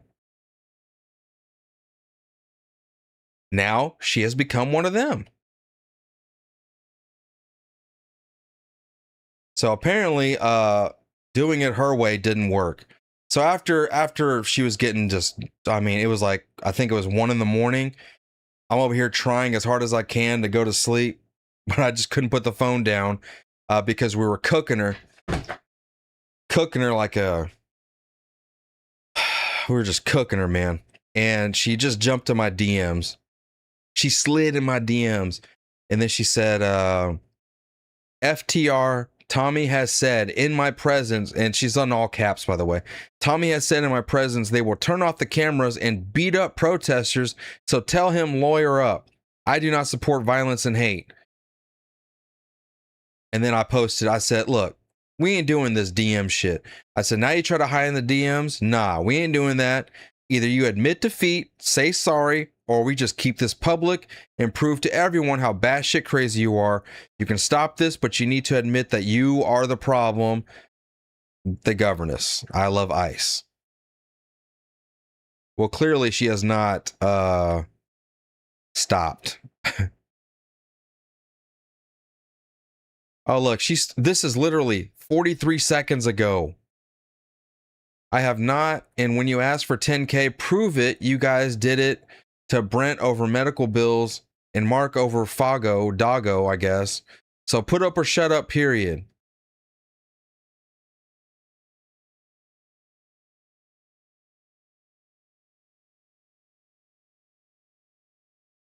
Oh, now the left is over here having a little gal pal.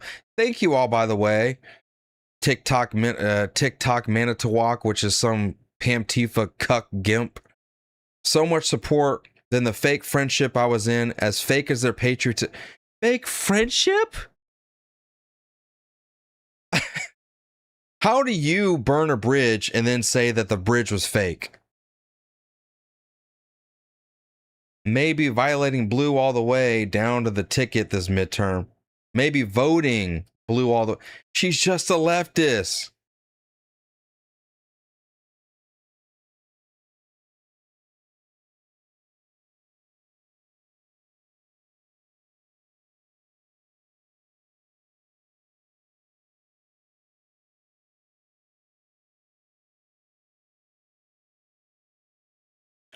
Just give it time and the demons expose themselves.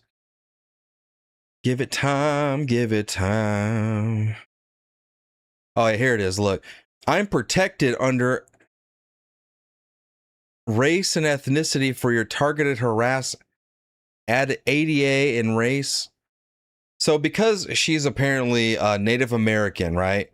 Because she's a Native American, apparently we can't say anything to her, or else we are we are harassing her, and we are hitting her with hate speech. Hate speech loses constitutional protection and becomes prosecutable crime under or civil rights violations if it falls into specific categories such as true threats, that's not happening, incitement, that's to imminent lawless action, that's not happening, or targeted harassment, that's not happening either. As a matter of fact, nobody mentions anything about her being a Native American. I would have never even said anything about her being a Native American because I don't give a fuck about that. I'm not over here saying like, I don't know. I'm not even going to say it, but I'm not saying nothing about her being a Native American. Just because you're, what? Just because I'm black, now you can't say nothing to me? Hey, shut the heck, man, no. And she's giving me the definitions of hate speech and hate crimes as if she understood them. And then she tagged the FBI.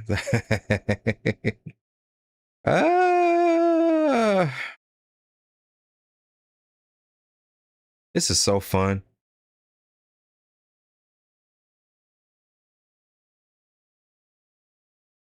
Yep, I was looking out for you all. That was the last help from me to the community.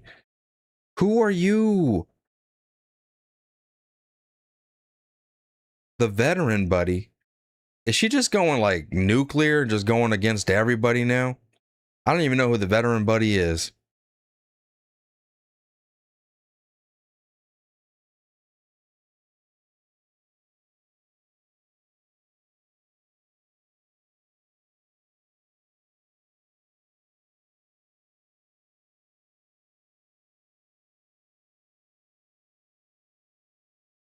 What?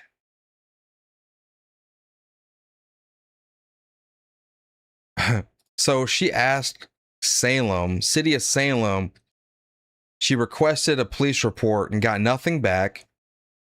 You know, if you're going to claim this, then at least show us the denial letter or the letter that says, yeah, there's no police record there.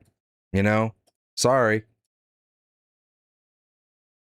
And he says, that's only the city of Salem, not the surrounding county. I really doubt Tommy is going to stay in the city. Sucks to see you, James. Such a genuine good person get wrapped up in Tommy's facade. Goodbye, James. You were one of my favorite people. I know Stacy and Tommy and helped with the fundraiser. I know what I'm talking about, Gov, the governess.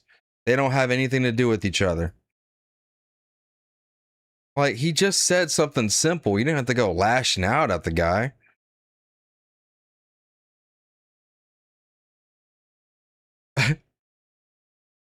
This person. Internet harassment involves using digital platforms to threaten, stalk, bully, or cause substantial emotional distress to a specific person. Legally, it encompasses actions like cyberstalking, doxing, revenge porn, and not consensual intimate imagery. She says, thank you for providing proof you know what you're doing.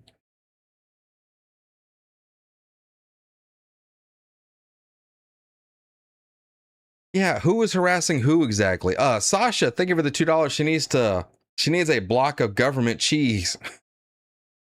Yeah, some Cheeto dust. What do you mean by that? I don't know. Anyways.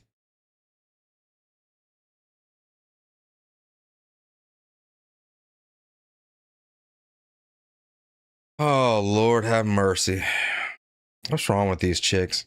I think she's just having a real severe mental breakdown. And it's been going on for a while. She was going after Zach, and Zach doesn't play. Obviously, you can clearly see Zach doesn't play. Now, would I make any jokes about her legs? No, absolutely not. He said, you lost your legs drunk driving.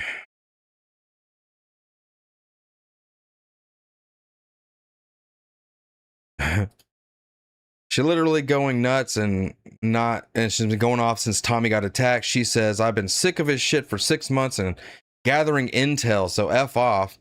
You just can't accept reality that you are a POS and we see it, the mask is off.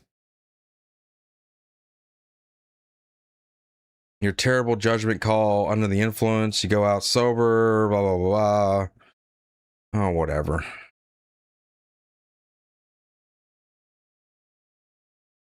Oh, great. Here we go. So I told her, you're just another leftist pretending to be a patriot. No, I want zero relation to you, MAGA Fs.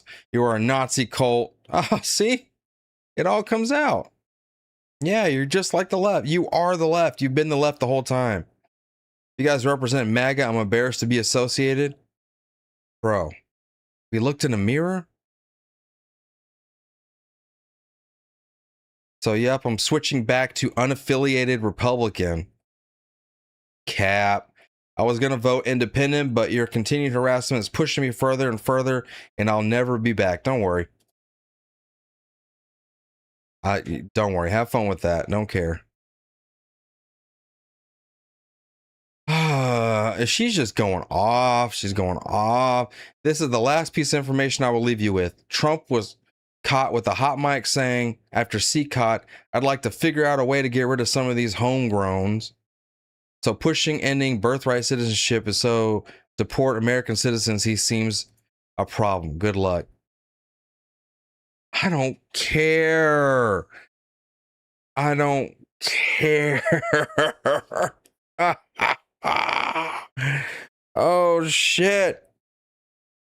Something wrong with these people, man. Mental illness is now the new standard.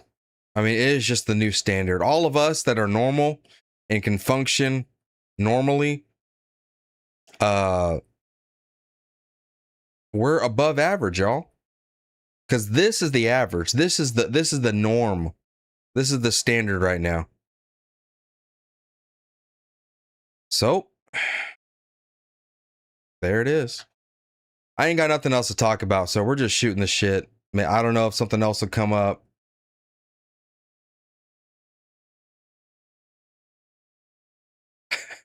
I still can't believe she managed to find a joke.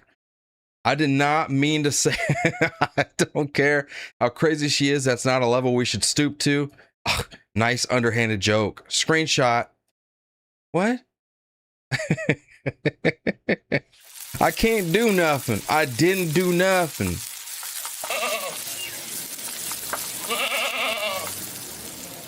I'm sorry. I'm over here going off. I'm just talking, y'all. I'm not even paying attention to the chat right now. Let me, what we got going on?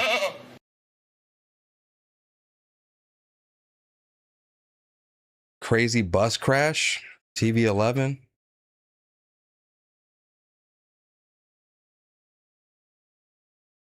I just love it. I've never been in the, oh, look at that. Hold on, we'll go to the bus crash. Arrest, rammed an operational vehicle and weaponized. This is what I want to see. An officer, promoting that officer to fire in self-defense. But Connor Hagan with the FBI confirmed to me this afternoon that his office is strictly leading an investigation into a potential assault on a federal law enforcement officer. Meantime, the Department of Homeland Security's Office of Inspector General is leading the investigation into the agent-involved shooting. The DA's office released a statement saying although access to key evidence is under federal control, they're investigating what's available to them and will review any information within their reach. I'm just sickened and disheartened for the loss of a good man, a man who worked 35 years to support his family, a man without a criminal record. Oh, stop. It's just devastating news to hear that. We want to make sure that the family has told the truth. And that to ensure that this doesn't happen again, and that to hold people accountable. That is what we're looking for, and that's what we're asking. Yes, that the two investigations, should happen. But what's more important is for the truth to be revealed to the community as soon as possible. The truth is, he tried to run over a federal agent. LULAC here in Houston. If one of us got to go, it ain't gonna be me. Mexico, and right now there's a protest that's about to take place at 6:30, and people are just loading the streets right where this happened to Salgado. There's been tears shed. People. This is what I want to see. For change, this has just been rapidly getting more. When does this become a out here, of course, unlawful assembly? That's what I want to know. In Houston, McKenna Earnhardt, Fox 26 News. McKenna, thank you so much for reporting. We appreciate it here on Live Now from Fox. And earlier today, we did hear from some family members of the victim. We heard from his son, who said his father was just simply. Let me check TikTok. His son saying that his father was a good man. We are going to play out some of that reaction. I'm sure he did. I'm sure that's exactly what he said. In a little bit, so be sure to stick around for that. What we are going to do right now is we're just going to slide away for a quick 2-minute commercial break. Our coverage continuing in moments. Stay close. Okay, let's get to this bus crash. Check this out. Look at this.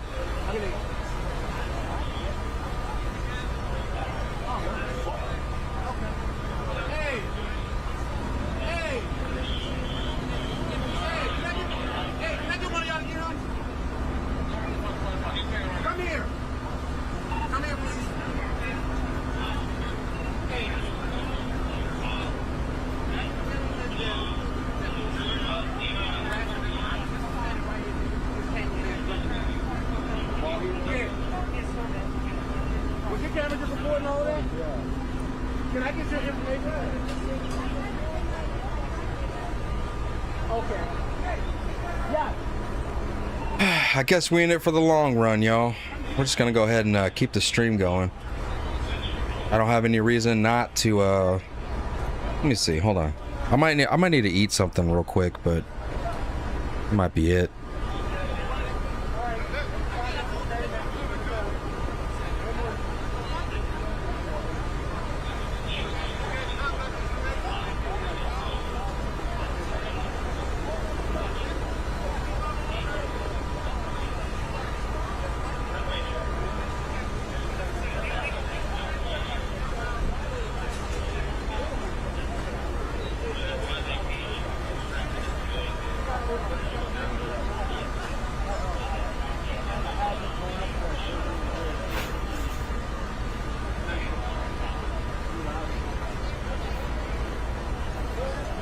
I'm gonna make a new thumbnail for this live stream.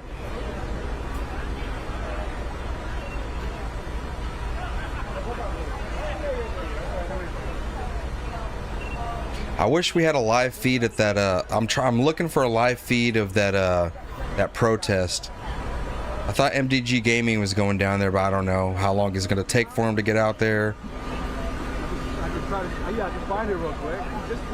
Yeah, let me call my boss. He didn't pull it out. He just threatened right here. That's why, like, we already got him to do the duty for having a stolen gun from the show. He's not the yeah. Yeah, that's what that's good and everything. I didn't even know he was right there until I walked and take the picture. I turned around, he was right there. So he got to put nowhere near. Nowhere near. Okay. Okay. Thank you.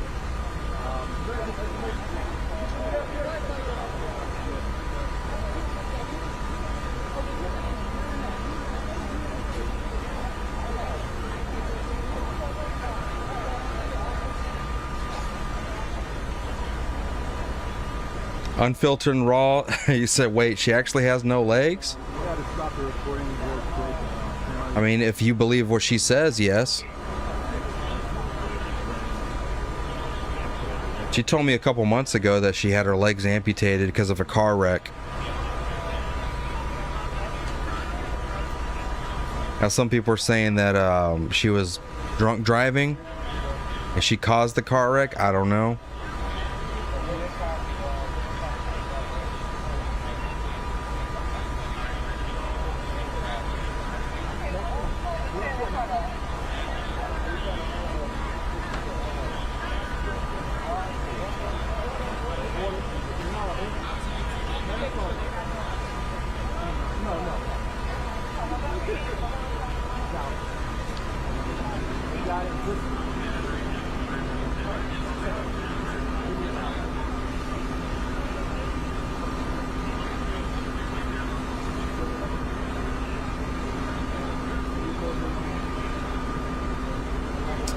And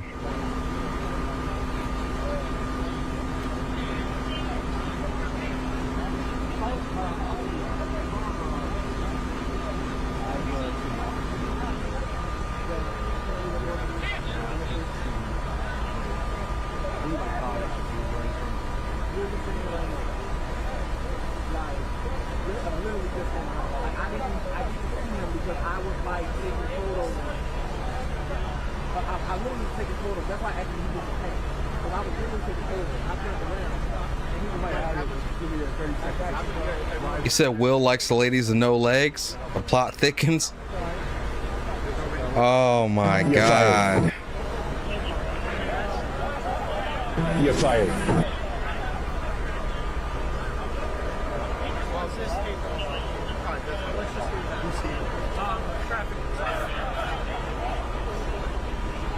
She posted some My Chart pictures that does show that there was like an amputation and stuff like that. I have no idea what that means or how serious it was.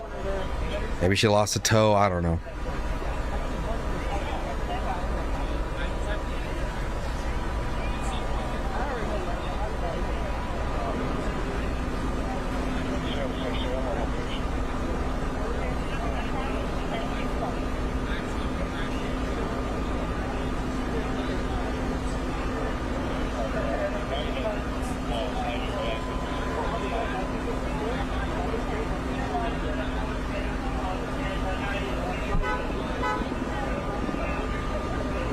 What? There go that shiny head again. You think you just fell out of a coconut tree?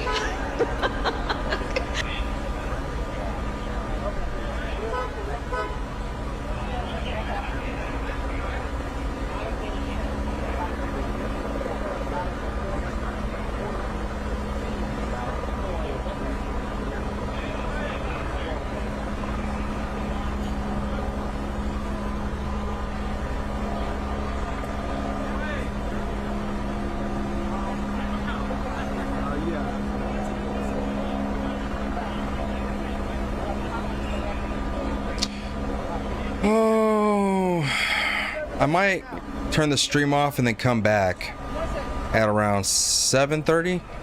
We'll take an hour break and then we'll come back.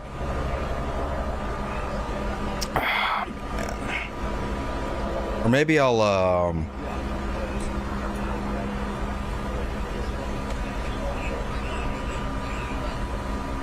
oh shit, if my wife can figure out what she wants to eat.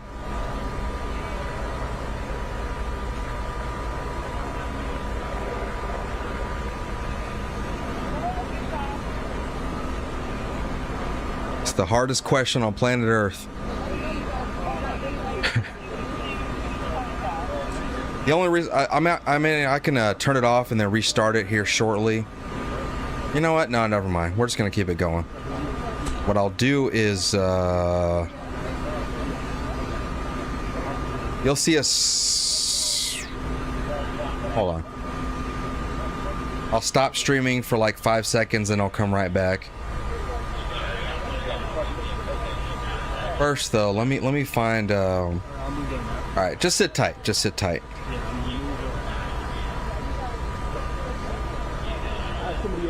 I gotta find some protests going on here.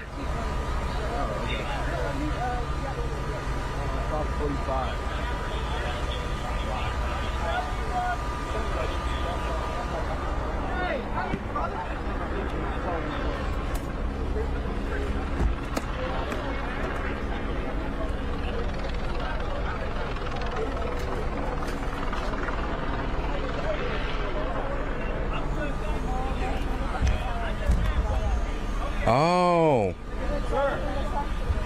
check this out. This is supposed to start in 30 minutes. Emergency protest, ICE out of Houston, justice for Lorenzo, Wednesday, July 8th, 6:30 p.m. Follow that. Hopefully I can find other people. Yeah. See, this is the best way to follow all these radical idiots. Look over here, follow all them. Here's another leftoid. His family and their supporters gathered here to give a press conference to honor his memory as a family man. Yeah, shut up, bitch. Whatever. I'm looking for the people that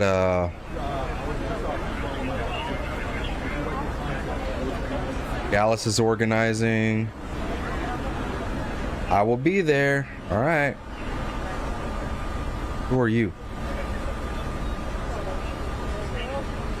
Uh-huh. Have we ever seen her, y'all? Tony, if you want to find these leftoids, they're here on Instagram.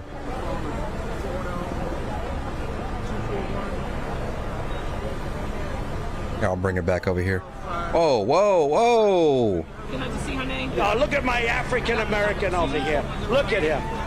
Are you the greatest? You know what I'm talking about? Okay. Okay.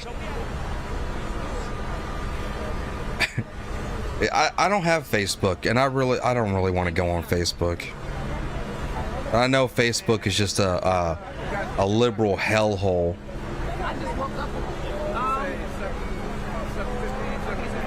Did she say I just woke up?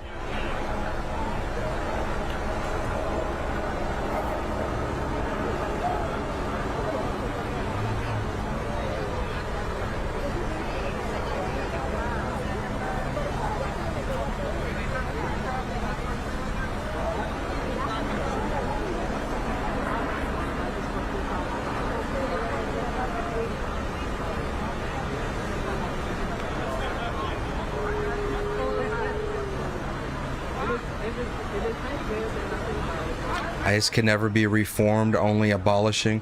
Oh God, these people are just so. If y'all have an Instagram though, follow me on Instagram, right? And if you got any of these videos, you want to send them to me in my DMs. All right, we got a couple of y'all over here. Oops. Got a couple y'all. I haven't posted, well, I posted a little bit, but it's not enough to tell the left what we're all about over here. All right. The revolution. There's your boy. Will not be televised. Oh God. Or will it be live streamed? starts in here. Oh, this is the same thing somebody else said, like word for word. Revolution will not be televised, nor will it be live streamed. Are you gay? It starts in here. In regard to these ice out bills, they have statistics come. I like this guy. He's cool. Go back to where? What is that? Tell me. You tell me. Your mother. Yes. You know what? Your face says that you are a one racist person. Your face says it all. Nothing else. Yes. Go back where? What do you think where I was from? Get away from me. Get away from my car. Okay. Right Keep it now. moving. Keep it Get moving. You know what? I got things to do. You might be jobless, but I have a job. Keep it moving. You are a racist piece of shit. Yes, you need to know. Indian in Canada. On July 10th, 2025, I was confronted by ICE agents on my way to work. Bro, you see this wall of agents and you drive up to them? I want you to understand exactly what that looked like. Not because I want Oh, you were confronted by them, yet you drove up to them and now you're yelling at them. I love it. Because it exposes you stupid mother. I was driving to my job as a security guard at a licensed farm in Camarillo, California. Federal immigration agents were lined across the road. They're always just simply driving to their car, I huh? identified myself as a U.S. citizen and a veteran, but that didn't matter. Agents smashed my window, sprayed tear gas and pepper spray into my car, dragged me out. I was choking on gas, unable to breathe, while officers shouted commands. Medic! They pinned me down, one kneeling on my back and another kneeling on my neck, while my hands were already behind me. I was taken to a new base where agents collected my DNA, and after that, I was taken to a detention center and held for 3 days without charges. No phone call, no lawyer, no medical care, even though my skin burned from the chemicals. I wasn't allowed to shower. On July 10th, 2025. Well, maybe next time don't drive your fucking car up to a wall of ICE agents. Stupid. Dummy.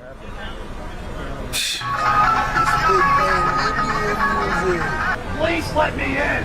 My mushroom. Oh, there's a stupid giraffe. Get on the Ferris wheel. Anyway, I'm sorry, y'all.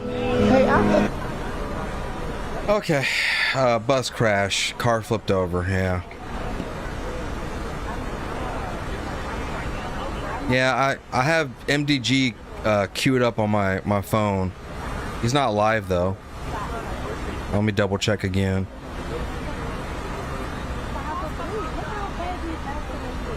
I'm sure he's like aiming for 6:30, but we'll see.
Mike, I don't think you're blocked, bro.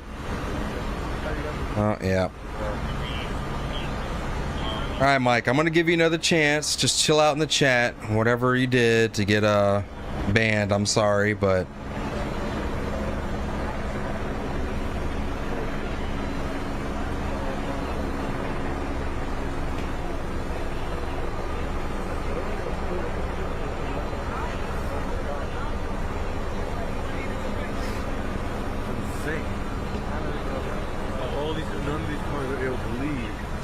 Anyways, yeah. No, you could go behind. Yeah? You could turn out to there and go around. What were we doing? You come here before? Got in on this parking car. How do you get across the street? Nobody across the street?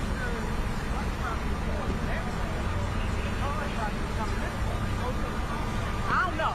I'm just assuming. I'm right here. The bus.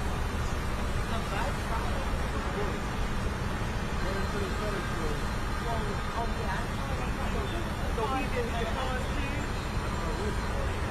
No, I like that. Just hard to come up with a bunch of words. That's what you said.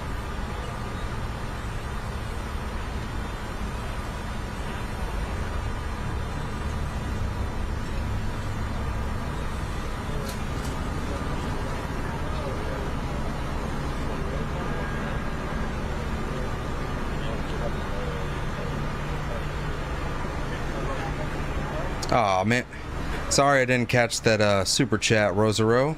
Hold on, y'all. I got a lot of these. So very Carrie, thank you for all these. Let me cook. DC Dave, thank you for the red card. Heavy Hook, thank you for the gold coin and the 100, and also the other gold coin and another 100. I think they sent them twice. Yeah, it sure did. Weekend at Benner's, thank you for the $11.11. You know, because you actually research and develop. Thank you, sir. Bobby Tandow, thank you for the 5. He said, pay the Mysterians no mind. The Mysterians. Magic poops for them all. Okay.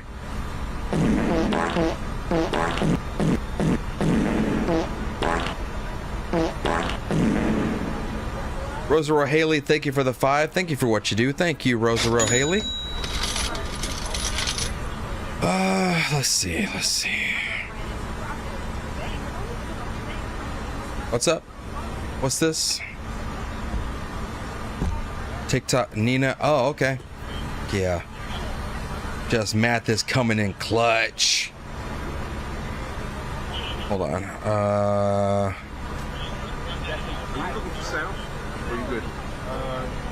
Someone here running the top? Yeah, we did all the other. Oh, yeah. Somebody else. You got covered? Yeah. All right, good.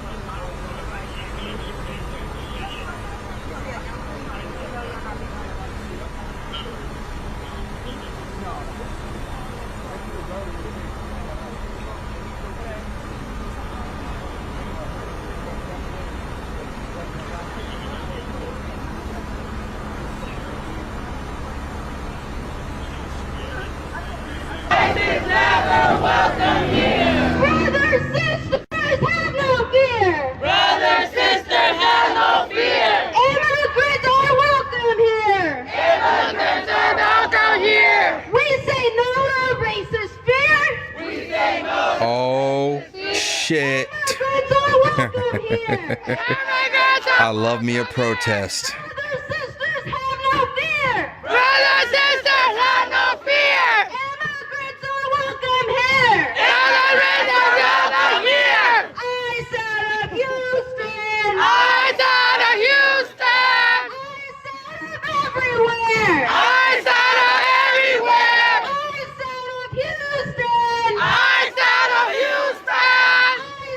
I bet the numbers are gonna fly up when I turn this into a protest video. I bet you people are gonna be flying in here.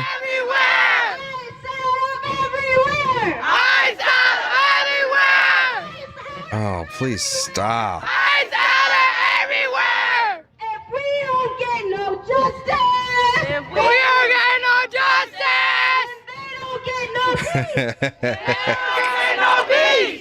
I know that's a fupa.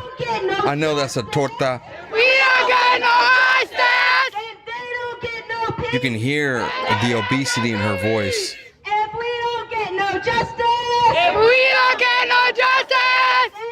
Or she gonna ban me too, I bet. That's not what she said. That's not what she said.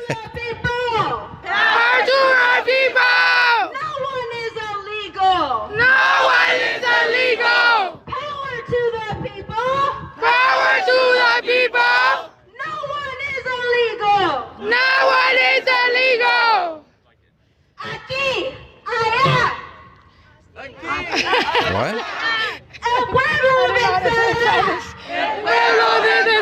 They don't even know what the hell you're saying. There we go. Saved, thumbnail, title changed. Jump over here to Rumble. Back on that one. El pueblo vencerá. El pueblo vencerá. El pueblo vencerá. El pueblo vencerá. Hey, Abbott, haven't you heard? Houston, Texas, y'all. Houston, Texas. Final word. Let me have the final word. Huh? You heard. Oh, too long. Final word. Hey, Whitmire, haven't you heard? The people have the final word. Oh, check it out. Trump, haven't you heard? No, go back. Haven't you heard? The people have What? the final word. People have the final word. Hey, we are so glad to be out here with you all today. Today is a day of grief. It's a day of anger. But we are out here together to show that we can fight back and that we will fight back. Am I right? ICE has been terrorizing our streets for so long. Here in Houston, Yeah, Fox is out there, but they're not. They're going in and out of it. They're not showing like a consistent stream. Where we think that we can't see them. But we know that Houston in the state of Texas is leading this country in detentions and deportations. Shame. Shame. Shut up. But we know how ICE operates. Shut your ass up. The murder that we saw yesterday is an incredible tragedy. We recognize Yeah, the illegals are just trying to run over ICE agents. It is a tragedy. ones in the community is going through. It needs to stop. But we also know that it's not a surprise. This is exactly how ICE operates. This is the playbook. MAGA turns on Trump after ICE kidnaps one of their own? 6 months ago, What? we saw them shoot and kill Renee Nicole Good and Alex I don't think so. in Minneapolis.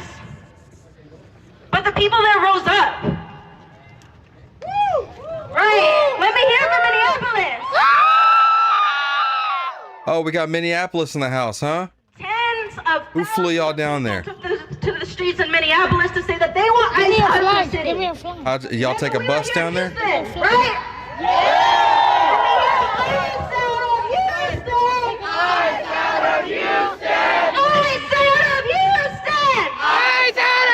And that is the goal. Is that Al Green? ICE is built into God, dog, they pulling out all the stops, ain't they? and we got to do something about that. But we saw it in They Minneapolis. pulling out all the stops, getting all the big dogs out there. Chrissy Nome, she got All right. fired. Right. But of course, somebody was raising If you guys are able to find a stream, like another stream like this, because now we see the violence come here to Houston. So today we have a I would say program of post it in the chat, but go ahead and the events here in Houston over the last few days, but also really the violence that we've seen on our streets. because I'm not able to watch the chat while I'm also scanning around for these things. So, what we ask of you here today is that y'all stay with us, that y'all be loud, and that we do everything we can to make tonight meaningful and to honor the legacy. Well, you got the loud part down. Family. Let me hear it for them, please. All right, let me hear it one more time. ICE out of Houston! ICE out of Houston! ICE out of Houston! Oh, God. ICE out of Houston! ICE out of everywhere! ICE out of everywhere! ICE out of everywhere! ICE out of everywhere! All right, thank you so much. Black Widow, okay? We're gonna take both of them. Black And we Widow. are going to be loud in these streets so that everyone in the city can hear us and hear that we want to fight back and we want to fight against ICE. Yeah, fuck guys. Fuck I, man. Oh no, don't pause it. Fuck I, man. Yeah. Hell yeah.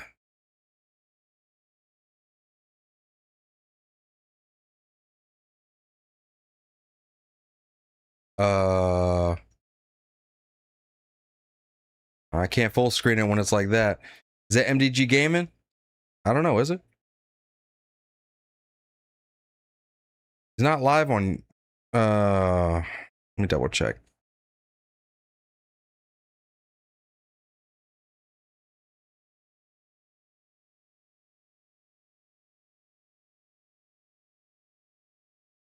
I don't even know what MDG Gaming is on oh, yes I do.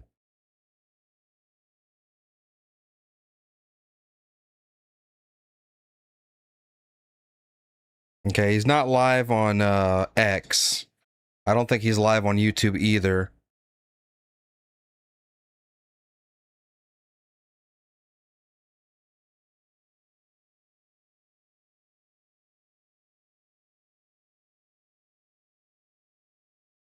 Come on, lady, unpause your stream. Got entertainment to be had. See what I tell you? I switch the thumbnail. I change it to we're looking at ICE riots, and look, the numbers are already going up.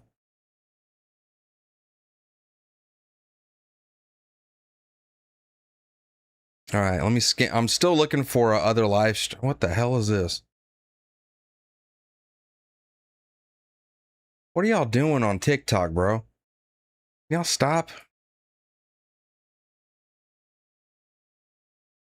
This is what I get for following a bunch of liberal women, because they're the ones that do the live streams. See, this is what I get for following a bunch of liberal women, because y'all will be doing the live streams out there. I'm just looking for protests. I ain't looking for none of y'all's trashy ghetto content. The hell happened to her?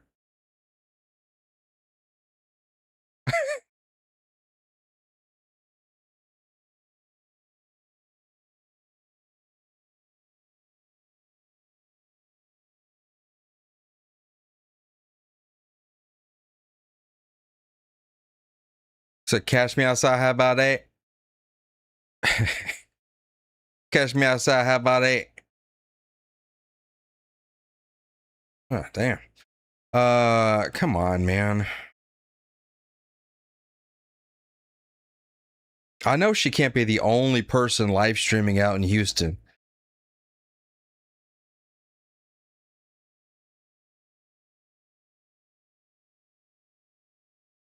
Tommy's all right. I was texting him yesterday. I mean, as all right as you can be, right? Damn, I can't find nothing in Houston.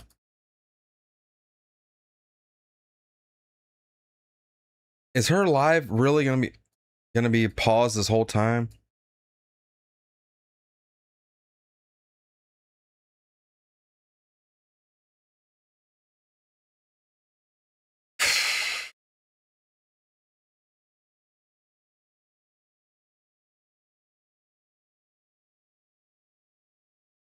There's no way she's the only person live streaming out there. There's got to be other live streams.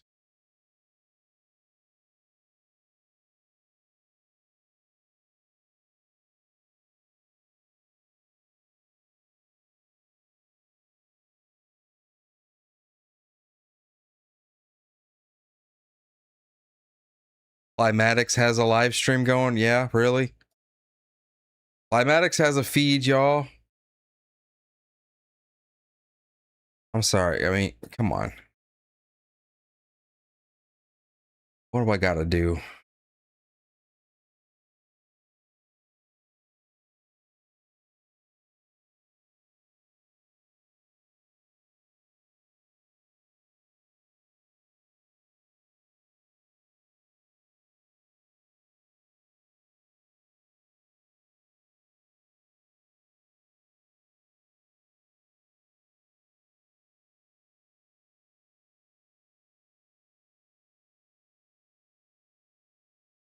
Oh, got a lot of y'all following me on Instagram. Shout out to everybody for the new follows. 7 follows, nice. Come on, lady, put your damn phone back down. What are you doing? You got 5,000 people waiting on your content.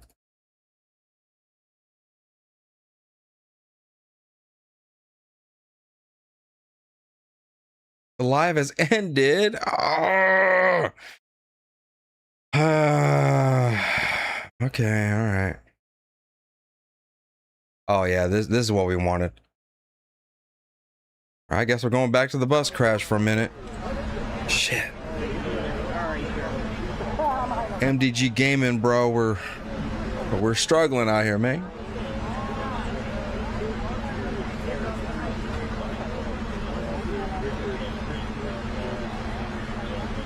Yes.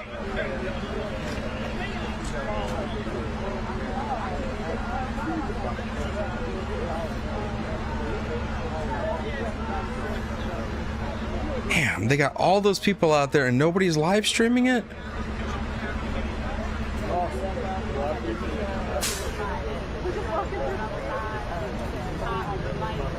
Maybe let me search up anti-fascist. Maybe that'll work. Anti-fascist. Why is there a picture of me? No, I'm joking. Drew, thank you for the flow state. Any of you guys out there see any live streams covering it? Yeah, let's do some super chats for Arturo.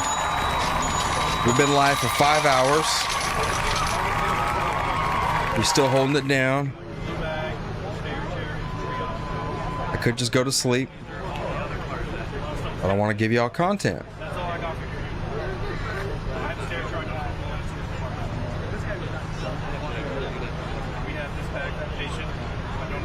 I'm scanning.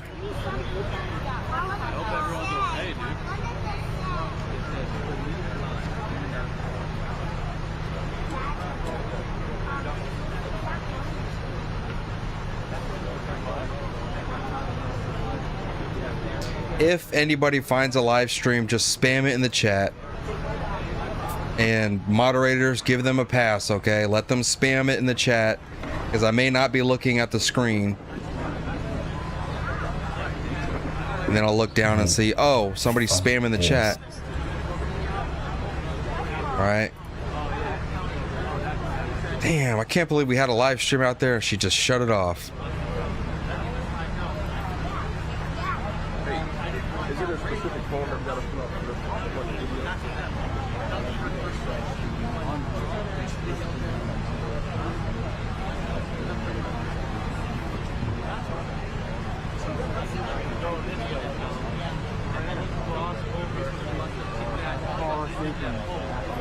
Okay. So do you remember which office you went to? Was it, you know,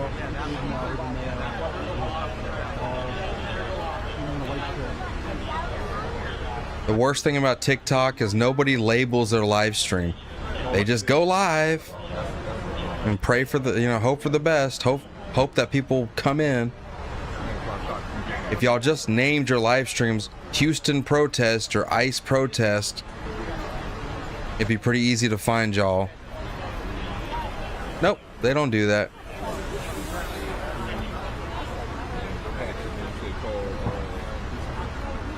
It's like I just have to hope that the algorithm feeds it to me.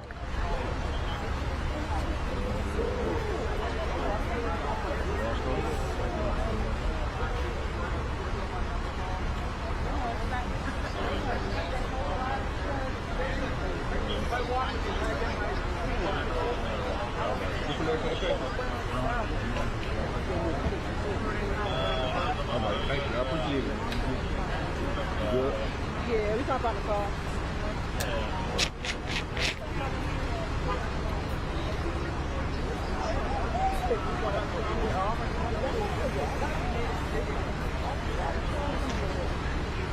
I guess I will.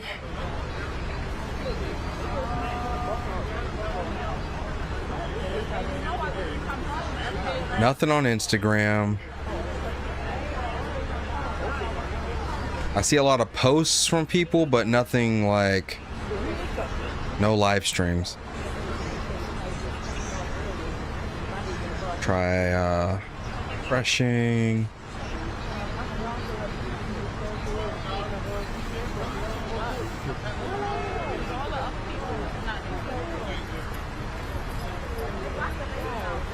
Hey man, you can't park there. I'm gonna need you to move your vehicle, sir.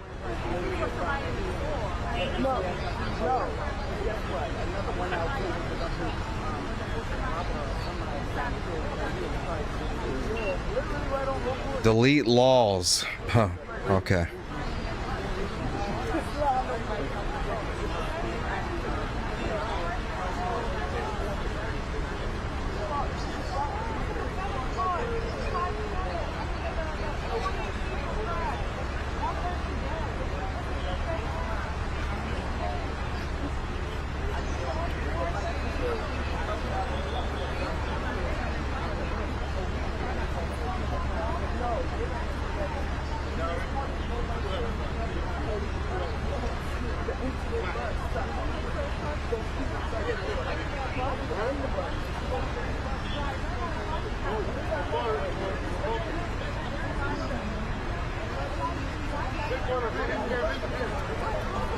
What sucks is that Fox is out there and they are broadcasting it live, but they're only going to it every few seconds. Or every few minutes, I guess. Houston local news is out there, but they're not covering it live. What a pain in the ass.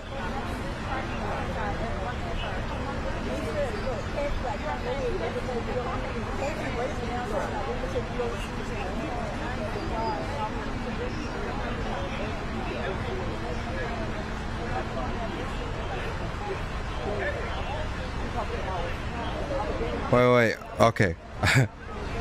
Florida girl, hold on. Whoa. I see you over there spamming in the chat. Is that on Rumble or what's it on?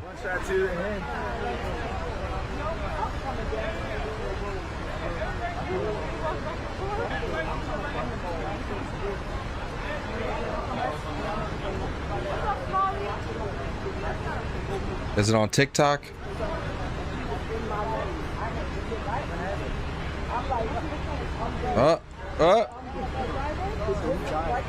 Oh yeah.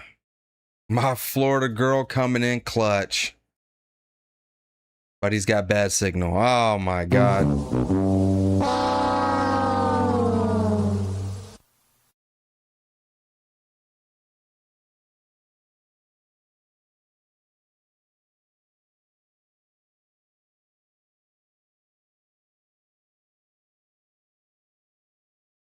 Come on, man. Fix your shit.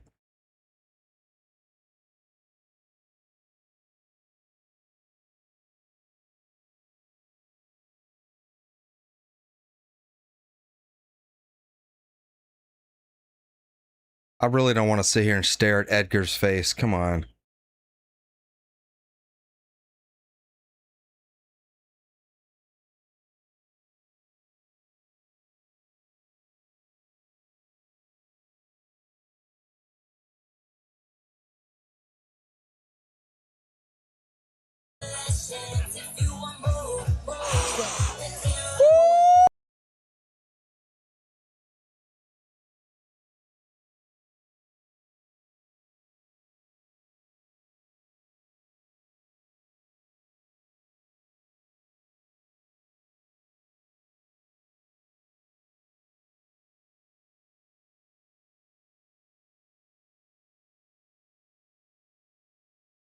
I swear Kick is the worst platform to try to find something.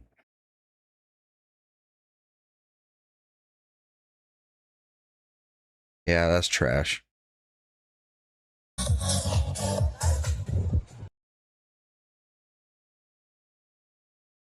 It's just like TikTok. You have to pray and hope to God you just stumble across the kind of live stream you're looking for through this abyss of millions of protesters, pools, hot tubs, and bikinis.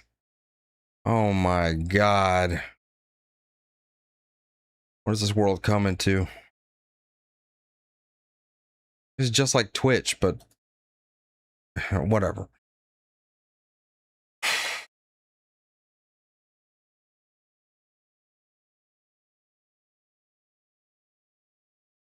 Are you gonna like what the fuck, man?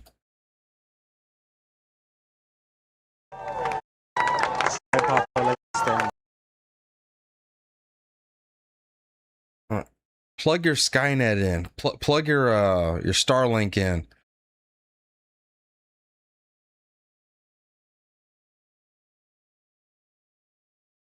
If I ever do IRL streaming, I will 100% have good stream first. Hold on, wait.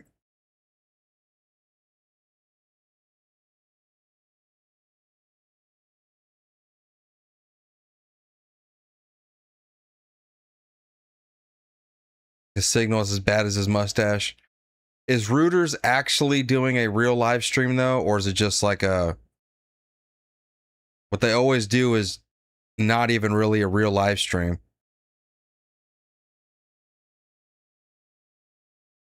MHVH, thank you for the flow state.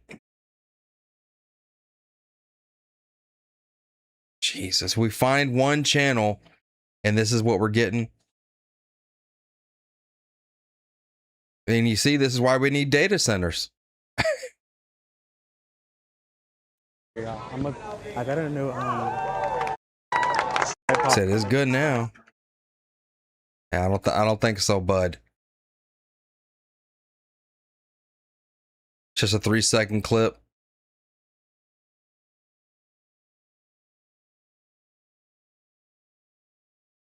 I wish on TikTok you could rewind.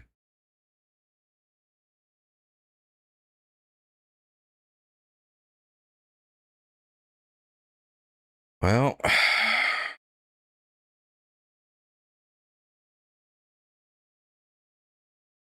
don't you live near Houston, Arturo? Go boots on the ground. No, I don't live near Houston. That's like a 6-hour drive. Let me see.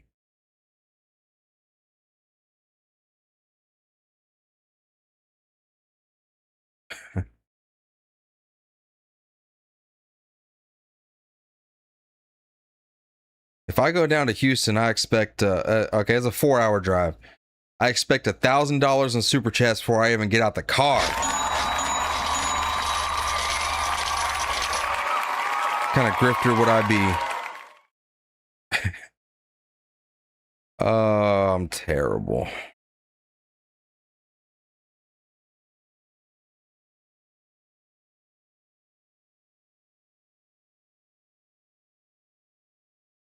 Can't find no live streams on Instagram.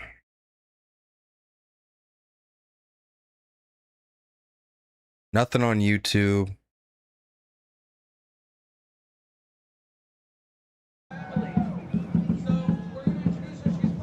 Oh, that's great. Here, I guess what we can do here is from the family.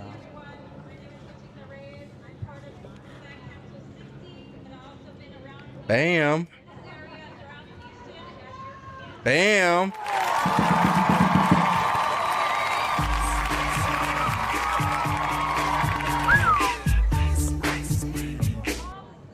Oh, look at MDG Gaming.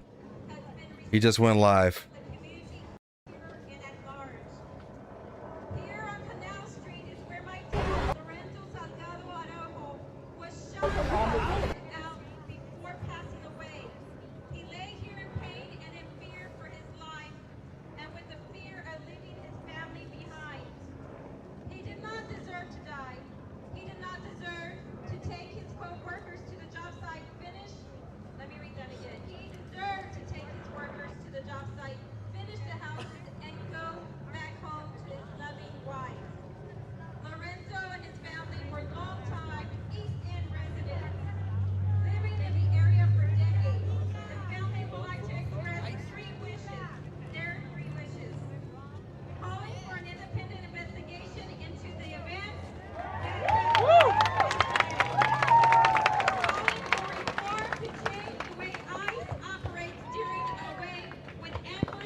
Hold on, y'all. I'm getting MDG gaming up. Oh, fuck this. Let's just go to him. That dude's got bad signal anyways. He ain't doing nothing. Go. I'm trying to unbuckle. Oh fuck. Here, I gotta unbuckle. There's cops. I can't just. Yeah. Whoop, whoop. Alright. No, don't. Do you want to get right out here? Yeah. Yep. Alright. Traffic coming. Instead of me going just right where that van is. Yeah, because this guy's gonna go by and then I'm gonna get out. Or they're stopping. So I'm gonna get out right here. There's a whole bunch of people. Alright. Holy shit, chat. We're here. There's a load of people. Loads and loads and loads. Oh. It's up, baby.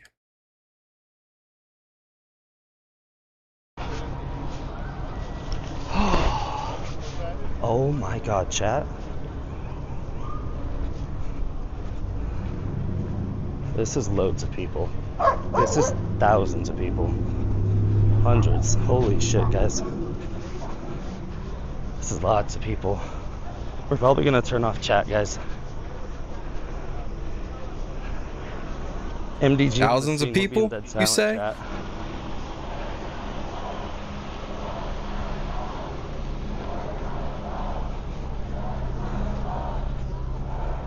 Al Green's here. Interesting. Wow.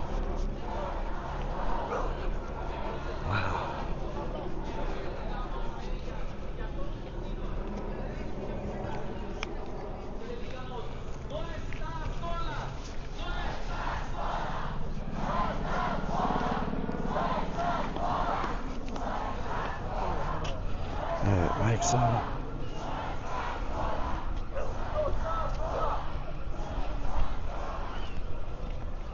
Bigger than Kamala crowds.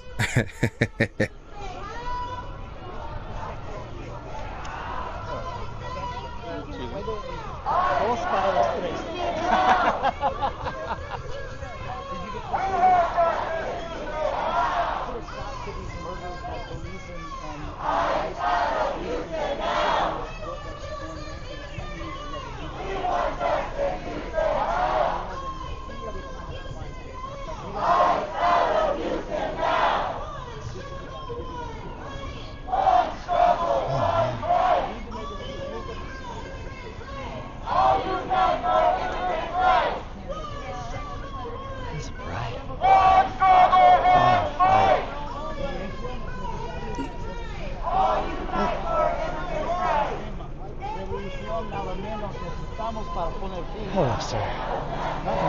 English or Spanish? Oh, English. English, okay. Yes. It's hot too. It's hot too. It's like 90-something degrees over there. I'll take both because then I can show my chat in the Spanish and in the English. They'll love it. Thank you. We got the English and the Spanish for you, chat. He's got to blend in. Yeah. Justice for Edgar Pablo Juarez. This is incredible turnout, chat. For the last minute, it's incredible.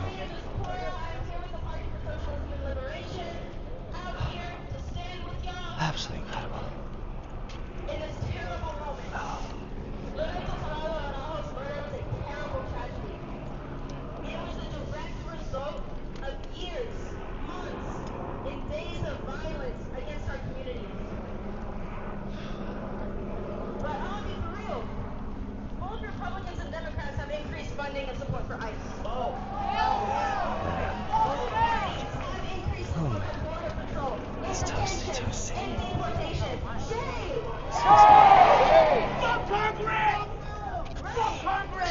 Yeah, fuck Congress, that's for sure.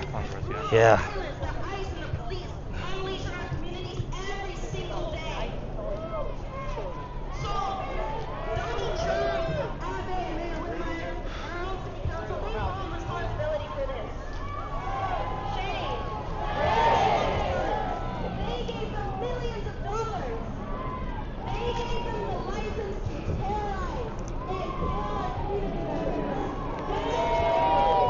Guys, this This looks like this might go on for multiple days. Probably. Maybe weeks. I hope it does. I hope it does. Shit, if he's out here all day, man, let me tell you, we are gonna be covering every second of this protest. If there's one thing that does extremely well on my channel, it is protest, baby.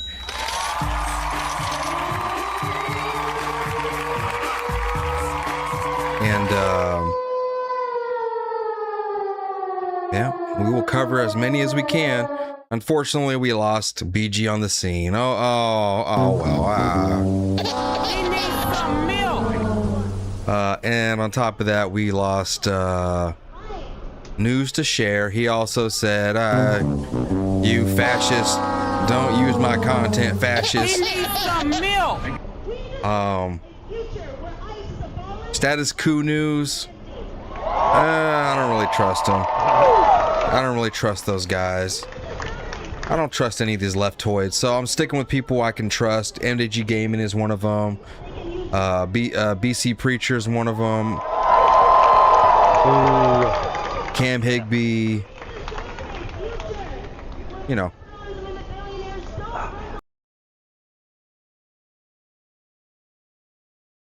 I wish I had like the equipment to do IRL streams.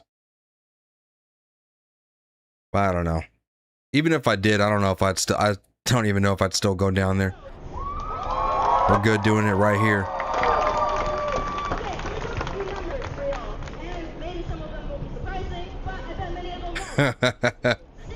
It's $800 to sign up, but I guarantee you, you will not be shot by ICE. 100%.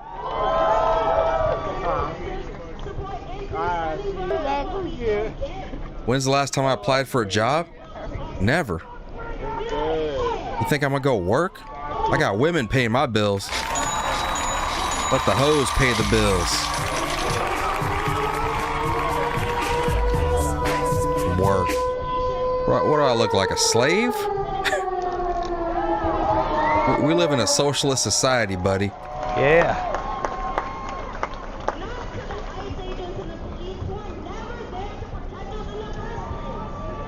Work. MHVH, thank you for the flow state.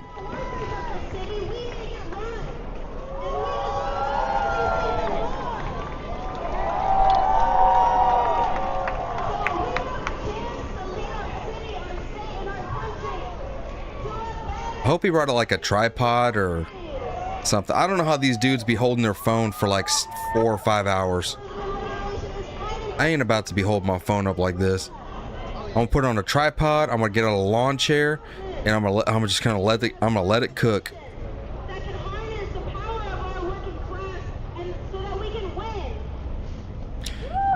So I wonder how many of these traders are paid to do this. Well, you know, they just came from. They said Minneapolis is out there. There's people from Minneapolis out there. Like, you think these people just had travel funds ready to go? Yeah. All at the same time? Yeah. I don't think so.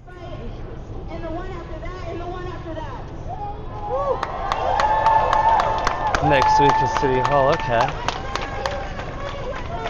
Next week is City Hall, chat.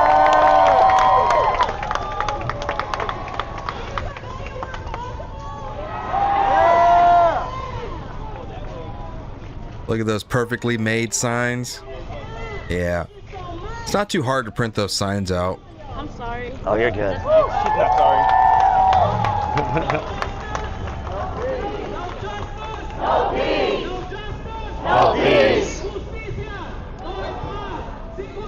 Hey, what did I tell y'all? When we switched the thumbnail over to protesting and the title over to protesting, now look at the numbers. We've been live for 5.5 hours. And now all of a sudden, we're at 600 people, man. What's up, everybody?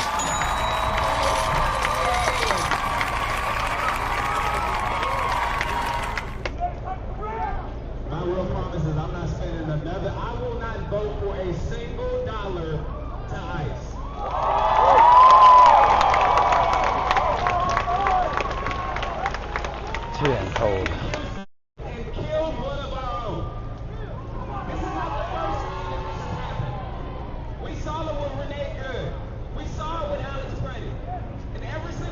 They paying in tacos today? Throw some fajitas on the grill.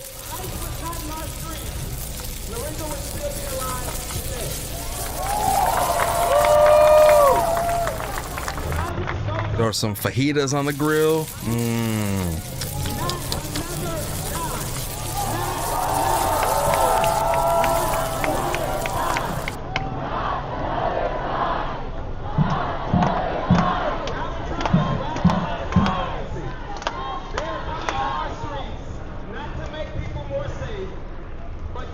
Ooh, I wonder if I can, This man was a father. He was a husband.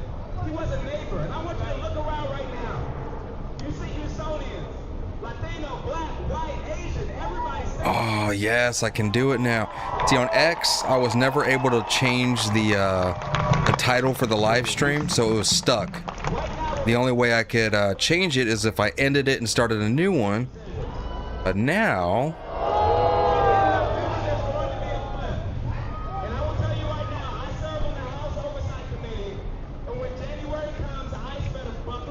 Now I can change it right now. Midterms.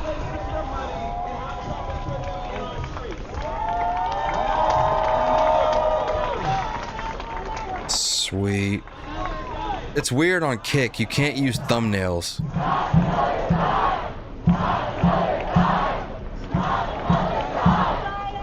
Kick is such a weird platform. Not even, it's hard to take it seriously, but... March in chat. Woo! Before we bring up our next performer, our next invite, my name is Cesar and I'm Executive Director of Fiel.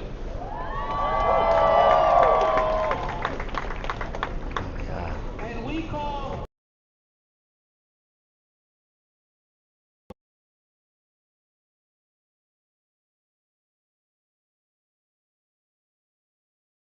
life, liberty, and the pursuit of happiness. And whether you live They're so fake patriotic, you know? Life, liberty, and the pursuit of happiness.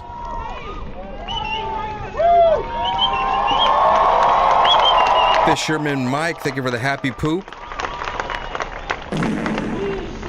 And the clutch. And the gold coin. A green substance, thank you for the 100. Is the grift even real? I don't know. It depends on how much money I make. I can't be grifter if I don't make any money, so. But really, though, we're going to be here for a while, y'all. So get cozy, all right? Jennifer, thank you for the $2 on. Good idea, Tommy. Good idea. Cash App. You said, here's a live on TikTok. Okay, let me pull that up. Just see what we got over there.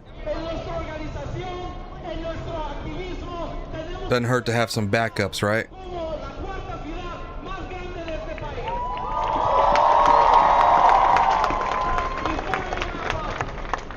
want to say thank you.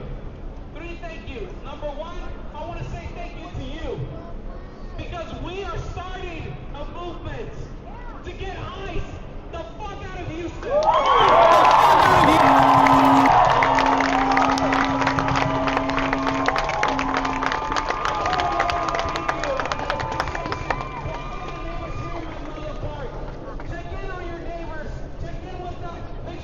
Yeah, there we go. Got another angle. Spooky season always with the happy poop. So make sure you check in them, throw some groceries. It takes nothing to be a decent human being. I'm glad I didn't get off the live stream earlier. I was gonna get off right after the trial, but I was like, nah. Let's talk about these women freaking out on X.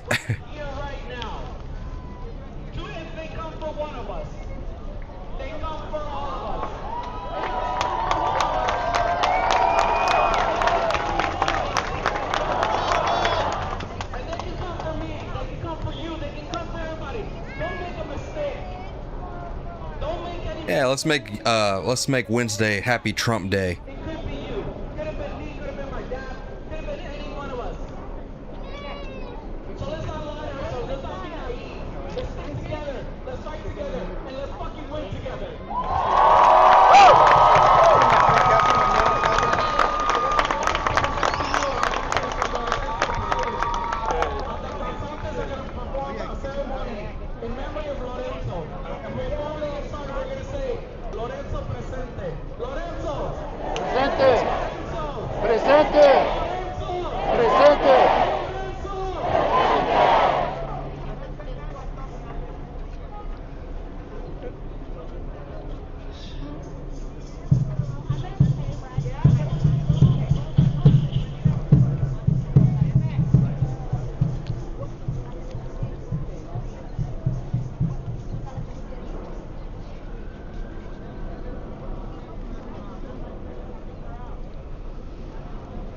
He's clapping, blending in real nice.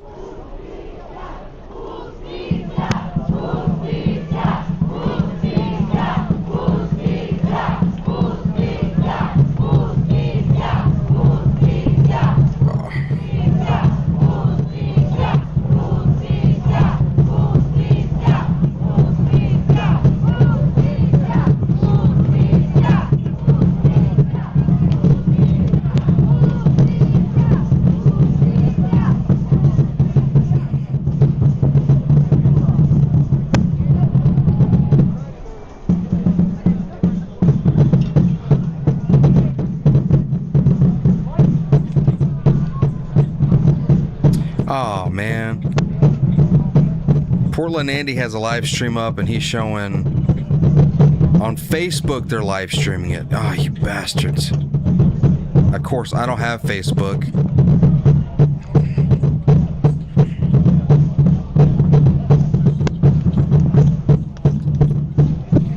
Let me see, I might be able to pull it up. I don't know if I can look at Facebook without having an account.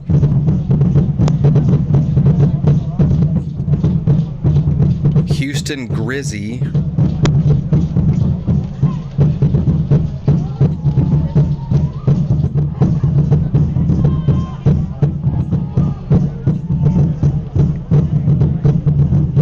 Oh, it's that chick that yesterday she's like Grizzy Hood News. Oh, I can watch it.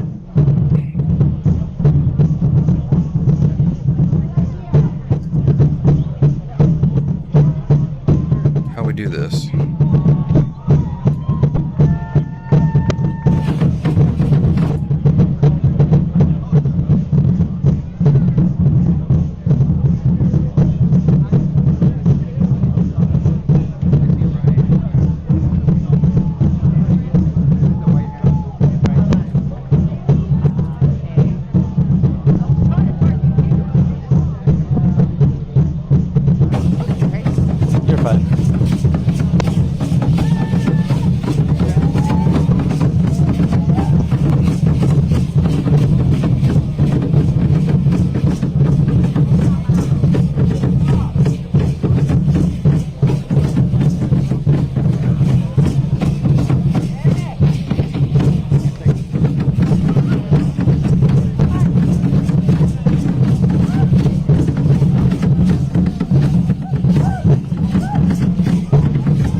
What the fuck does this have to do with ICE, America, or literally anything to do with this situation at all.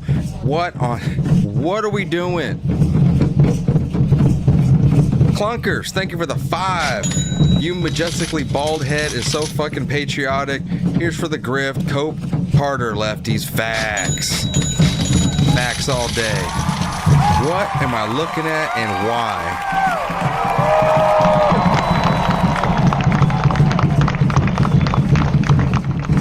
I want to run to Whataburger real quick and grab us something to eat. I'm gonna run to Whataburger. Guys, if the stream goes off, I'm sorry. I'll be back in like 15 minutes, all right? I'll be right back, you guys.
That's what one sign says, chat.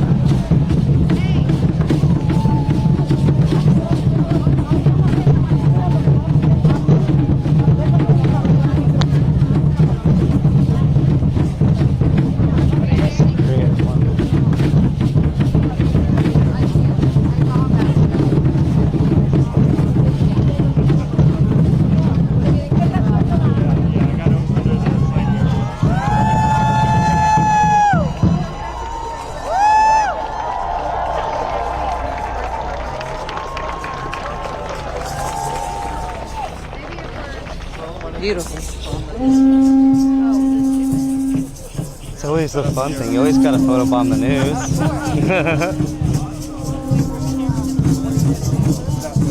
Are y'all still there?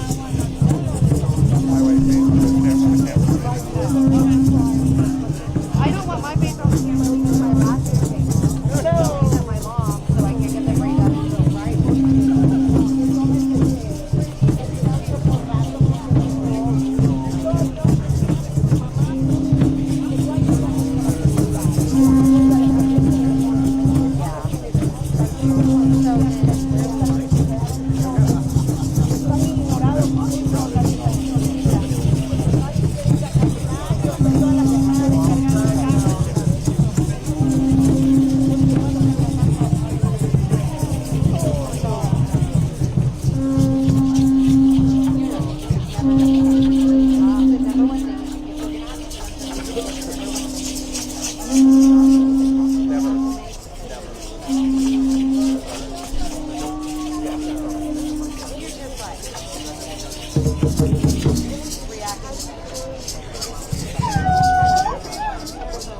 Thank you so much for Mateo.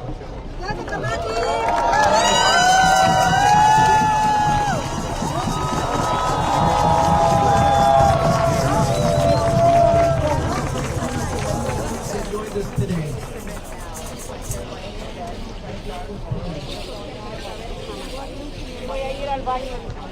Lord God, creator of each one of us, we come before you standing on holy ground that was nurtured by the original people. We have a nun. For centuries. We give them thanks. Lord, we know you created each one of us in a special way. You knit us together in our mother's womb. You love each one of us with care and harmony and peace. We pray for our brother Lorenzo, who was taken from this holy ground. We pray for his family. We care for them and stand with them. And Lord, we ask you to be with us as we go forward and stand for truth, justice, love, and peace. And let us love our neighbor as ourselves. Amen. Houston, are you ready to march?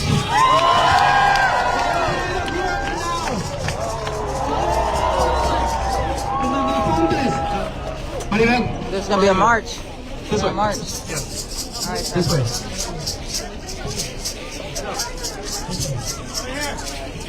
No justice! No justice! No justice! No justice! No justice! No justice! No justice! We are gonna march! But first, we gotta get me and Cesar to the front so that we all know where we're going. So if you see me behind you, watch your toes. And then we're gonna pull up in front of, right behind the banners. And then we'll get the show on the road. Chrissy, mustache man. I'm marching now, chat. I side of Houston. Oh my goodness. Thank you. Oh, thank you, friend. Oh my God, it's so hot, friends. Y'all stay hydrated if you're out here right now. Everybody keep us out here as many days as this needs. Hit up the Cash App, hit up the PayPal. We will stay out here as long as this goes. Y'all just gotta keep the donos going. We will be MDG on the scene. God bless y'all. It's greatly appreciated, not expected. Appreciate y'all, chat. Oh my gosh, friends, I'm hydrating Y'all real quick. got us I out am here. drenched in sweat.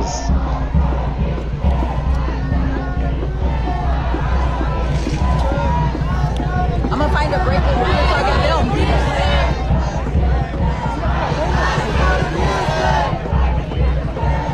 I gotta get from the outside, friends, so I can record. Oh my goodness. The people. Hey, what's up, baby? I see y'all. Look at all the people here, friends. I was standing in the middle, so I couldn't see. Look at all the amount of people. Oh man. Down that way. Unity. And down that way.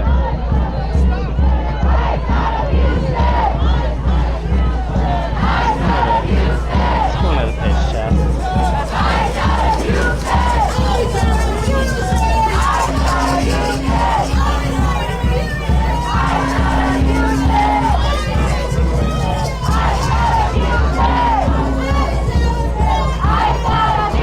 Man, friends, I've been crying. Crying, man. This is a very sad story. Very sad what happened to this man.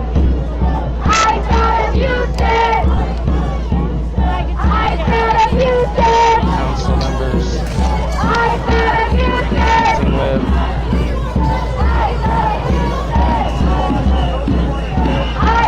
Oh, they got the mounted patrol, you guys.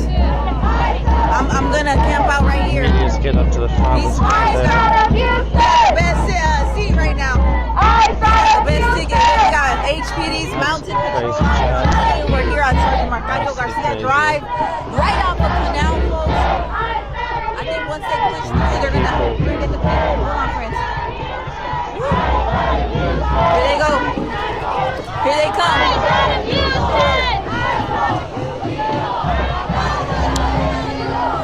Yeah, we're good? Thank you. Look at the amount of people, y'all.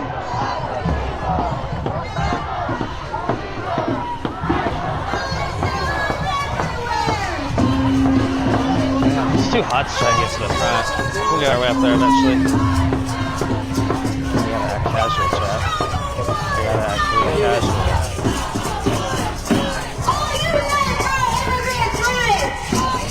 Just smile and nod, chat. Just smile and nod. Wait till you guys see the amount of people. Right. Look, friends. If you see somebody, tag them.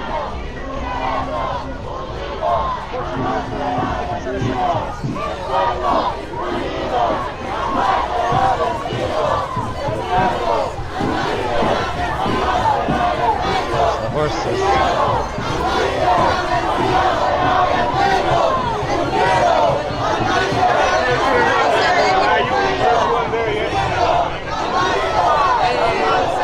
What's up with it, Hood News Peeps? It's your girl Rizzy live here. Thank you. What's up with it? I see you. Man, we're out here, friends. Man, look at all the people, friends.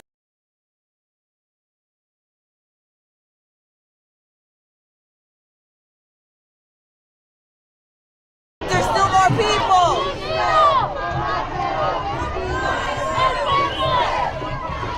You heard the people. What's up, baby? I see you. I see you, baby. Stepped on something. If you see anybody in the video, tag them. Let them know. We got a huge turnout. Look, there's still more people. The amount of people right now. Look at this big crowd.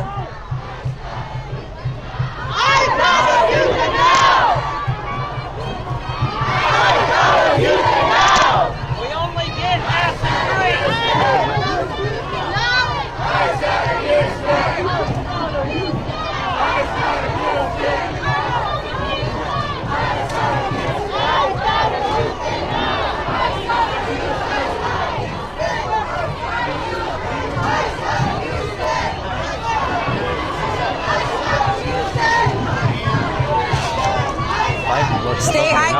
folks. It's hot out here.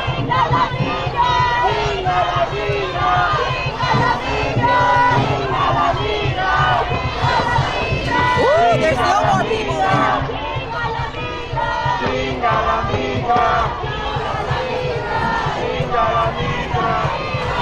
These are fighting kind of horses. Oh, no, chat.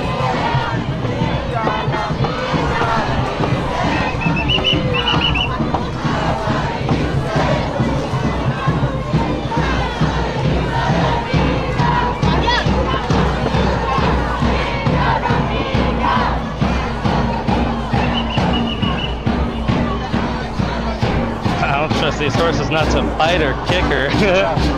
It's like shit. Taking the showcase charm or something. They do this every day. Hey, what's up, Fred?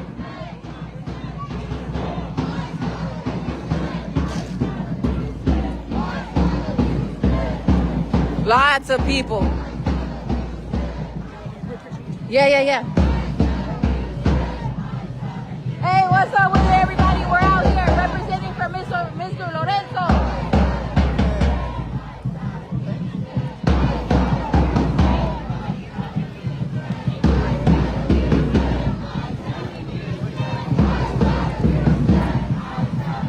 Oh my gosh. So right now Texas Cowboy, I guess.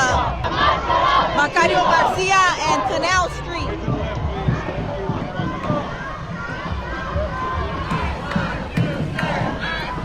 Mounted patrol in the house.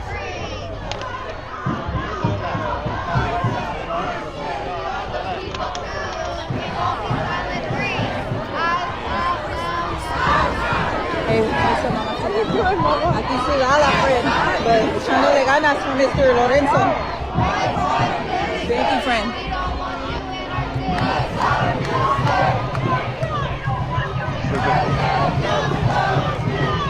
No Trump, no KKK, no fascist USA.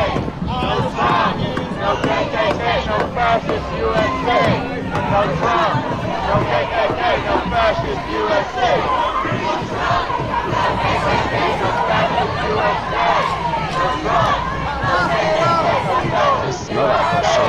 No Trump, no KKK, no fascist USA. No Trump, no KKK, no fascist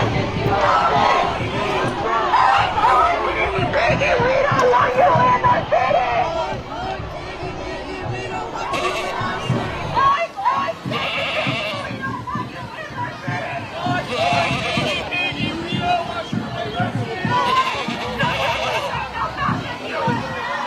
Who's gonna get trampled on tonight?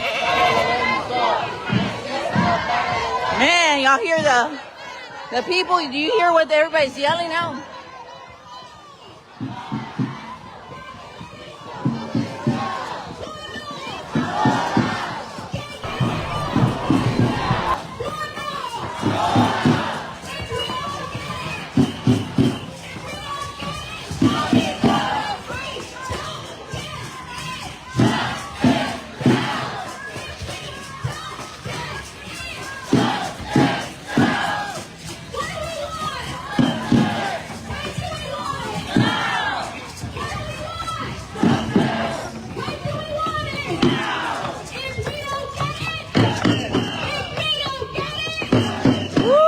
The people, friends.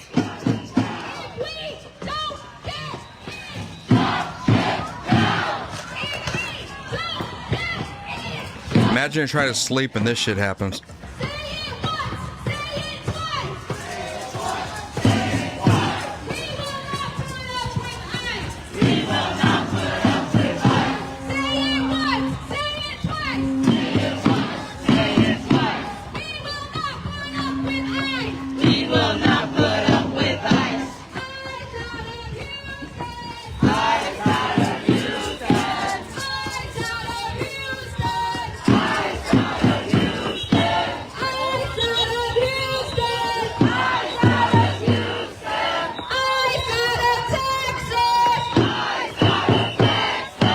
That's never gonna happen.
Let me know, what are your thoughts, friends? What are your thoughts? Prayers.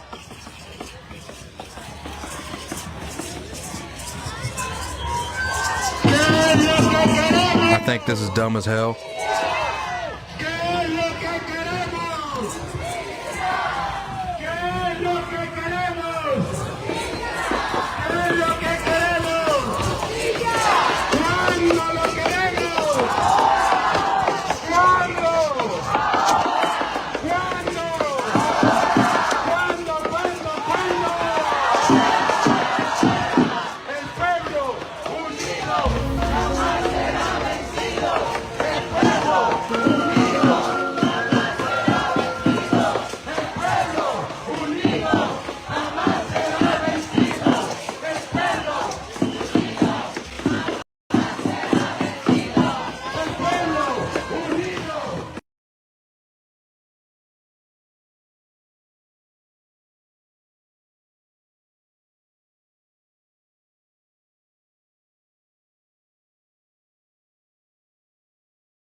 Sorry about that, friends. My internet signal went out. It was at a dead spot. We're right now off of a canal in Maltby.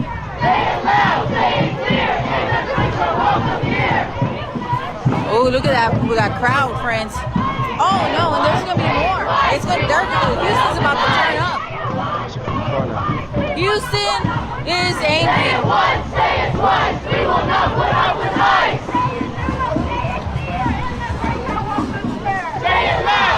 Now, you know the left is going to say,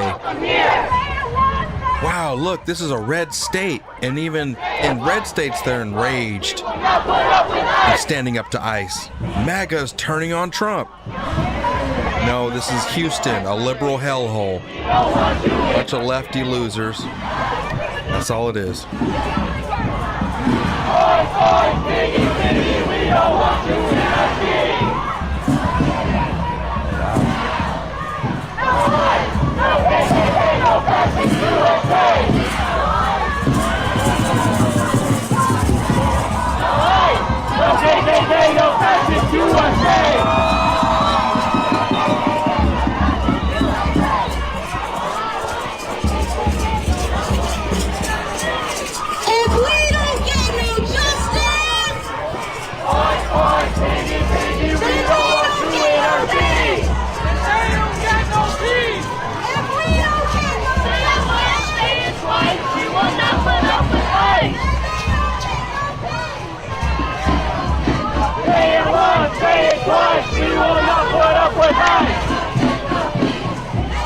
Chat, I forgot my gas mask.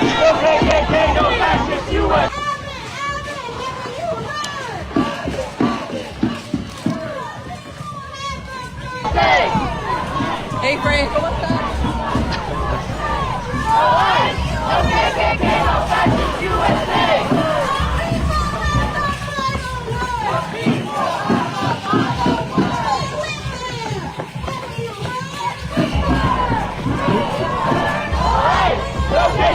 no fascist USA. Thanks for reposting the story about my missing brother, Hunter Marlowe, Stephen Marlowe. Oh, yeah. Appreciate you. Yeah. Thank you, friend. Baby, we don't want you in our city. Oi, Piggy, we don't want you in our city. Oi, Piggy, we don't want you in our city. I see you. Got a lot of English peeps up in here. A lot. Hey. No Shane yet. Say it once, say it twice. We will not put up with ice.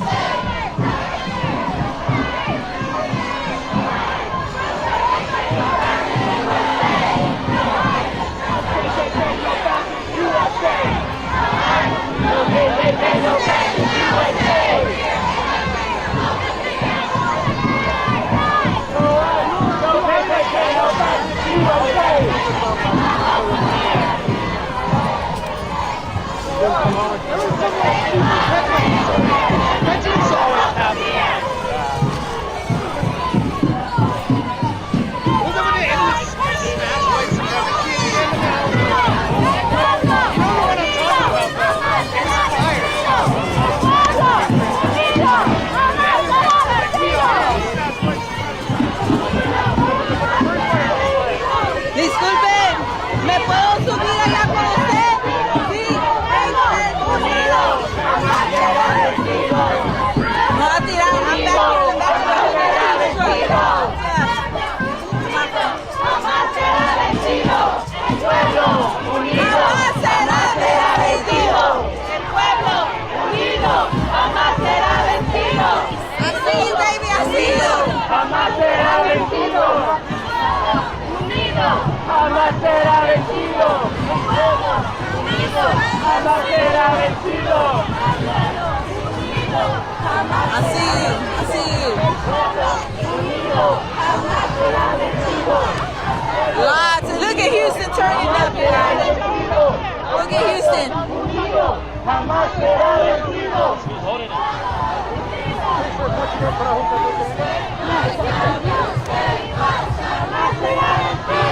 El pueblo unido jamás será vencido. El pueblo unido jamás será vencido. El pueblo unido jamás será vencido. El pueblo unido jamás será vencido. Send people into the picture chat.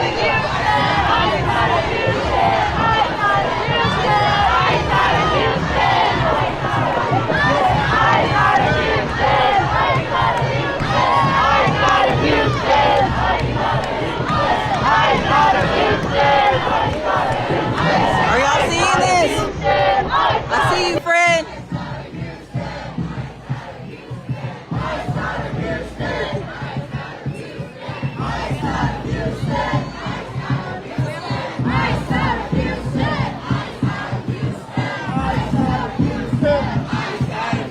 They want the video. They want the transparency. They want to see what happened. They want to know. We already know what happened. Oh my God, the governess is still. Thank you, friend. Thank you, babe. All right, shout out to the peeps, man. Here we go.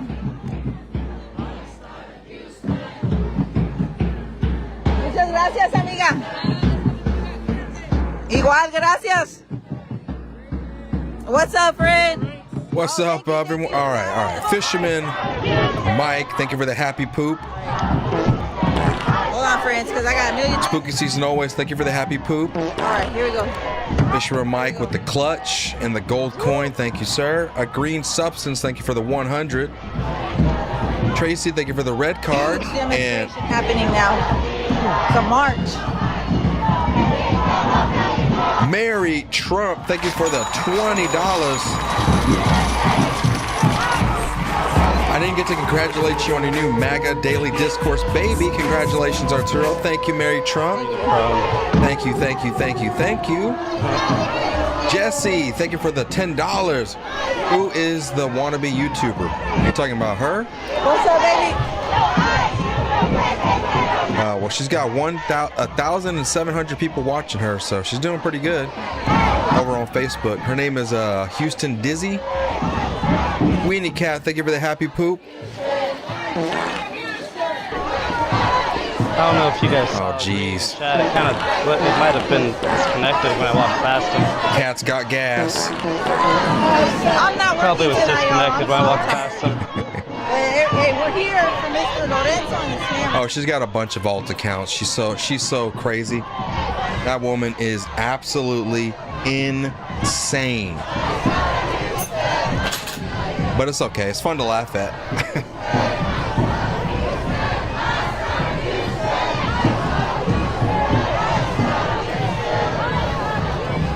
By the way, we got 700 people in here. What's up, everybody? Oh yeah, it's going down tonight. David Sanchez with the happy poop.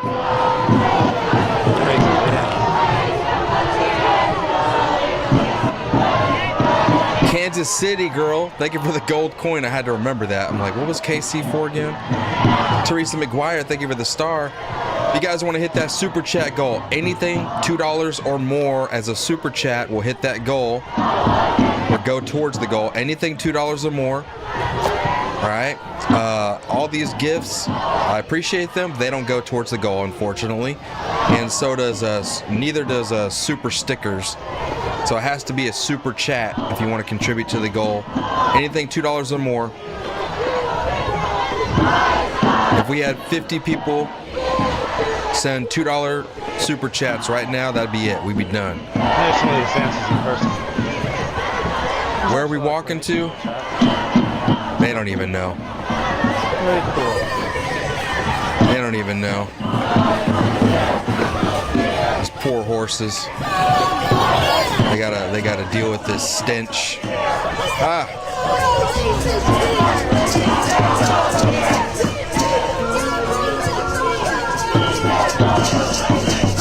Getting a lot of looks, chat.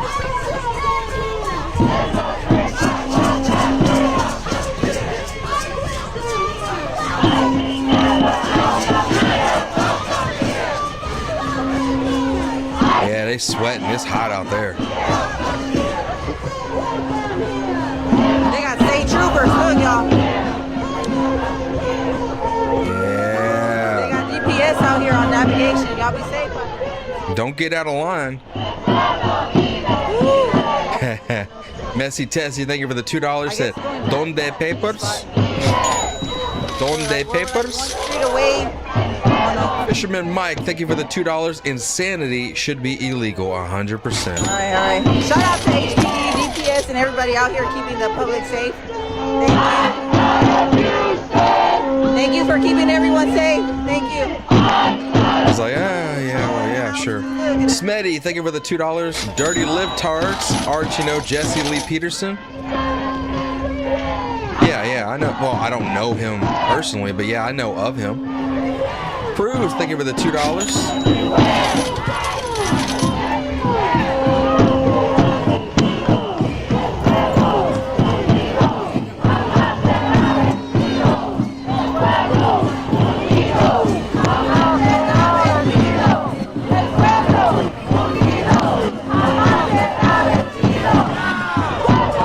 Ooh, I gotta see this. I hope this is a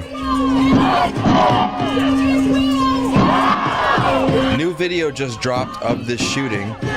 We gotta see it.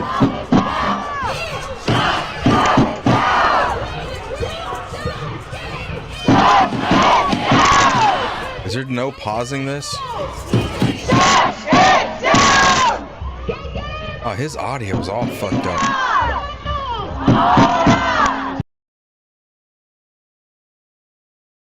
Is there no pausing it? Okay, hold on. I just want to see this video real quick, you guys.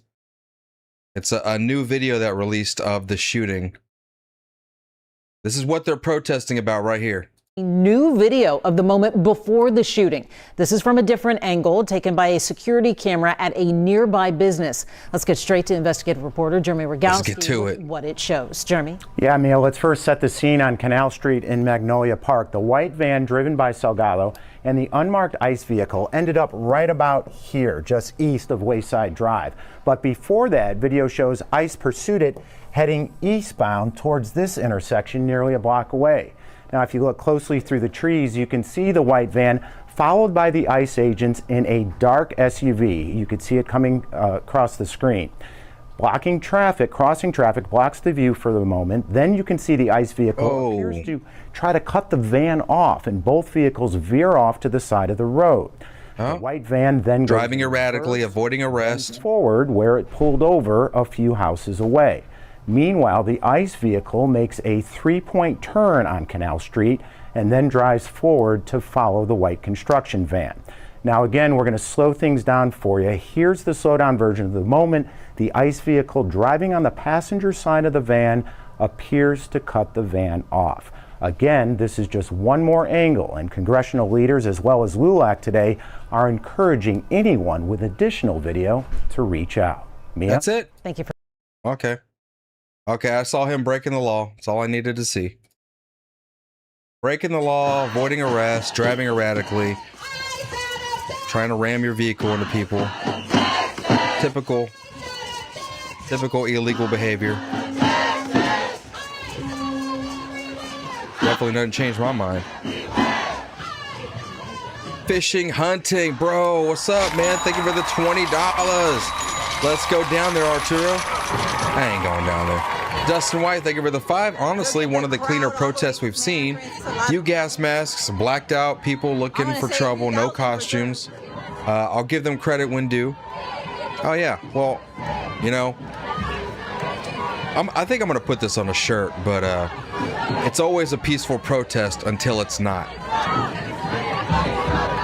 It's always a peaceful protest until it's not. Every time, it's always a peaceful protest until it is not.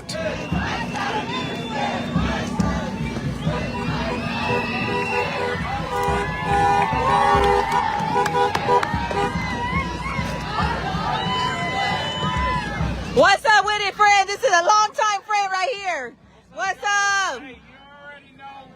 Hey, check his papers. Check his papers. Look, man, they need to concentrate on getting these homeless people off the blocks that are strung out on dope, hanging out everywhere. The neighborhood has been transformed. What's up, brother? How you doing, man? You doing all right? Hey. You doing all right, brother? So, you know, hey, man, hey, how you doing, Ruben, man? Hey, friend, y'all on the Hood News. What's up? He ain't even out there with y'all. He's over here in the AC, chilling. And doing what we do. What's up, brother? Hey, he's the reason my pizza's late. Shit. Building our communities, not tearing them apart, man. We got people that are going to work that are being targeted. I mean, if you got unmarked... Because they're not supposed to be in the country. Off the road, what are you going to do? You're going to try to get away, right? Yes. And then what happens? No, you pull over. You get murdered. Man, friend, I posted a video. It looks like they corralled him. Yeah, it's crazy, you know, and for it to happen once is too many times, right? Yes. So the community's coming together. You got thousands of people out here, you know. Let me tell you, man, H-Town, the East End, this is the oldest Hispanic community in the city of Houston, right? Yes. We got roots here, and we're seeing these roots being torn up. And just the transformation that's taking place, it's the wrong way to go, right? Yeah. So we need to come together as a city, as a community, and uplift our people and support our people, because if it was your father... Let me tell y'all right now, Tommy gave me an update. Story, right? So we got to take the time to... He gave me an update. They are taking this very seriously. I'll see you. Thank you. It's not Portland, y'all. It's not Portland. These people are taking it very seriously. This is a local business owner. Good people. Good people. I think this is the first time we've heard of actual... Man, I don't want to say too much, but actual movement happening. Hey, Frank, ¿cómo estás? To where they care about the fact that Tommy got attacked. I'm not going to say too much. That's for him to give you guys an update, but I will say there's movement, more movement than I've ever seen on any of these cases before. Woo! Man, we're doing the walk, man. I'm telling y'all right now, we're marching the march. And they want to say this is all fake and made up. Man, it's just like the Candace Owens cultists, right? These same people that keep on claiming that Tommy is making this up.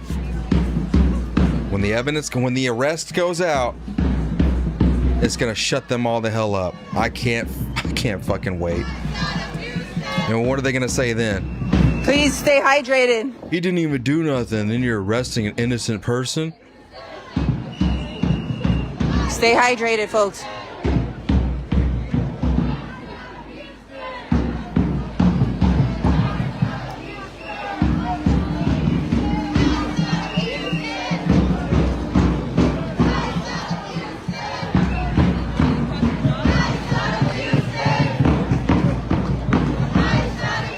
You know what all this says to me?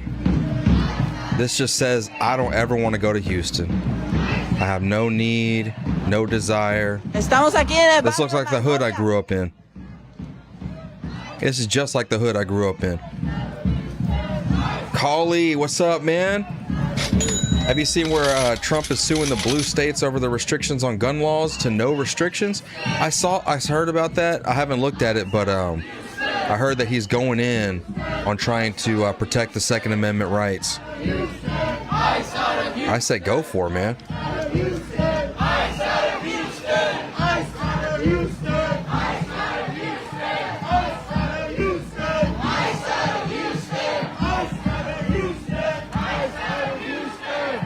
Stay hydrated, drink your almond milk.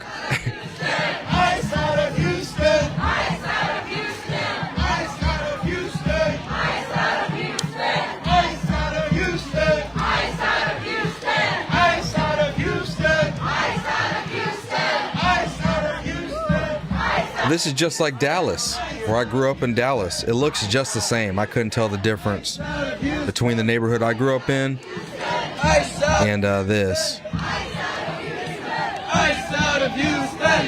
And that's why I don't want to go to Dallas. Stay the hell out of Dallas.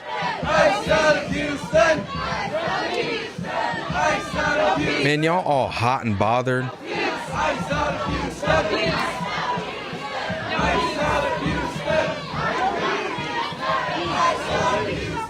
The blue hair.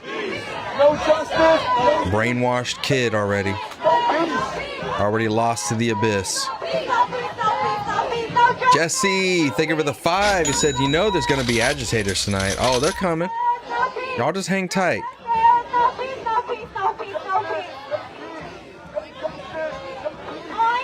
I guess they're going to the park. Oh, lady, please.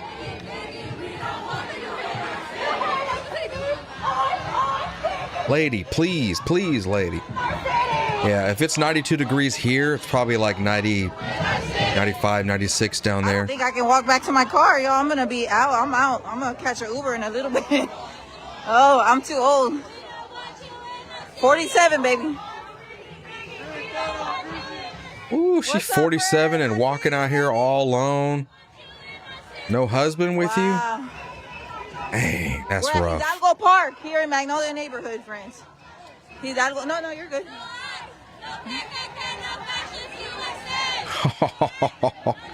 I love Tommy, man. He just sent me a video. Everyone just needs to shut the hell up. Gretchen, thank you for the $5 on Cash App. What a motley looking crew. I know, right? Well, I think this is relatively as normal as you can possibly get for a protest, right? As normal and as peaceful as you can get. Unless we work together Now they're gonna do the photo op. to fight in the next fight. There will be a point where they're supposed to be told to go home. I said, are you ready? Messy Tessie, thank you for the $2. Please stop screaming baritone Barbie.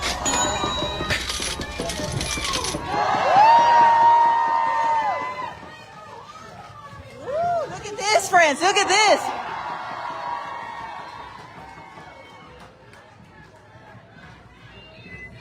There's a quote that I quote sometimes that says, people should not be afraid of their government. The government should be afraid of its people. Look at this, friends. Yeah, yes. Let me hear that again. People should not be afraid of their government. The government should be afraid of their people.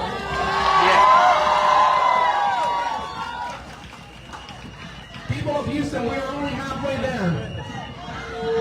But we must continue solidarity. Let me tell you guys what my favorite part of this was so far. Aside from seeing your beautiful faces.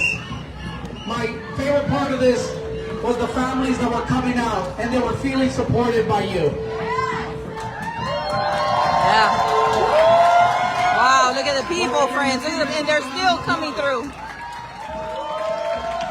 And now while we take a breather, I have another chat that says, from Palestine to Mexico, all the walls have got to go. From Palestine to Mexico, all the walls have got to go. From Palestine to Mexico, all the walls have got to go. From Palestine to Mexico, all the walls have got to go. Ladies and gentlemen, DSA.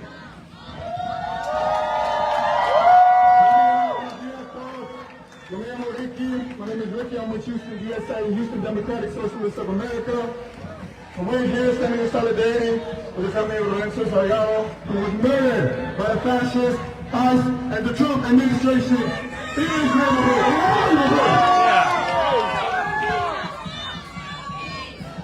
The amount of people that showed up today showed that this city and the people here ain't gonna take that. They gonna take it lying down. They gonna stand for the abuses of power, for all the violence that's being inflicted on our people. And this our people. It's the Houstonians that we're here for. This man lived here for 35 years. 35 years. And they murdered him in the street. Man. How do you feel about that, friends? How do y'all feel about that? We just finished celebrating July 4th. And supposedly this country says that all men are created equal. Does it feel like all people are equal in this country? No! If you guys are just coming in here, don't forget to hit that like button. Subscribe to the channel. You already know what it is. We're covering the Charlie Kirk trial all week. We're going to be covering all the protests. I'm going to be filling y'all in on all the news that's important to you. We got it all over here. You only need the Daily Discourse. This and my other channel. That's all you need. You don't need any other content creators. We got it all right here. Showed up and organized this. This has got to go beyond today. This has got to go beyond showing up at a protest.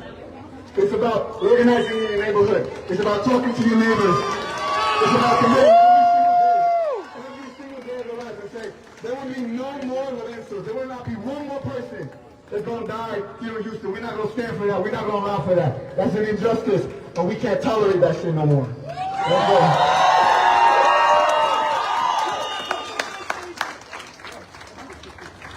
Despite what they say, like I'm Mexican, I'm a proud Mexican.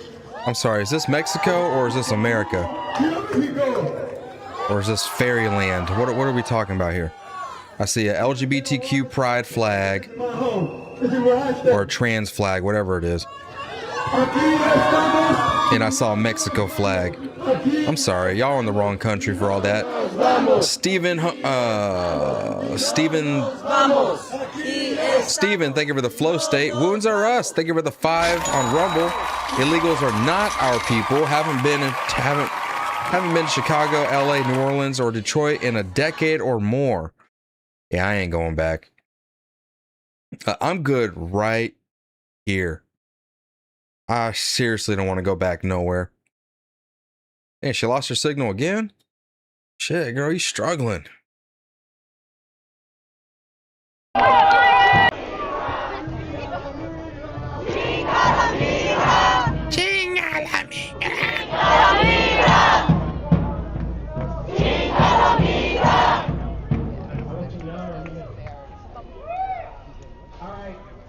There's a couple.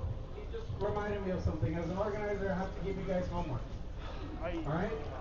Todd, thank you for the $2. Said America, I thought. Have a good evening. I thought so too. I thought it was America too, but I guess not, Todd. Very unfortunate.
celebrate Thanksgiving, be like many of us. Be the controversial person in your family.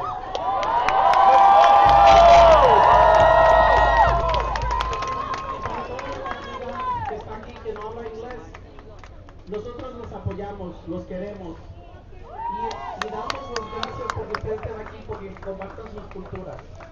Y para Lorenzo y nuestros padres, gracias por su sacrificio.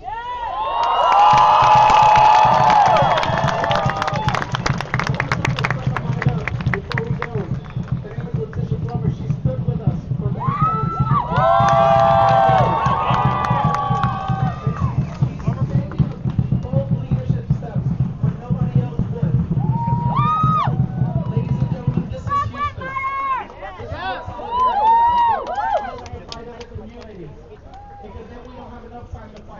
We gotta fight the fucking system.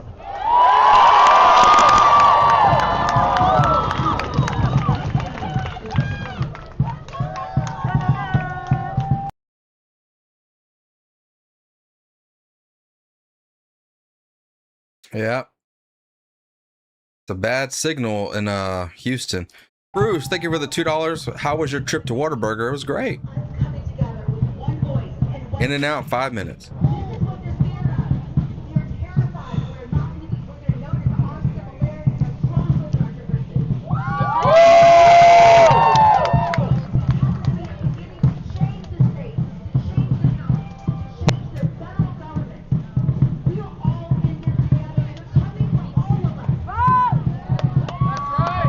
That's a big crowd of DoorDash drivers. Hey, don't knock DoorDash. I was a full-time DoorDash for a while. Making TikToks in my car just like all the modern women. Only I wasn't crying about life. I was telling people just keep on hustling and grinding and you'll be successful one day. And now look at me now. Still broke. You're fired.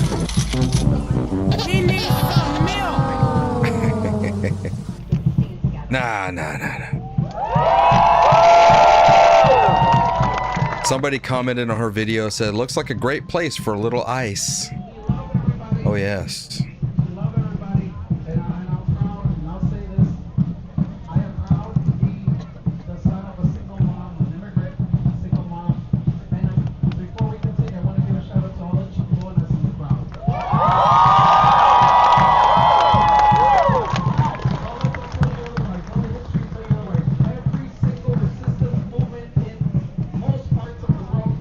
Yep, she's live again. There we go. I like her live stream better. The audio sounds much better.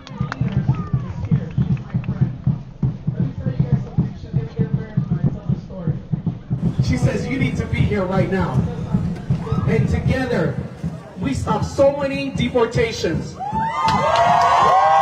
You stop deportations? Sounds like a criminal network. You're not going to take this person. Ladies and gentlemen, Bianca Santorini. Sounds like a terrorist organization. You're stopping deportations? Attorney, and I'm here because You're helping, aiding and abetting criminals, illegal aliens? and how I want to let everybody know two things. Like Cesar said, in June of 2025, at the immigration courthouse here on South Yesner, I saw various ICE agents who refused to identify themselves. So what did I see? I saw grown-ass men that had their faces covered and had weapons. That's what I saw. So I want everybody who I saw grown-ass men. don't want law and order to know. Maria Daniel, thank you for the $2. Want law and order. But the thing is, Wait, is she illegal? Is that what she's saying? I stood up to ICE, and on October 31st, 2025, when they terrorized the apartments on Park Creek, I saw them then too. When I was telling my clients to Yeah, we've been live for 6.5 hours.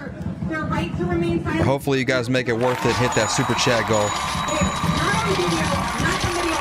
I think it'll be an unlawful assembly in about an hour.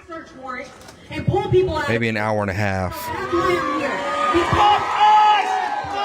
Probably an hour and a half. And I want to say one more There he is. There's the agitators. Yeah. I'm sure there's plenty of children there too that can echo that for y'all. Because I'm so tired of hearing they should have done it the right way. They should have had their papers. He was here illegally. Let me tell you something. Unless if you have gone to law school, you keyboard warriors, sat for the bars. She said he was here illegally?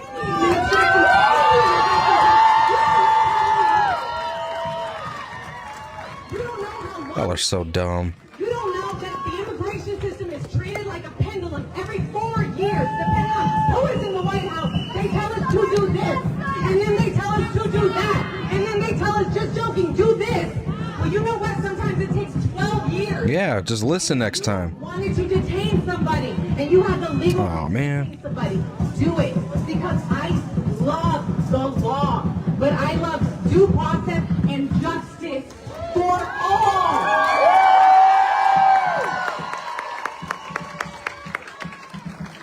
I'll just leave it at that. But I wanted to give some real life, real world context. And I'm tired of hearing, and I want everybody to know that it doesn't understand this movement, that we are wanting law and order. We want to see the video. Unfortunately, we do not trust, no le tenemos confianza a la gente que nos está diciendo la historia que este señor estaba huyendo.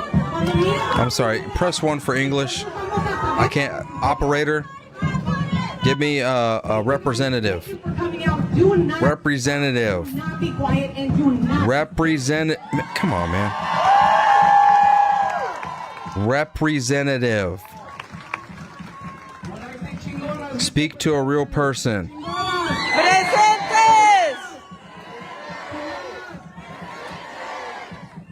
I won't bring her up, but I did want to acknowledge Ms. Marta Olvera. Ms. Marta Olvera's brother-in-law, Serafino Olvera, was killed by ICE. In the year 2001. One of the first times that I stood with Teodoro and Marta was when we were outside of the courthouse calling ICE what they are. Murderers. Asesinos. Asesinos. And it took her decades to get her case.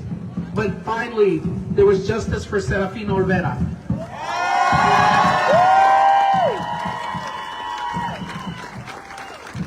Justice takes time, but justice is possible. So before we head back, I do want to bring a really good friend of mine, former Port Lord, Mr. Lupe Mendez. He's going to do some poetry for us.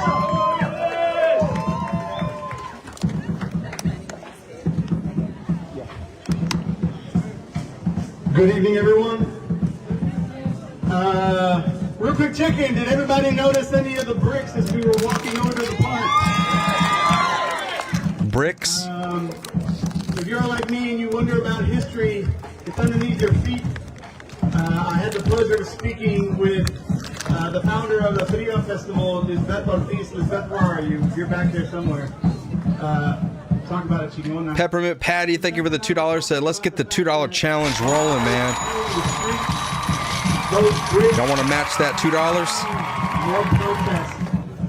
Try to knock out that super chat goal early if we can. This is what we've seen before, and we're here still to 16 out of 50. We got an hour left. Us to keep walking in la lucha together.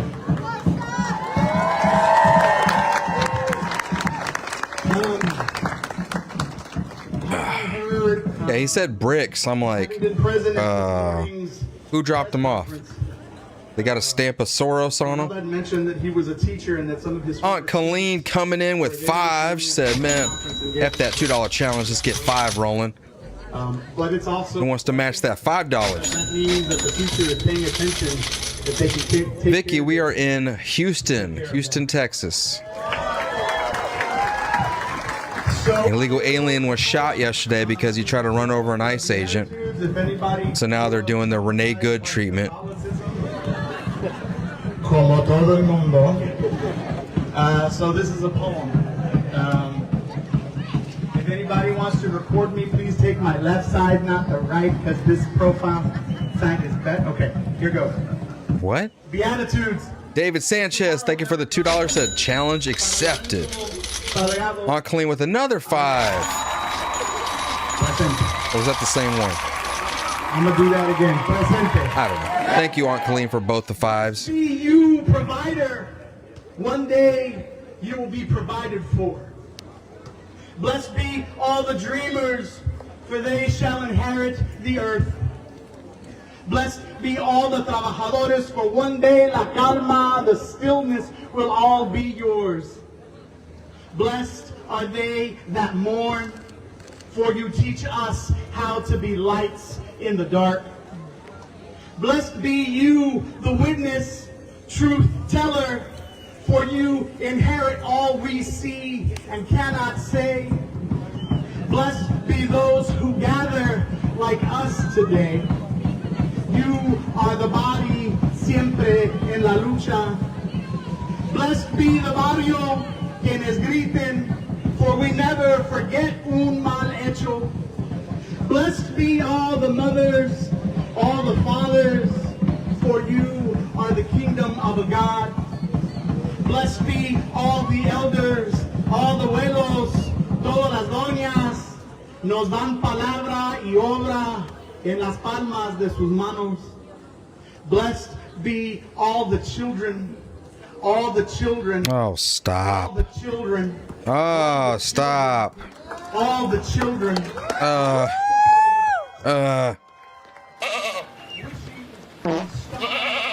Wishing on stars. All the children. All the children. We need some milk. More than peace. More. Well, if you would have kept them at home in their own country, I guess you would have to be worrying about all the damn children now, would you?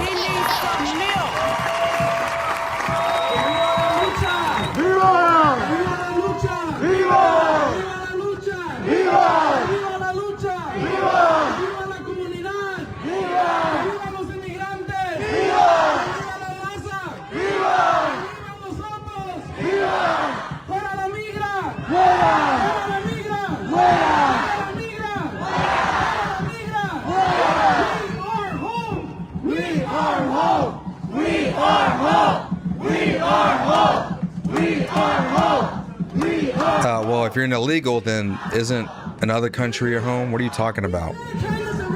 Y'all can't just cross the border illegally and then just be like, oh, this is my home now. I mean, we do have squatter rights. Cruz, thank you for the 5. You said matched. That's real. Thank you for the 5. Jeffrey, thank you for the $1. All right, friends. I'll see y'all soon. Stay tuned. More hood news on the way. Okay, well, whatever.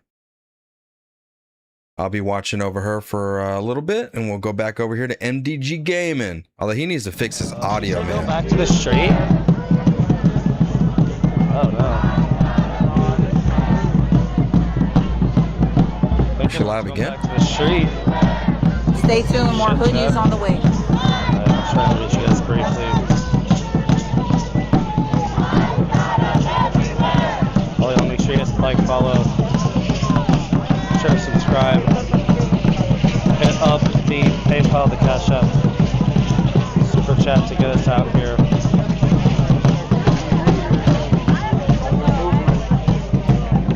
Brianna King, good to see you, Brianna. Thank you for the 5. Don't have much to give, but I'm here every night watching along. Thank you for all you do, Arturo. Thank you, Brianna. Tony, thank you for the 5. He said, more ice, please. I need more ice in my drink. I'm gonna need some more ice in my drink. It's not hot. It's not cold enough. Brianna King with the flow state. Thank you.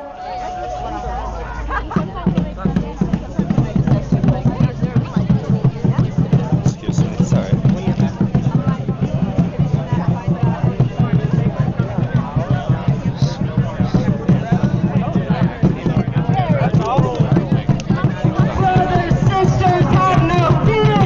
Man, homeboy is hot. Someone dropped their flag. Someone dropped it. Did Tommy Boy show up? Nah. Nope, Tommy's chilling at home. Welcome here. Immigrants are welcome here. Someone dropped their Mexican flag. This isn't really the kind of place Tommy is required. What a shame. Brothers, sisters, have no fear.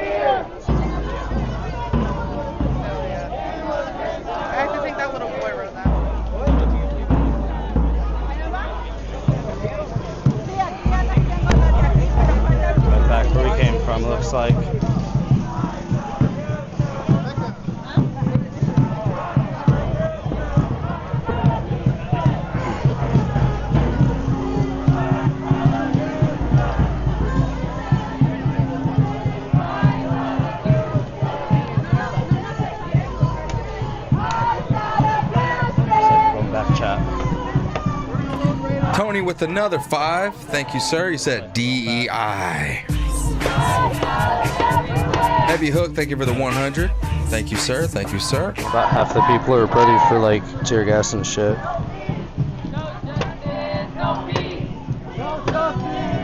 Sorry, MDG Gaming. You're going to have to take one for the team, son. Just make sure when you're coughing, you got your camera up. Jason, thank you for the $5. Need more lip tears to make my coffee. Absolutely. Brianna King, thank you for the let 'em cook. Let 'em cook.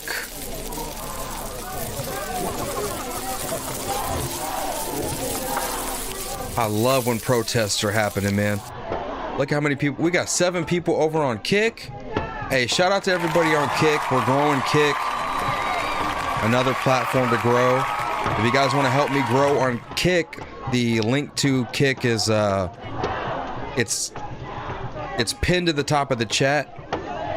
I'm trying to get 25 subs over there, which costs $5, but trying to get 25 over there. If you want to help out the channel, if you can subscribe to my Kick account over there. We have 8 subs so far. We got 8 subs so far. We are looking for 25. We've been live for almost 7 hours. We got 63 followers. If y'all want to help me out over here, if you have a Kick account or want to make one, don't mind making one, y'all can go check that out. It's pinned to the top of the chat if anyone wants to help out. We are growing Kick. We are growing Rumble, which, by the way, 133 people on Rumble, man.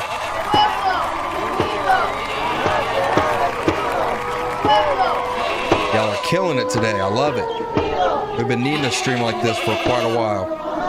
It's been slow ever since Delaney Hall shut down. Or ever since, you know, nothing's been going on at Delaney Hall. It's been really slow, so I'm glad we got a protest to cover. I'm glad you all are here. He's surrounded.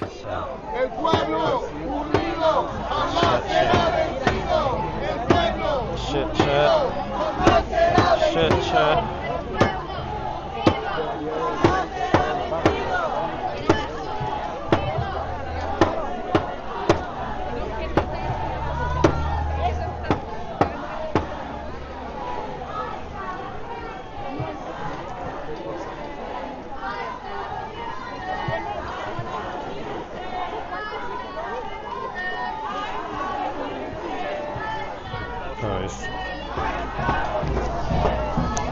This is by far definitely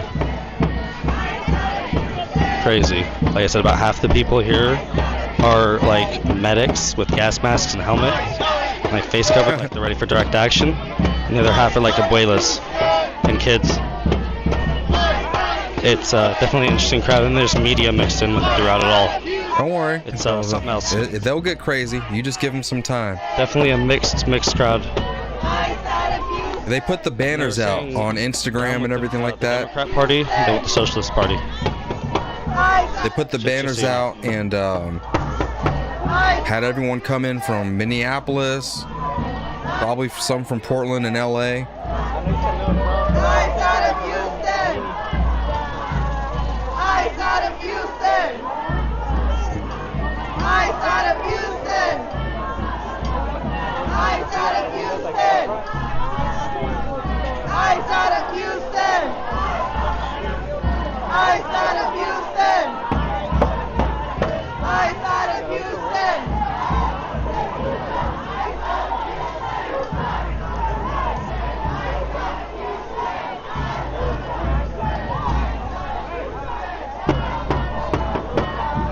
Why do y'all keep saying that? Like Texas is supposed to do something. What do you want Texas to do right here?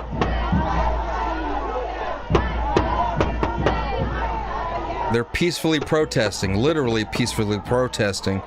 What do you want them to do? Just start throwing Molotov cocktails out there? Just because it's Texas? Trust me, you just wait. You wait until they get crazy. They'll get shut down so fast. Search chat.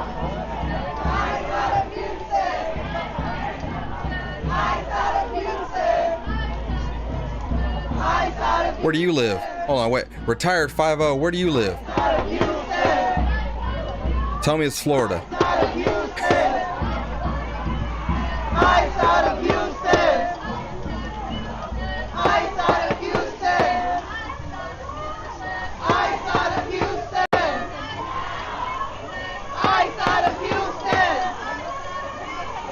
This is Houston. This is the liberal hellhole of Texas. Houston is the biggest city. It's the most liberal. This is all blue organized. I'm honestly shocked to see police out here at all. This is supposed to be like New Jersey, where the police just stand down, don't do nothing. I'm actually quite shocked to see police out here, really.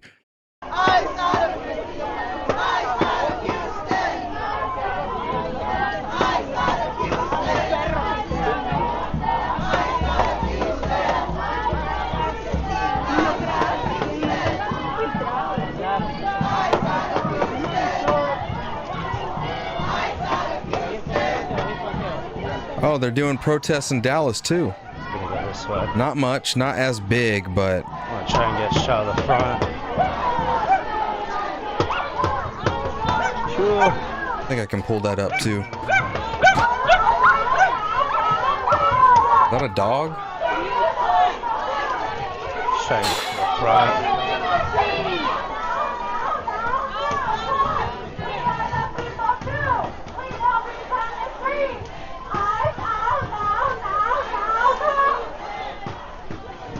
The hell was that?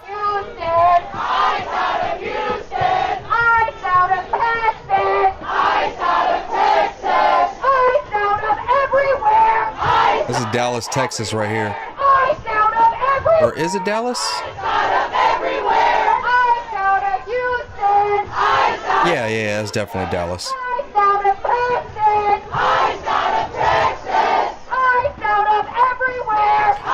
This building right here is City Hall, I think. What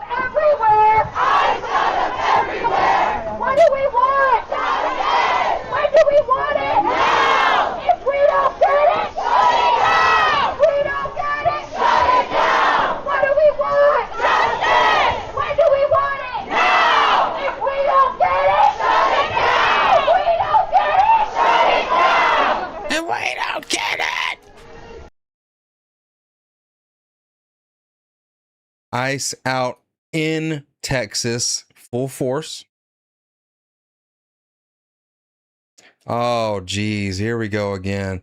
Pamela, are you're not that chick from X, are you? I'm second. Yeah.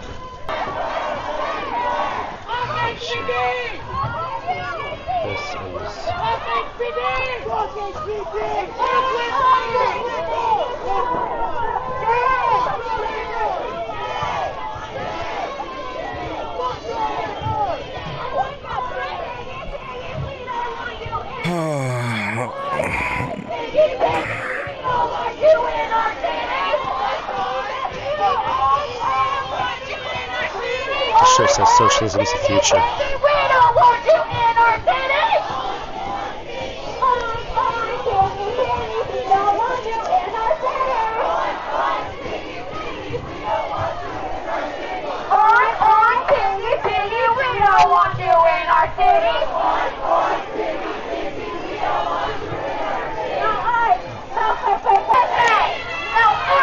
No KKK! No fascist USA! No ICE! No KKK! No fascist USA!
Oh, my uras, my orifices. Say it once, say it twice, we will not put up with lies. Say it once, say it twice, we will not put up with lies. Say it once, say it twice, we will not put up with lies. Say it once, say it twice, we will not put up with lies. Say it loud. Ah, I wonder why his microphone is peeking out like that. Yoda's Green Wiener, thank you for the flow state. Say it loud, say it clear. Welcome here. I wonder what kind of microphone he's using that's peeking out like that. Oh my God, what is wrong with y'all? Abbott did nothing about the border invasion? I can't do this with y'all being so stupid and uninformed. I can't. Y'all are hurting my soul.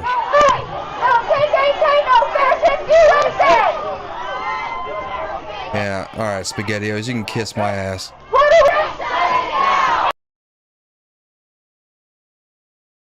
Oh, y'all are bad. And you know what? He's been in here chatting plenty of times. What did he do? I'm done. I'm so done with y'all. I already did. I blocked him.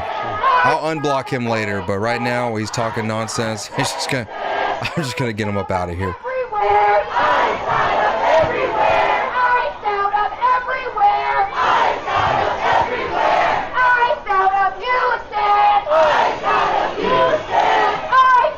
Man, Greg Abbott deployed every resource he had the moment Joe Biden got in office. Joe Biden had to sue him. Other states had to sue Texas to get them to undo some of the shit they were doing. And then when they finally accomplished their goal and opened the border wide open, Greg Abbott said, oh, okay, you want to dump illegals in my state? No, fuck you. I'm putting them all on buses and I'm sending y'all right to your front doorstep. Man, Greg Abbott, that's my dog.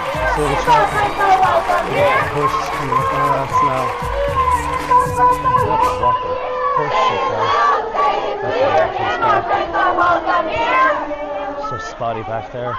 Nope. The connection. Greg Abbott is not allowing Muslims to take over. Nope. Very connections. Nope. No. Y'all just don't understand nothing.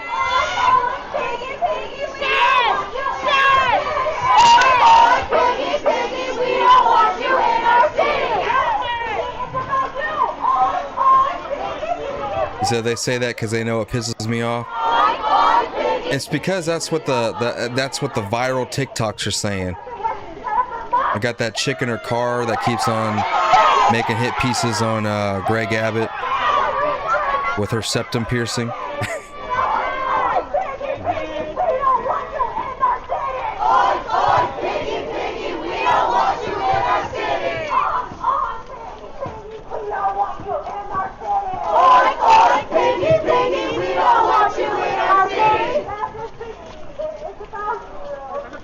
Greg Abbott is I think he's the only governor in the country that actually fights back against the Muslims. He's the only one that has ever done anything to fight back against them. Prior 8-2000, thank you for the $20, man. Arturo, enjoy visiting your stream when I can. Just too busy as a mod at Ben Dykes stream. Oh, shout out to Ben Dykes, man. He's got a really good channel over there. Sending Cindy my regards. Oh, okay. You got a little crush on Cindy over there, huh? Abbott let the Muslims in. It's like, what are you supposed to do to stop Muslims? No, hold on. We need to shut this shit up. What are you supposed to do to stop Muslims? Do you think there's a governor in this country that has the legal authority to just say, no Muslims allowed? Abbott let the Muslims in. It's obvious. What the fuck are you talking about? We have a freedom of religion in this country. Muslims, whether you like it or not, Islam, whether you like it or not, is protected under that constitutional right. What the hell are you talking about? Oh yeah, he just let them in. No, we as a country just let them in. Let me hold on. Did Greg Abbott let Mom Donnie become the mayor of New York City?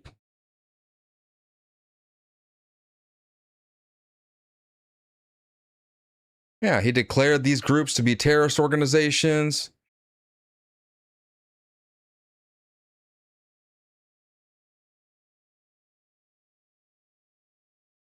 No, actually, yeah, no, seriously. Blickbeard. Explain to us how Abbott let Muslims in and what he was supposed to do to stop them from coming in. Is he baiting me? Probably, but I want him to answer that. Ron DeSantis made it very clear when they stand where they. What? I'm talking about Abbott. I don't give a fuck what Ron DeSantis did.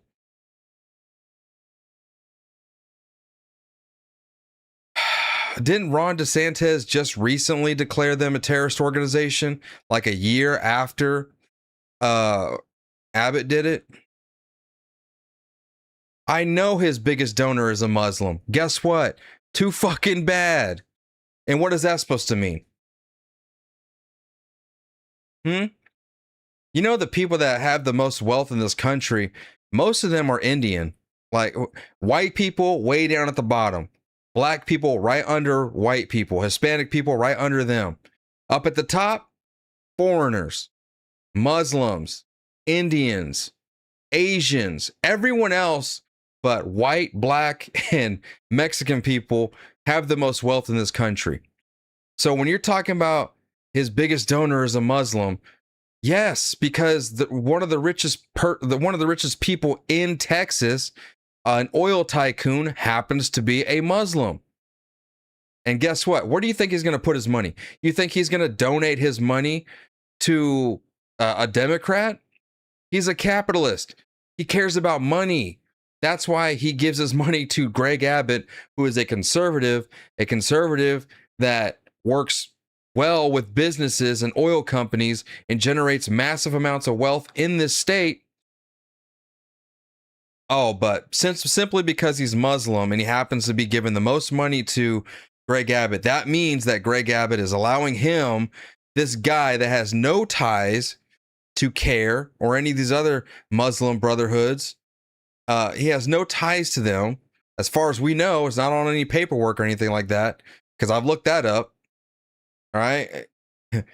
But because he gives so much money to Greg Abbott, that means Greg Abbott turns a blind eye to mosques being around. But do you even know how mosques are approved? They are approved through city council, through zoning authorities and shit like that. It's not like the governor is able to say, hey, I don't want no Muslim mosques anywhere.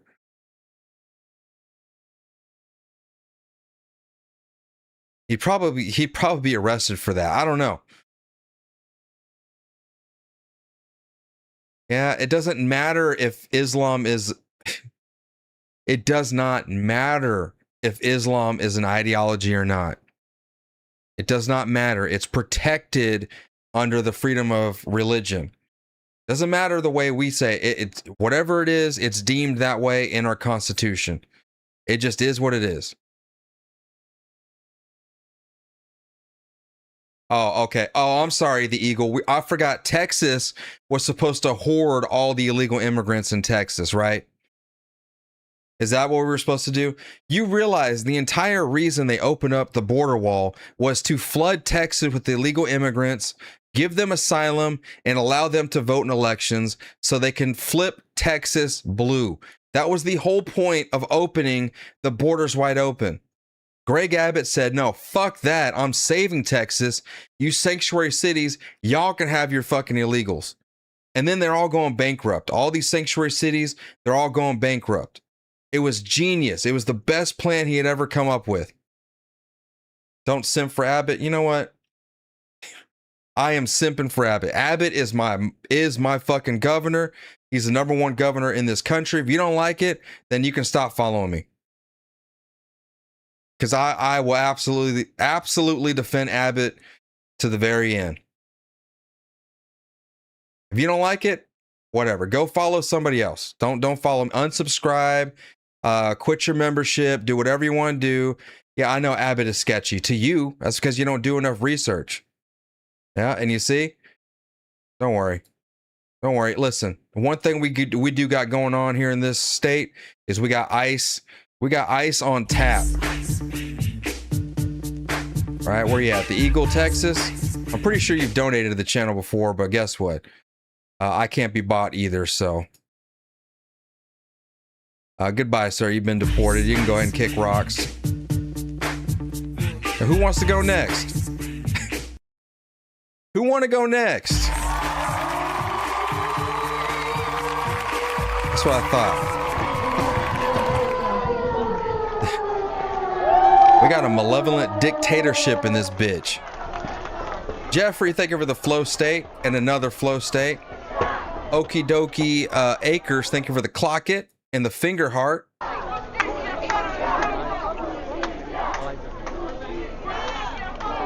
Oh, okay. I guess John wants to get the fuck up out of here too. I don't know who y'all think y'all are playing with, man.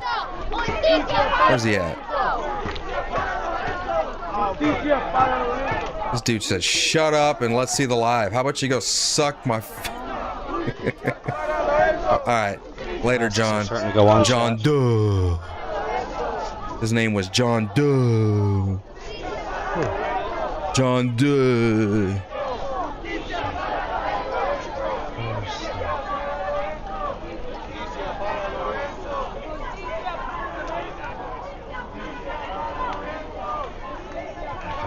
Listen, I don't like Islam. I don't want it in my state. I don't want it in my country. It shouldn't even be allowed in America. But our fucking freedom of religion in our Constitution is being well abused. It is being abused to its core. And nobody wants to address it. It needs to be brought up in the Supreme Court so they could define the freedom of religion. It needs to be defined as you have a freedom to be Christian or not. We're here. It sounds like there's gonna be more. Everything else, no, we're banning it.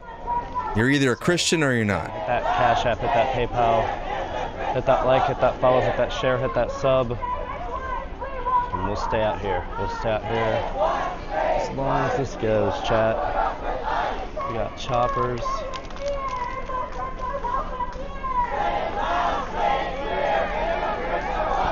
Alright guys, it's MDG on the scene here. Just put you on the tripod.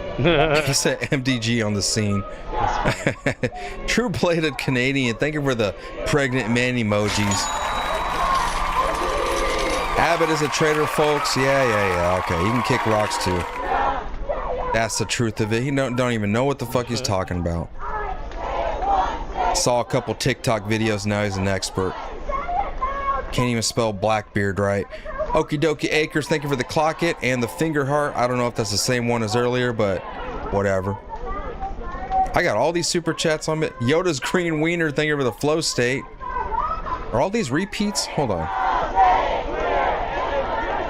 I hate when YouTube does this. Let me just get rid of all these. Larry, thank you for the $2 on Rumble. Arturo, you'll get these people from YouTube. Rumble's where it's at. Keep doing what you do. I'm at both. Fusion, thank you for the $. Says don't waste your time feeding the worthless groypers. Sometimes you just got to put them in their place. Wounds are Russ with the 5. Thank you for the 5. You say Islam is an ideology, not a religion. The state's legislator in Texas is very dysfunctional. Time for Texas to clean house. Well, that's the problem with infiltrating major cities like they have done. You know, once you infiltrate places like Houston and Austin and Dallas, it's crazy. Ire Hog, thank you for the 5. You said there's some really ignorant black blockheads in here. Yeah, I don't know what to do about it, y'all. Chris West, thank you for the 5. I take Abbott any day. I live in Butler, Pennsylvania. My governor sucks. Oh. I love Abbott, man. Now, what more do you want from a governor? That's what I'm moving for. They were demonizing Abbott during Biden's administration. He was under siege from from Chicago, from New York City, from LA. Every mayor was trying to sue him. How dare you send us these illegals? What she want? You want to be sanctuary cities? You take them. And he sent them everywhere.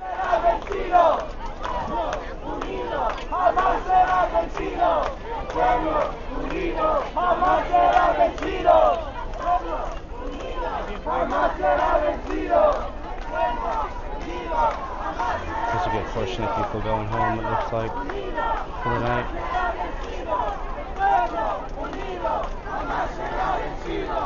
The thing is, too, is that Abbott knew right when Biden got in office that they were going to go for opening the borders up. He got into action within the first 2 or 3 months of Joe Biden getting inaugurated. I remember, and I did a lot of research on Abbott because all of y'all keep on talking about him, saying that he's allowing Muslims in. Like y'all even know what the hell y'all are talking about. He sent the National Guard when they were trying to remove Border Patrol. The federal government was trying to relieve everything off the border. And he said, I'm going to send all my Texas resources down there to the border. Chat, I've taken over the ABC. No, ABC's not here, so I'm ABC 13 now. MDG 13. MDG ABC 13. I'm gonna take a light. That's a good light. Me is ABC 13. Sweet and sassy. Thank you for the $5. I'll take Abbott over Newsom, California governor any day. Oh my God. Chopper up there.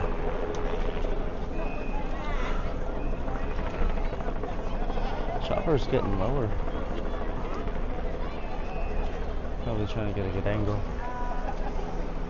Oh man. No, April. No, we ain't simmering down. The glue is sticking to my head from my wig.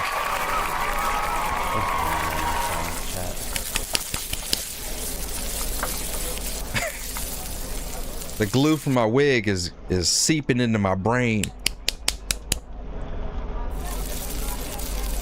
I'm irate and irritated.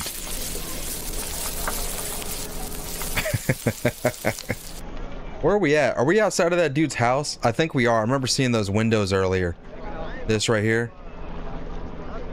Yeah, we were outside of that guy's house.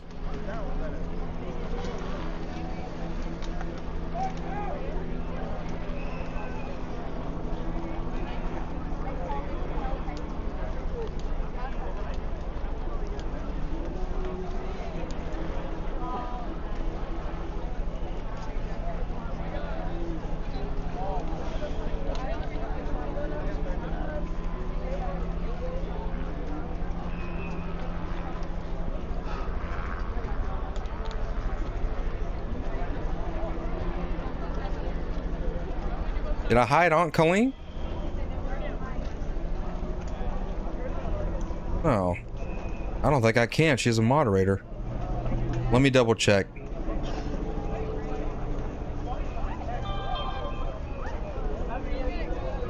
Aunt Colleen, are you out there?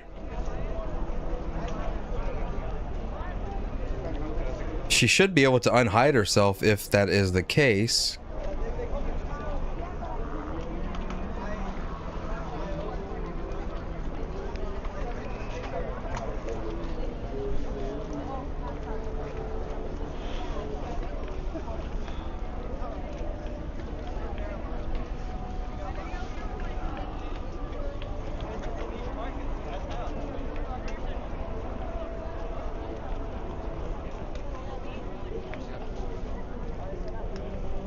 What? How does she get hidden? Alright, chat. Everybody. Wait, no, that was... Hit up that PayPal, hit up that Cash App, hit up that Super Chat. Aunt Colleen, say something in the chat.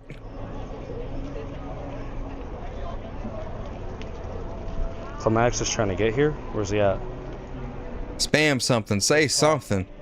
No, I think she was blocked. I don't know how that happened, but... I just checked chat. Somebody, or maybe even me, I may have misclicked. I don't know.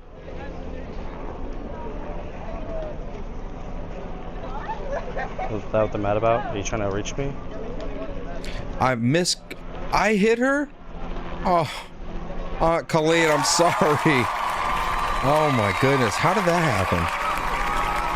Oh, you're at home. Oh. No, he's not. He's not behind me. I think I misclicked. I don't know how that happened. Oh, she was right under Blickbeard. Aunt Colleen, I'm so sorry, girl. I guess I'm screwed out of the way of the camera. I was standing in front of it. There's Fox News again. We got a photobomb them as well. No, you didn't do it, April. It was me. You actually got Blickbeard out of here. Aunt Colleen should be restored now, and she should have her moderator status back. Where's she at, man? Smells like good coffee. I can't believe I kicked my auntie out of the house, man. That's so fucked up, man.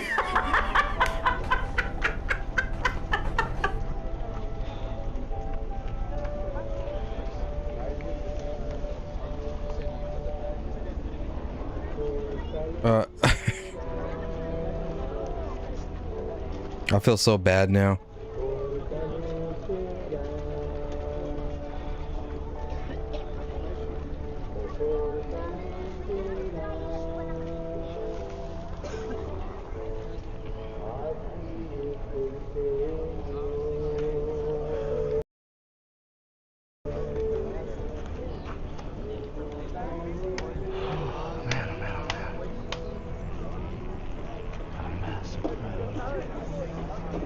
Massive crowd chat. What's up, Manny? What's up, Manny being Manny? How's it going, man?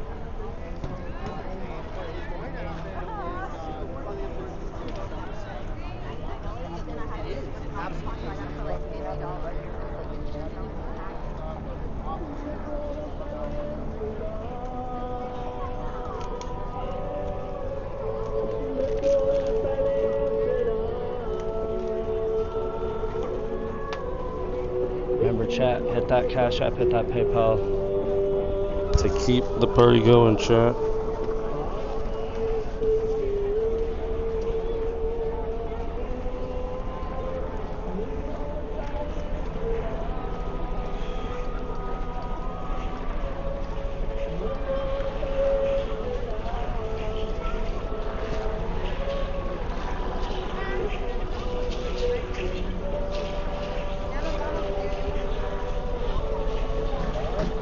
I hope she's not mad at me.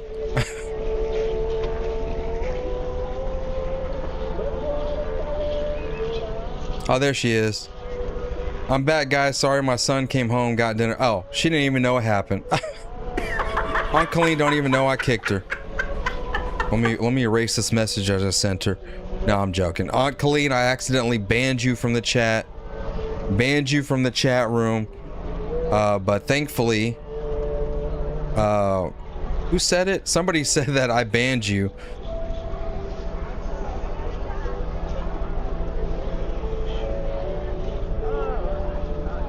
Nice chat going, guys. Let's go back.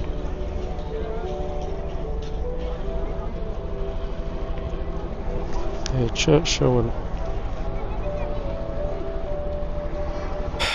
I'm sorry, Aunt Colleen. I did not mean to ban you, but I did on accident. That's the news. I got you back, though. I pulled you from the brink. Was it Rachel? Rach? I think Rach called it out and said, "Hey, bro, you just kicked your auntie to the curb." Appreciate the Cash App chat. You think you just fell out of a coconut tree? I make people moderators once they've been here for a long time. They've donated, they've participated a lot. You know. I mean, we already have way more than enough moderators.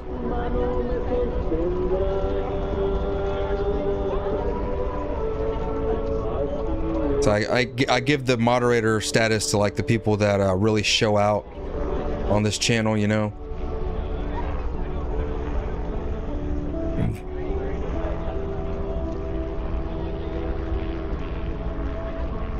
Is it pay to play? Probably.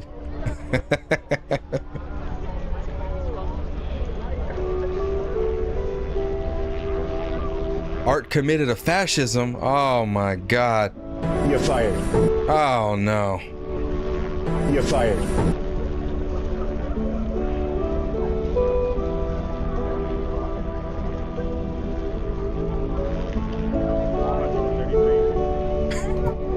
Bit Dream, thank you for the $5, man. Keep up the great work, Arturo. They can never defeat our American spirit. We will put an end to communism. Thanks again for all the work you put in. Thank you, sir. Thank you. Wes, thank you for the happy poop. And Aunt Colleen, even though she got kicked, she said, "It's okay, bud. Here's a tenner." Cruz, thank you for the $2. Said, "Arturo, you're hilarious." I try to be. Y'all are over here watching me for 8 hours. I better be doing something right. Alpine Retreat, thank you for the 2. Unlike the protest crowd, I have work tomorrow, so I'm crashing, but thanks for the coverage. Thank you, Alpine Retreat. You have yourself a great night, sir. Get some rest, get some work done. She's like, "I didn't even know I got kicked." I should have just shut up. Yeah, I'm sorry, Aunt Colleen. I didn't mean to kick you. And crying, and I just held everything and not to laugh in his face. I was just doing mass deportations. You know what I'm saying? I had to had to kick him to the curb. It's just Mathis. Thank you for the happy poop. And another. I was doing mass deportations. Sometimes we just accidentally deport an legal American citizen. You know? Something else.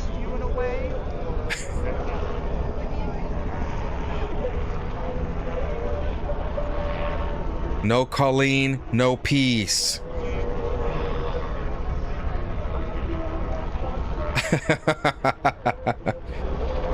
I also sent you a chat in Venmo.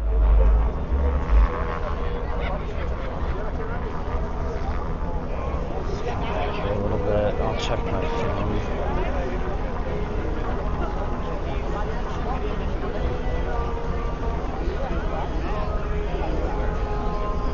Appreciate the $10 cash app. Oh no. Do I got the contemptulitis now? Oh shit, here it goes. No way. Here comes the street takeover.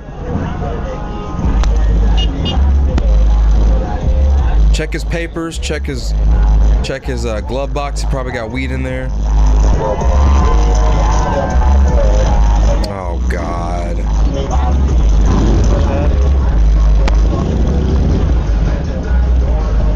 Somebody get me a job application so I can mark white on there. What is your race, sir? White.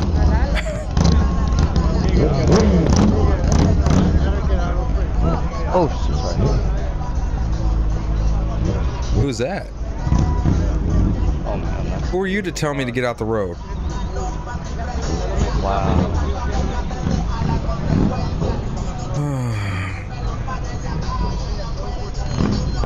These are the same kind of guys that be like, "Ain't nobody hiring, Holmes. I can't get no job, Holmes. Shit, man. My baby mama hit me up. You know, she expects me to pay $500 child support a month. I ain't paid her in like 2 years. I don't even remember that kid's name, man. But it's that Trump though. I don't give a damn. It's that Trump though.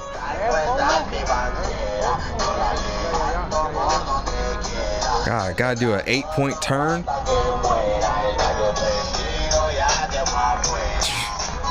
Joke on the back. It's supposed to be a stupid protest for someone who got shot for being a stupid idiot. And now you got these guys. Hey, let's go take our cars down there.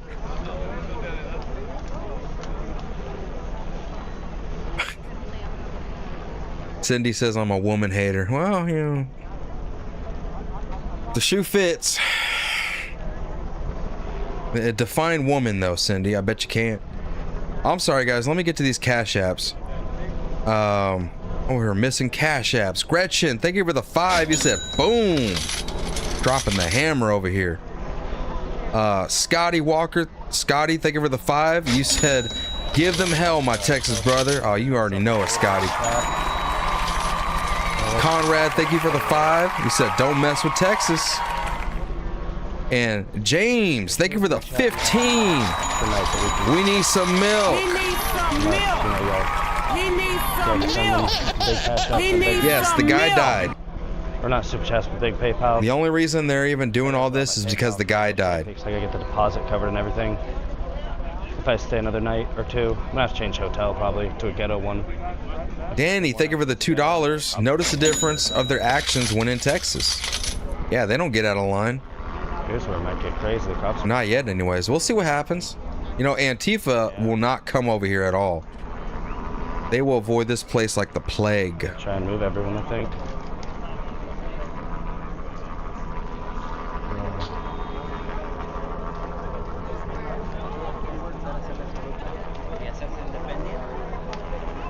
Aunt Colleen needs reparations. Oh my God. Don't worry, I got her goat. Don't worry, gal. I got her goat for her. The road will stay open. We'll add some bacon as a tip.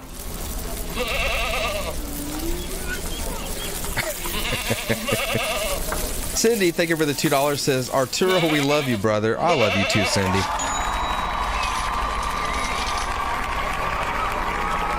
Cindy is my spirit animal in the chat. Metal Smith, thank you for the 5, man. It's fascinating. For every person on the scene, there's 2 disappointed parents. Oh. Well, you know, sometimes their parents are actually out here with them, so. Sweet Pete, I think there's going to be an update, and it's going to be on a very special channel, but that's as much as I'm going to say. I don't know all the details yet, but I will tell you when the update comes, it will come. But he's also being told not to show things to anybody, okay? So, or at least not to put it out in public.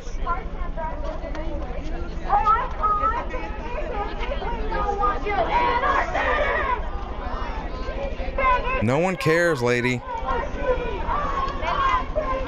They're conflicted between whose streets they are. Uh-oh, there's a cop there. Conflicted if they should listen or not. They don't wanna. They're over here trying to have a vigil, and you got some rabid protesters like, "Come on, y'all! They don't. Let's go wreak havoc." Like, why? If we're really honestly here to mourn over this guy, what's the point? What's the point of wreaking havoc? Sarah Scott, thank you for the watermelon. You know, the problem is that they're in their own neighborhood. They're not at an ICE facility. But the protesters that came from out of state, like the ones from Minneapolis, like they don't care. They want to break shit. They want to destroy shit. Wreak havoc. Cause a riot. It smells candles. Wax and candles. Sarah Scott, thank you for the clapping seal. And Black Diamond, thank you for the eagle. From the vigil thing they made.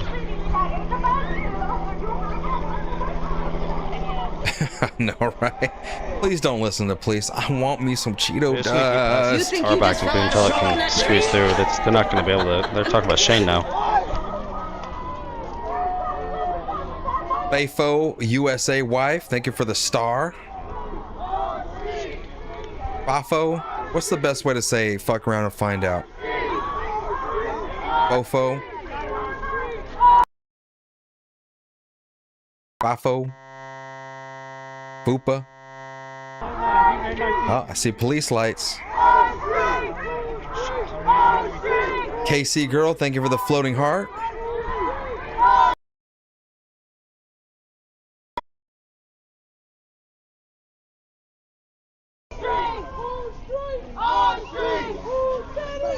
They're rolling down the cop car to, I think, start maybe arresting people. I don't know. Uh-oh, uh-oh. Already getting wild? Please get wild. They went through the road, so they're surrounding And you're the cop telling car. us we can't stand all this? You're telling us we can't stand all these streets? And you can murder someone on these streets? You're telling us we can't. Yeah. Keep yelling, lady. Come on, rile them up. Rile them up. Black Diamond, thank you for the eagle. They're getting rid of the horse cops out of here, so I don't know what the hell's going to happen. send in like mace or tear gases? I don't know. They're putting barricades up again. So I don't know. They're like barricading the road off again. You too. Sunkiss, thank you for the flow state. Heavy Hook, you said let's fucking go. Thank you for the 5, brother. I wonder what the police are gonna do. They're probably gonna give them a minute, and then around 10 o'clock they're gonna give them a warning for unlawful assembly. Although I'm not sure if they're not doing anything too crazy, they're not blocking the road, or they're not doing chaos, you know, they're probably just gonna let them do what they do. Overland Hams, thank you for the $10. If you attack me with a vehicle, the result would be the same regardless of your immigration status. Don't attack people with the car. I was taught this at a young age. LOL. Yeah, I mean, we kind of all were. It's just kind of common sense, but you know. Apparently, ICE agents are supposed to be run over. Frio in the house, baby. You can't make no sense of it, man. Yes. Now, Pryor, you know better than that. Don't they have work in the morning? Oh, sir, you are so silly. Justicia! Justicia para Lorenzo! Justicia! Rejected pupil, thank you for the 100. Justicia! Justicia! Justicia! Justicia! What? Push stank, y'all?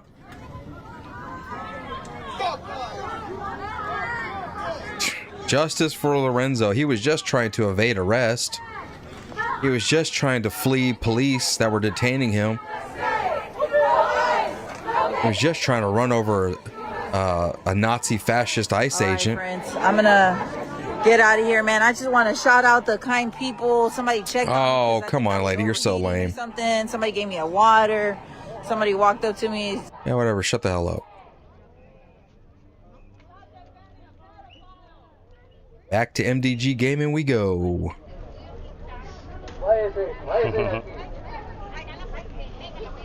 No, chat. Is CNN there? I don't know if CNN is. I know a lot of local news stations are there.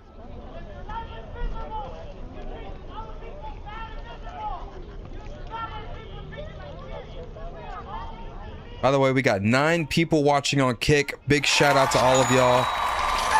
Thank you guys for helping me grow on Kick. You're still sitting at 8 subs, so if anybody wants to contribute on Kick, for $5, you can subscribe to the channel. And I need 25 subs in order to get monetized on Kick. Or at least join their partner program or whatever. Which will help me get discovered and get more people over there. So if anybody wants to help, the link to my Kick account is pinned in the chat.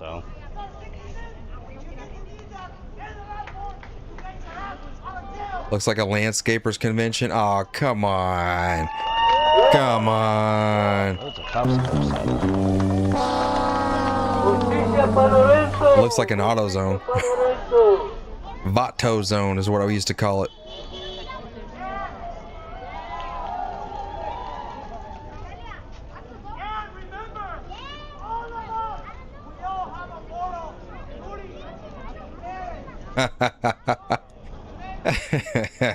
Candace Owens. CNN is covering the burial. What did she say? Burial? The burial? I can't believe she can't say certain words. I think I should get it. The burial? The burial? Come on, come on, come and take it, bro. Come on. Are they waiting for the grand opening of Home Depot? Bro, come on.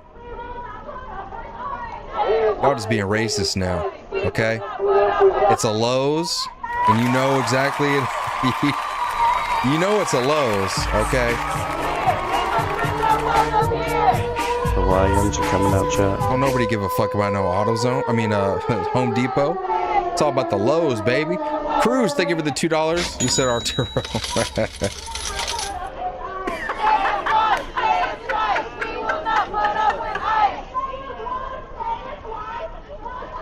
Look, half of y'all over here in Houston are gonna be like, where the hell are those landscapers? They're supposed to mow my lawn 3 hours ago. What the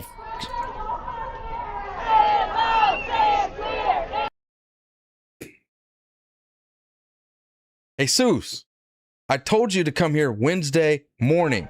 I need you to... Oh, ICE. Huh? Jesus got picked up yesterday. Ah, shit. All right. Fuck. That's how that whole thing is gonna go. Aunt Colleen, thank you for the $15. Even though I kicked you to the curb, I'm sorry. Thank you for the 15 on Venmo. You said was feeding my son after 12 hours of overtime. Didn't even know what happened, so it was not painful. She said, all good, brother.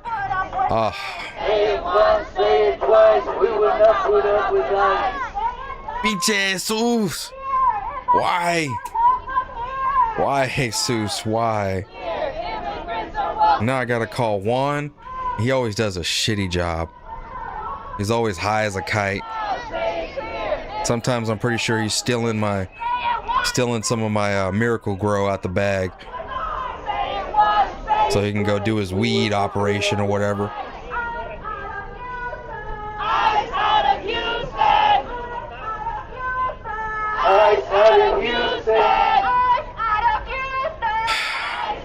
Wes, thank you for the $2. Art, if you had to choose, date a liberal or an illegal?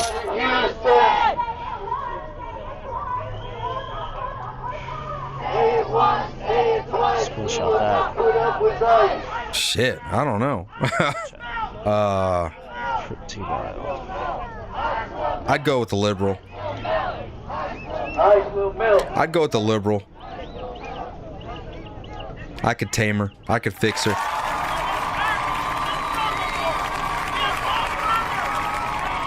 My two options, okay, an illegal, well, fuck all that.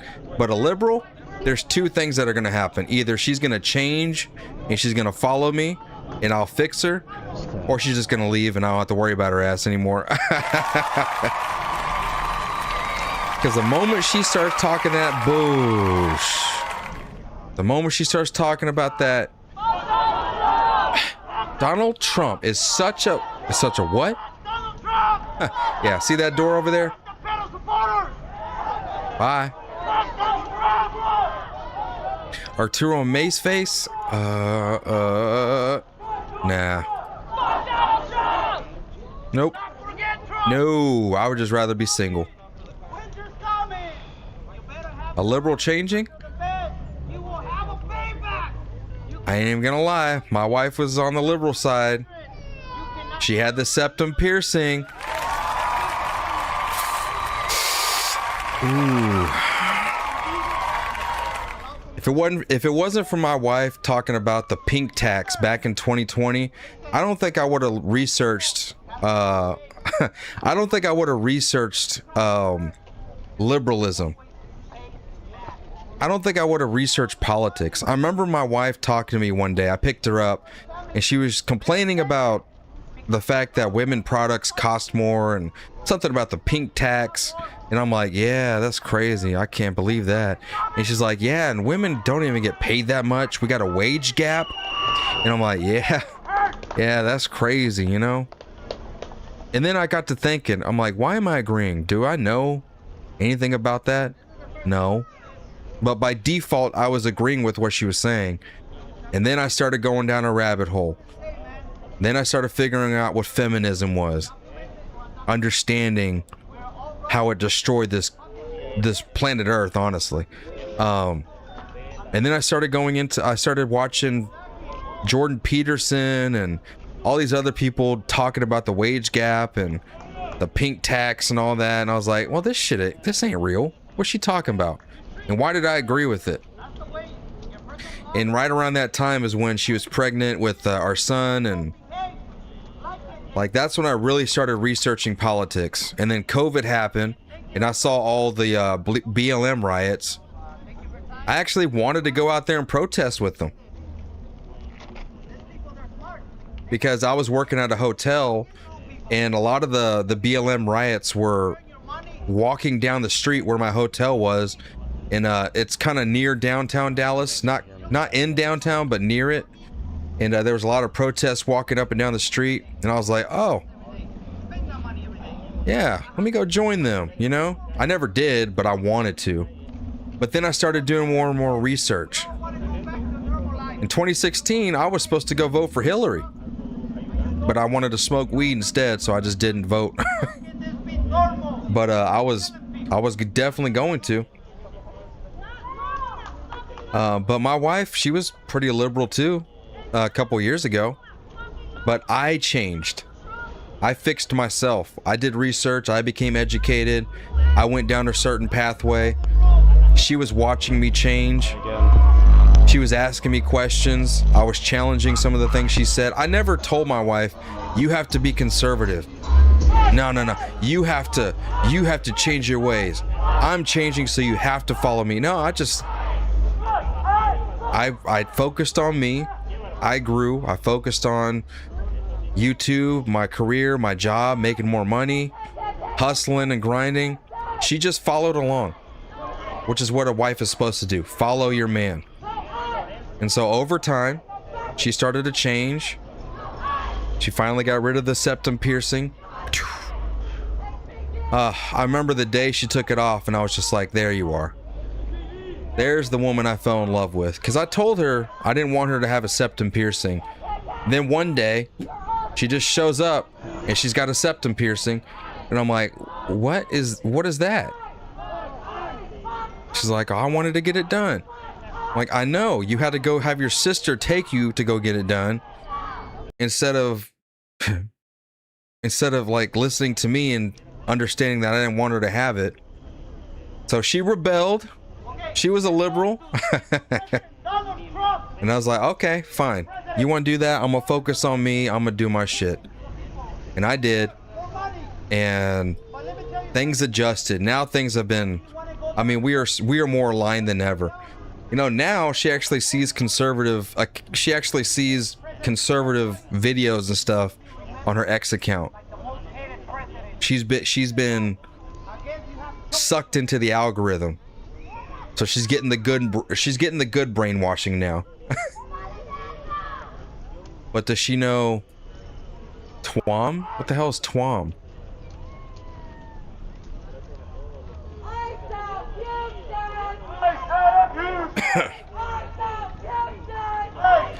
Aunt Colleen wants some Whataburger? I never asked. Was there a beach? Hold on, let me ask my auntie real quick for some Whataburger money. Metal Smith, I've been talking for almost 8 hours. My lips are crusty. Metal Smith, thank you for the 5. Chanting the same things, holding the same signs with the same garbage on them for nearly 2 years and accomplishing absolutely nothing. Exactly, Robert. Exactly. Robert, thank you for the happy poop. Boy, I'm at the end of my stick, I'll tell you that. Overland Hams, thank you for the $2. I'd do illegal. She'd be gone soon. Yeah. Are you telling Overland Hams you would date an illegal immigrant, and the moment she started talking, the moment she started getting out of hand, you're like, hey, make me a sandwich, baby. I ain't making you no damn sandwich. Who you calling? Who you calling ICE? Huh? Oh, yeah. I'm gonna go ahead and call him. Oh, no, I'll make you that sandwich. Oh, you will? Word? Okay. Yeah, I know you gonna make my sandwich now. Chevy, thank you for the $2. If you had dated an illegal, you could just have her deported. Facts. Sunkiss, thank you for the sunshine. Cruz, thank you for the $2. Auntie was blocked. Arturo was freaking out. Yes, I was. Spanky, thank you for the $2. A good wife follows her husband. Absolutely. 100%. UK needs ice. What's up with the $5, man? We should have a TV show where illegal immigrants hunt down sex offenders For a chance at citizenship, we can call it Alien versus Predator. That would be nice. It'd be nice if they made a good Alien versus Predator movie, I'll tell you that.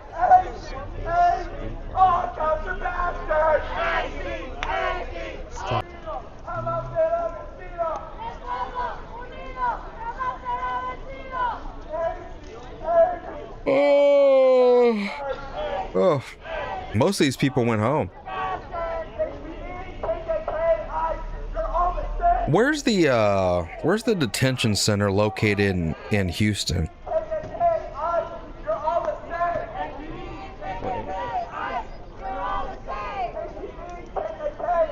Because that's where the next play is going to be.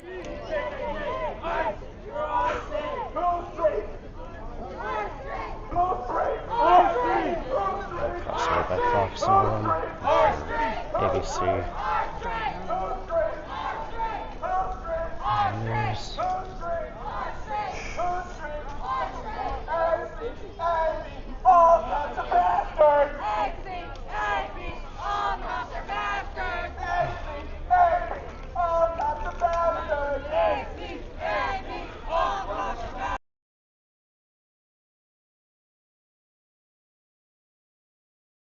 This is Houston, right? Not. Yes, Houston. All right. Mainstream media's leaving. Yeah, all the mainstream media's turning off their cameras and going. ABC's packing up. Packing up over there. Would it be a processing center or? Packing up chat. I guess it would be, huh? Yep. Core Civic Houston Processing Center.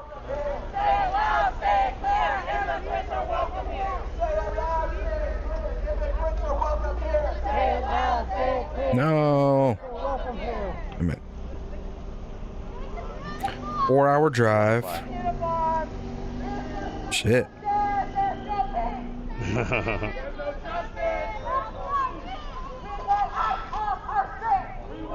I am entirely fine.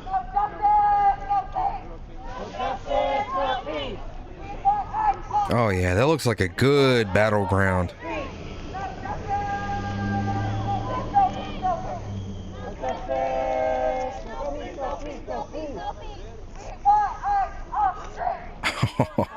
I'm looking at the detention center on the map. That looks like a good battleground, y'all. Hell yeah, deport the hell out of Sneeko. What did they say in chat? Sneeko is so stupid, man. I'm off assembly or some shit like what?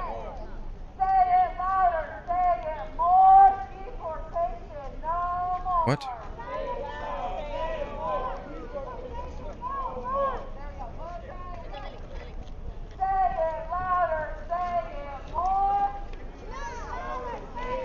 What time is it? It's only 9:38, chat.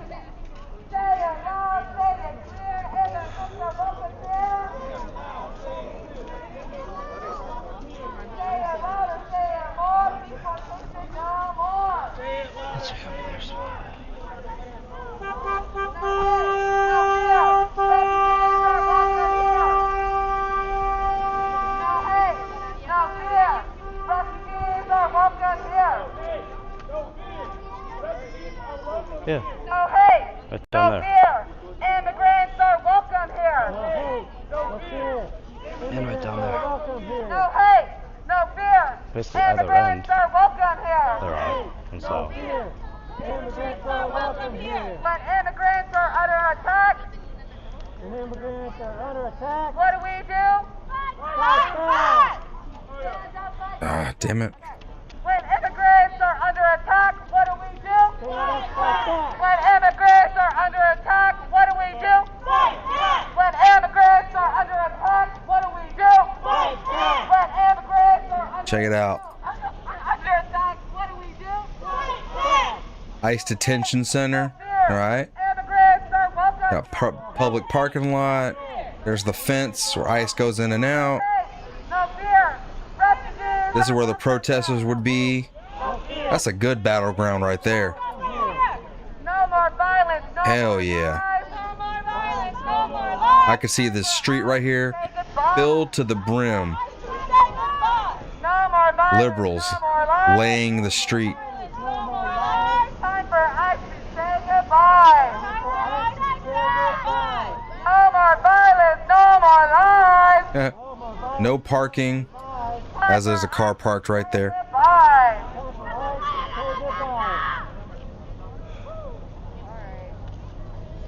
No justice, no peace. There's liberals laid out in the streets.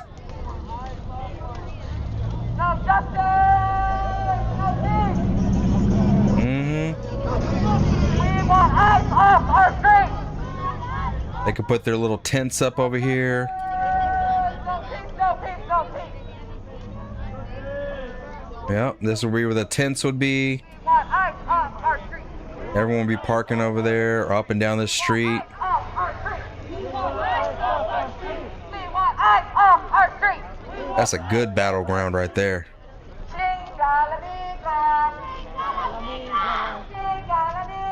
It'd be hell on earth.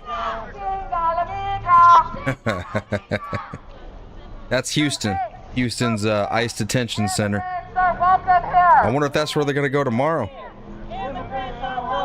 I don't think they're gonna stay. It's not like they're gonna stay outside this guy's house every night.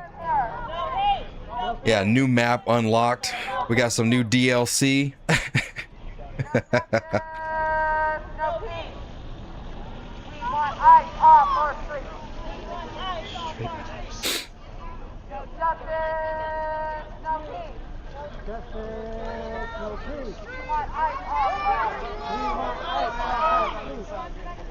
the hell's that one?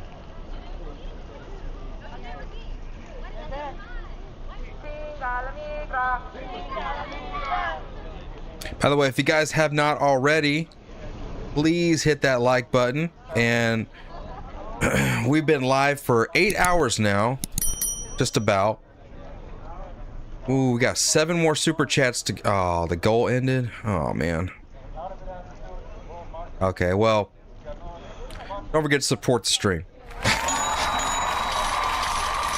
I'm gonna be here until MDG Gaming goes home, and then I'm gonna call it a night. But whew. Oh, it's been a long day, hasn't it? America First, thank you for the 5. He said, I saw you on Twitter backing our boy. I'm originally from Ohio, but living in the UK now also. Your girlfriend is absolutely stunning. My girlfriend?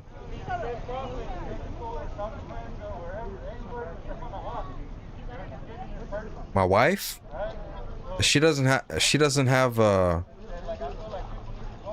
I don't know if she was on the camera one night. I don't know if you guys remember. I know some of y'all saw her whenever she jumped on I made her jump on the camera one night. Do a face reveal for you guys. Maybe he's talking about that. Yeah, I don't know. Like $11 in CashApp and PayPal. I appreciate y'all. But yes, my wife is beautiful. Thank you for that. They are not what keep me out here more days. I get those on the 21st. This might be over by then. I definitely can't stay out here till then.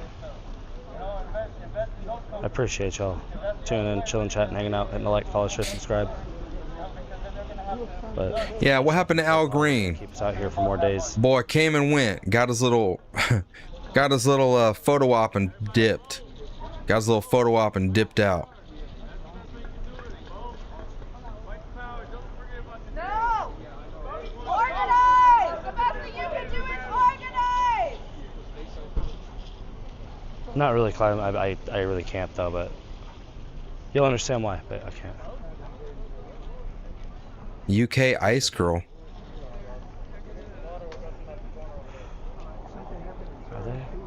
Your girlfriend is absolutely stunning. Shit. UK Ice Girl. I think it is ending chat. I don't know.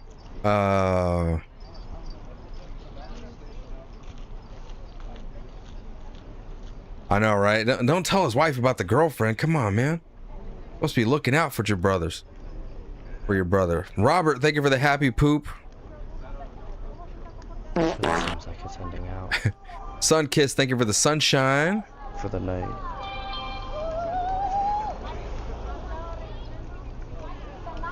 God bless Mr. Bill, Chris, Amber. It has been a week, man. We've been live streaming all up and down this week. Sorry, I didn't realize how many of you actually sent it. We're just gonna keep it going too. Appreciate y'all. Appreciate y'all tremendous amount.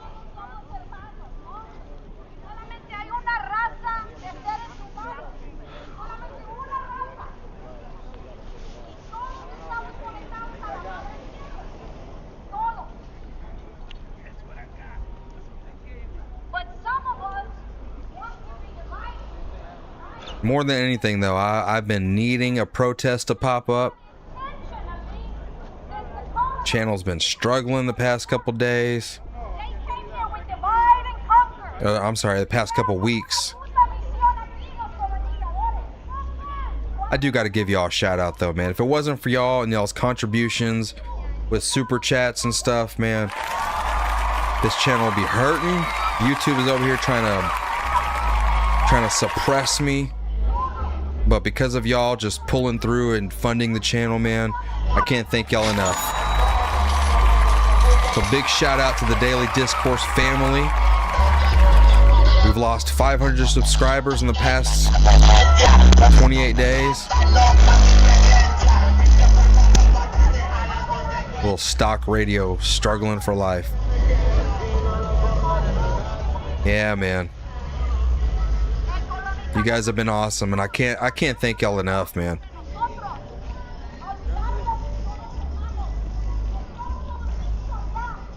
I appreciate the Cash App, Kenny. Appreciate it. Yeah, I'm pretty sure tonight they're just trying to, you know, get the photo ops in. The whole, we're a community, we came together, yay. You know, all the bullshit. Robert, thank you for the happy poop. Sun kiss with the sunshine. I don't know if it's repeating. I think it's just repeating. Yeah, it's clearing out now. We'll stay as long as we can.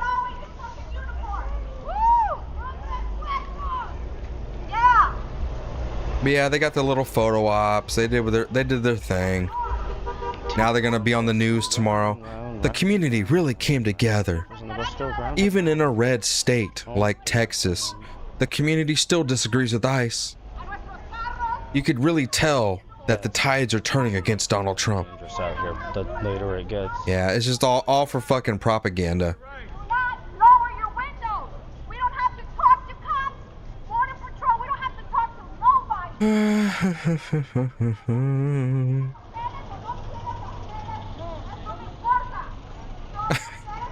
He said, so this protest looks like a Kamala rally. You can fit everyone in a porta potty. That's no good. Mr. George, that's no good. Yeah, who's the new guy? How much you paying him? $25? No. It's no good. He no good. No, Mr. George. No. I might be a little late to the trial tomorrow for Charlie Kirk.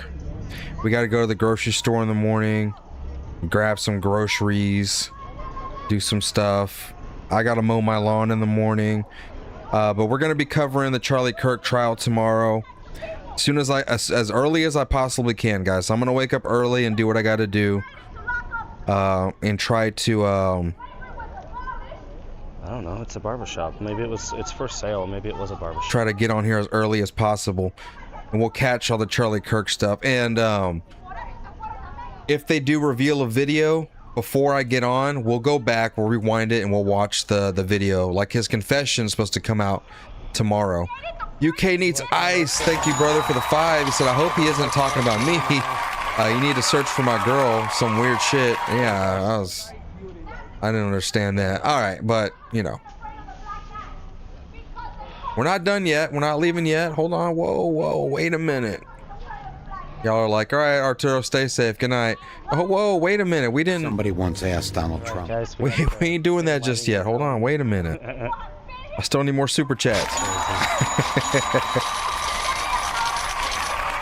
Arturo, read Aunt Colleen's last post. What'd she say?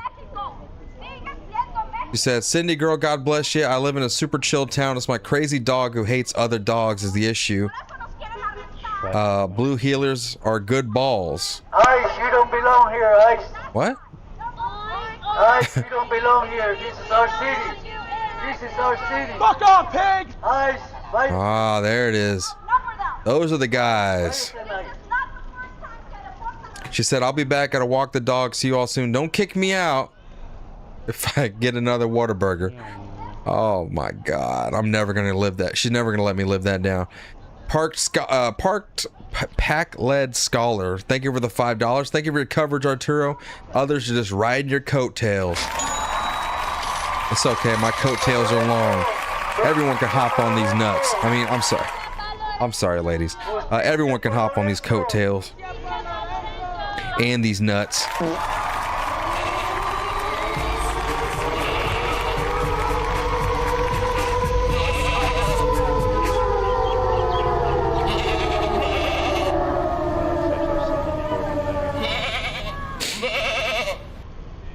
With like suit and some lady. Oh, it's the news or some politician or some shit.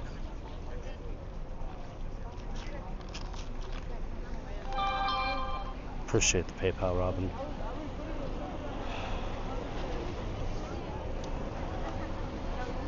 All the GMCs are arriving now. It's the news or some shit.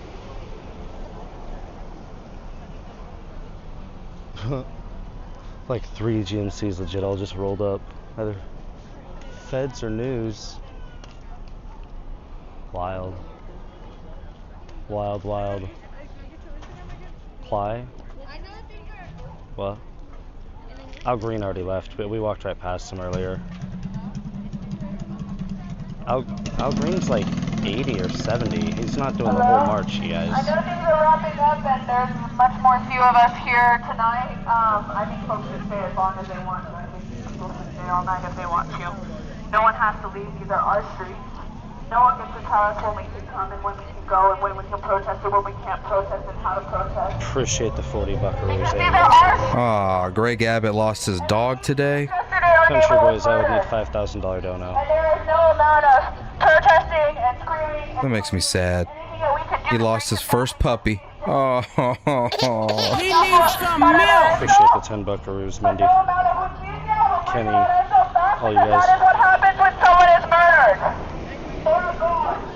Murdered? All we can do now is fight and organize and show. No. With this and they cannot take any. Whoa.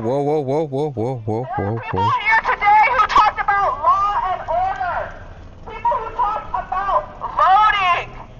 We know that if we could have voted our way out of oppression, us Chicanos, indigenous people, black people, we could have done that a long time ago. But we haven't. Why? I appreciate y'all because my parking is expensive as all fucking hell here. These laws were That's made for the politician. Who's that? who founded this country on our land and use it to imprison Michelle us, Obama? to murder us, to destroy our families. Who is yelling? So I understand that people are looking for solutions. Who's They are that? looking for solutions in the systems that exist, but these systems are not enough. Voting is not enough. We must get together. We must organize. We must continue to show up. We must continue to fight back God against bless Ashley. police, against ICE, against these crooked politicians who speak at the size of their mouth and promise all of these wonderful things that give us nothing. Because we are the only people who can bring us justice. We are our own liberators. And it is up to us to organize, to get together, and to become. You know, I'm gonna start taking pictures. I'm gonna take screenshots of all these people that are saying Tommy's lying. So when the time comes, I'm just gonna go ahead and dump them and say, like, look at all you fucking idiots. And so many others that are organizing in East End, in Magnolia Park, in Mason Park. Every single week we are out here building community. Seems important. This is what you should be doing. Meet your neighbors, know your neighbors. Organize, get together, and protect each other. Thank you. Good night, everybody. ¡Venceremos! ¡El pueblo unido! ¡Jamás será vencido! Chat.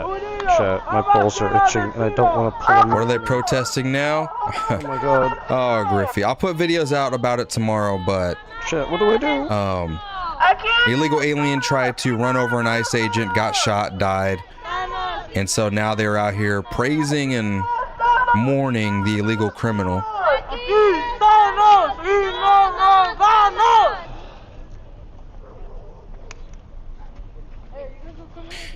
Tyler, Baseheart, thank you for the happy poop. UK needs ice. Thank you for the $20, brother.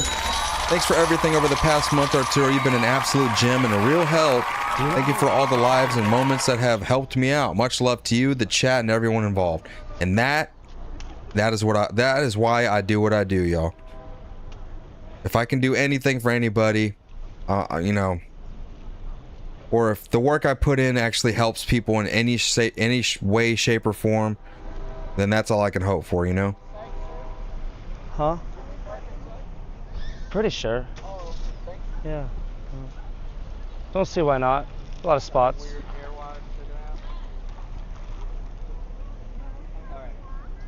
Yeah, all the mainstream media is showing up now.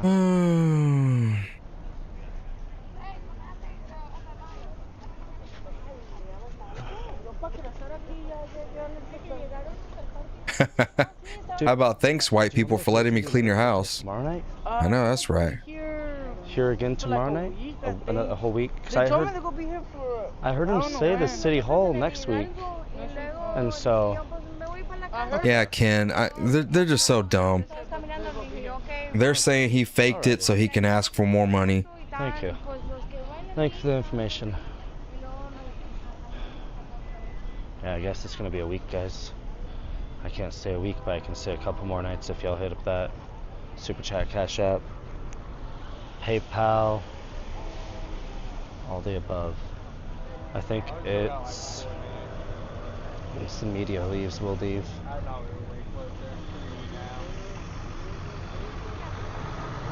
It's definitely a lot. I'm on the side of all the media. There's ABC, Fox, CNN, fucking media, and then a bunch of bros chilling over here. Well, not really bros, but you know what I mean, people. That's what it is. That is what it is. That's all she wrote, it looks like, really.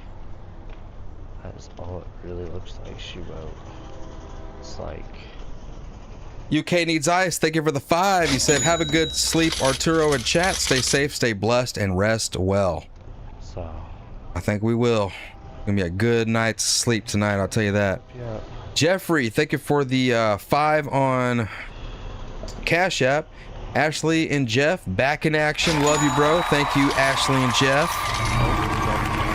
Or Jeff and Ashley. Ashley and Jeff, whichever one. I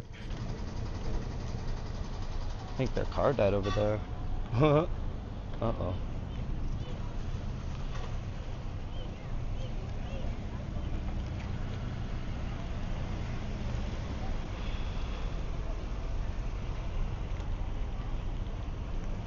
Absolutely crazy.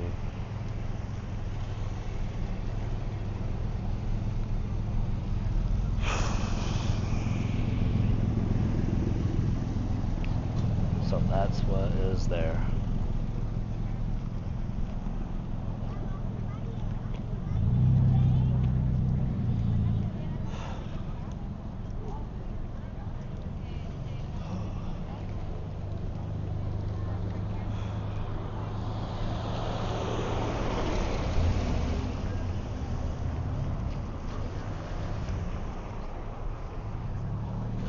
Sinful Clam says, Unk Alert. Yeah, it's a phone streaming. Oh, you're streaming.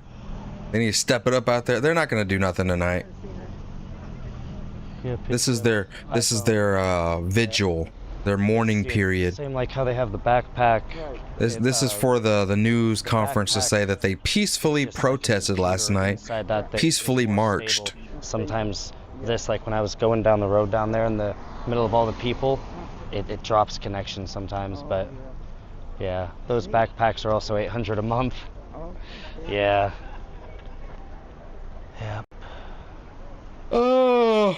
shit. He was murdered. He wasn't armed, right? I don't know. He wasn't armed. It just ooh, they ran over that. It just happened on the 7th. Tyler, thank you for the $1 on Cash App. Said thanks, Arturo. Love your content. Ice, baby. Oh yeah. So I'm sure that, you know. By the way, I don't know if Beagle Mom is here. But she did send a 50 early this morning. First, the moment we started the super chat, the moment we started the stream. Whichever way. I'm sorry, I'm out of it. The footage shows, right? 8 hours in is like my limit. Thank you for the 50 though, Beagle Mom. My girl, my sugar mama. Right as soon as she jumped in the chat, immediately just said, "Here's 50. Here's a 50 for you. Here's a 50 for you." That's what I meant to say. Oh man.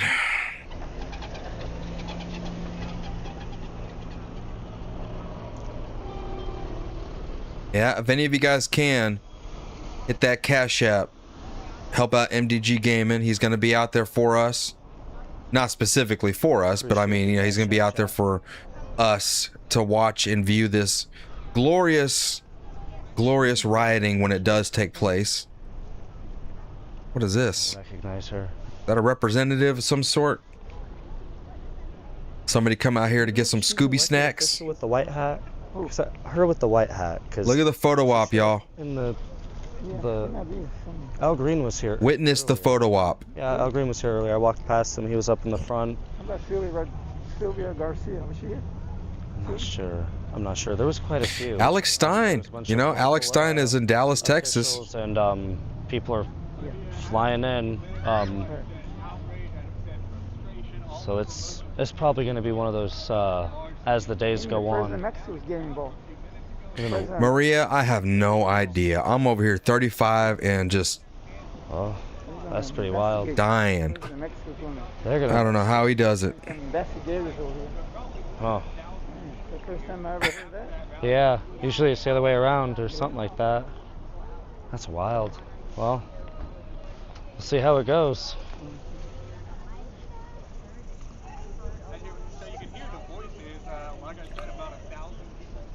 Oh, shit.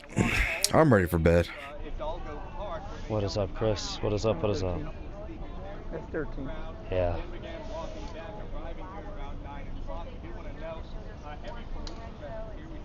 You know what?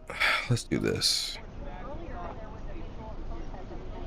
We got Fox, ABC, and then MDG Gammon right in the center.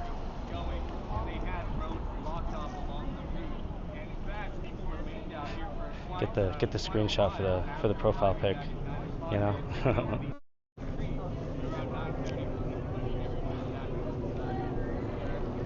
All right, y'all. I'm gonna call it a night. I'm going to bed. I'm gonna send y'all over to MDG Gaming. Thank you, everybody, today. It's been an awesome day, man. Thank you guys. Thank you guys. Thank you guys. I love you guys. I appreciate y'all so much. We're gonna be back at it tomorrow. Again, I might be a little late to cover the Tyler Robinson trial. All right, I might be a little late, but I will be live tomorrow. We'll be doing another all-day stream extravaganza. All right. I love you guys, man. I appreciate y'all. Thank you, my Daily Discourse family. Y'all get some rest. Get back at it tomorrow. So that way, instead of working and being productive, you will be sitting on your ass watching the Daily Discourse all day long. All right? Was there any violence tonight? Nope. This was their photo op night. The peaceful protest night. All right. I love you guys, man. I appreciate y'all. I'll see you guys tomorrow. Y'all have yourselves a great night. They're doing their B-roll.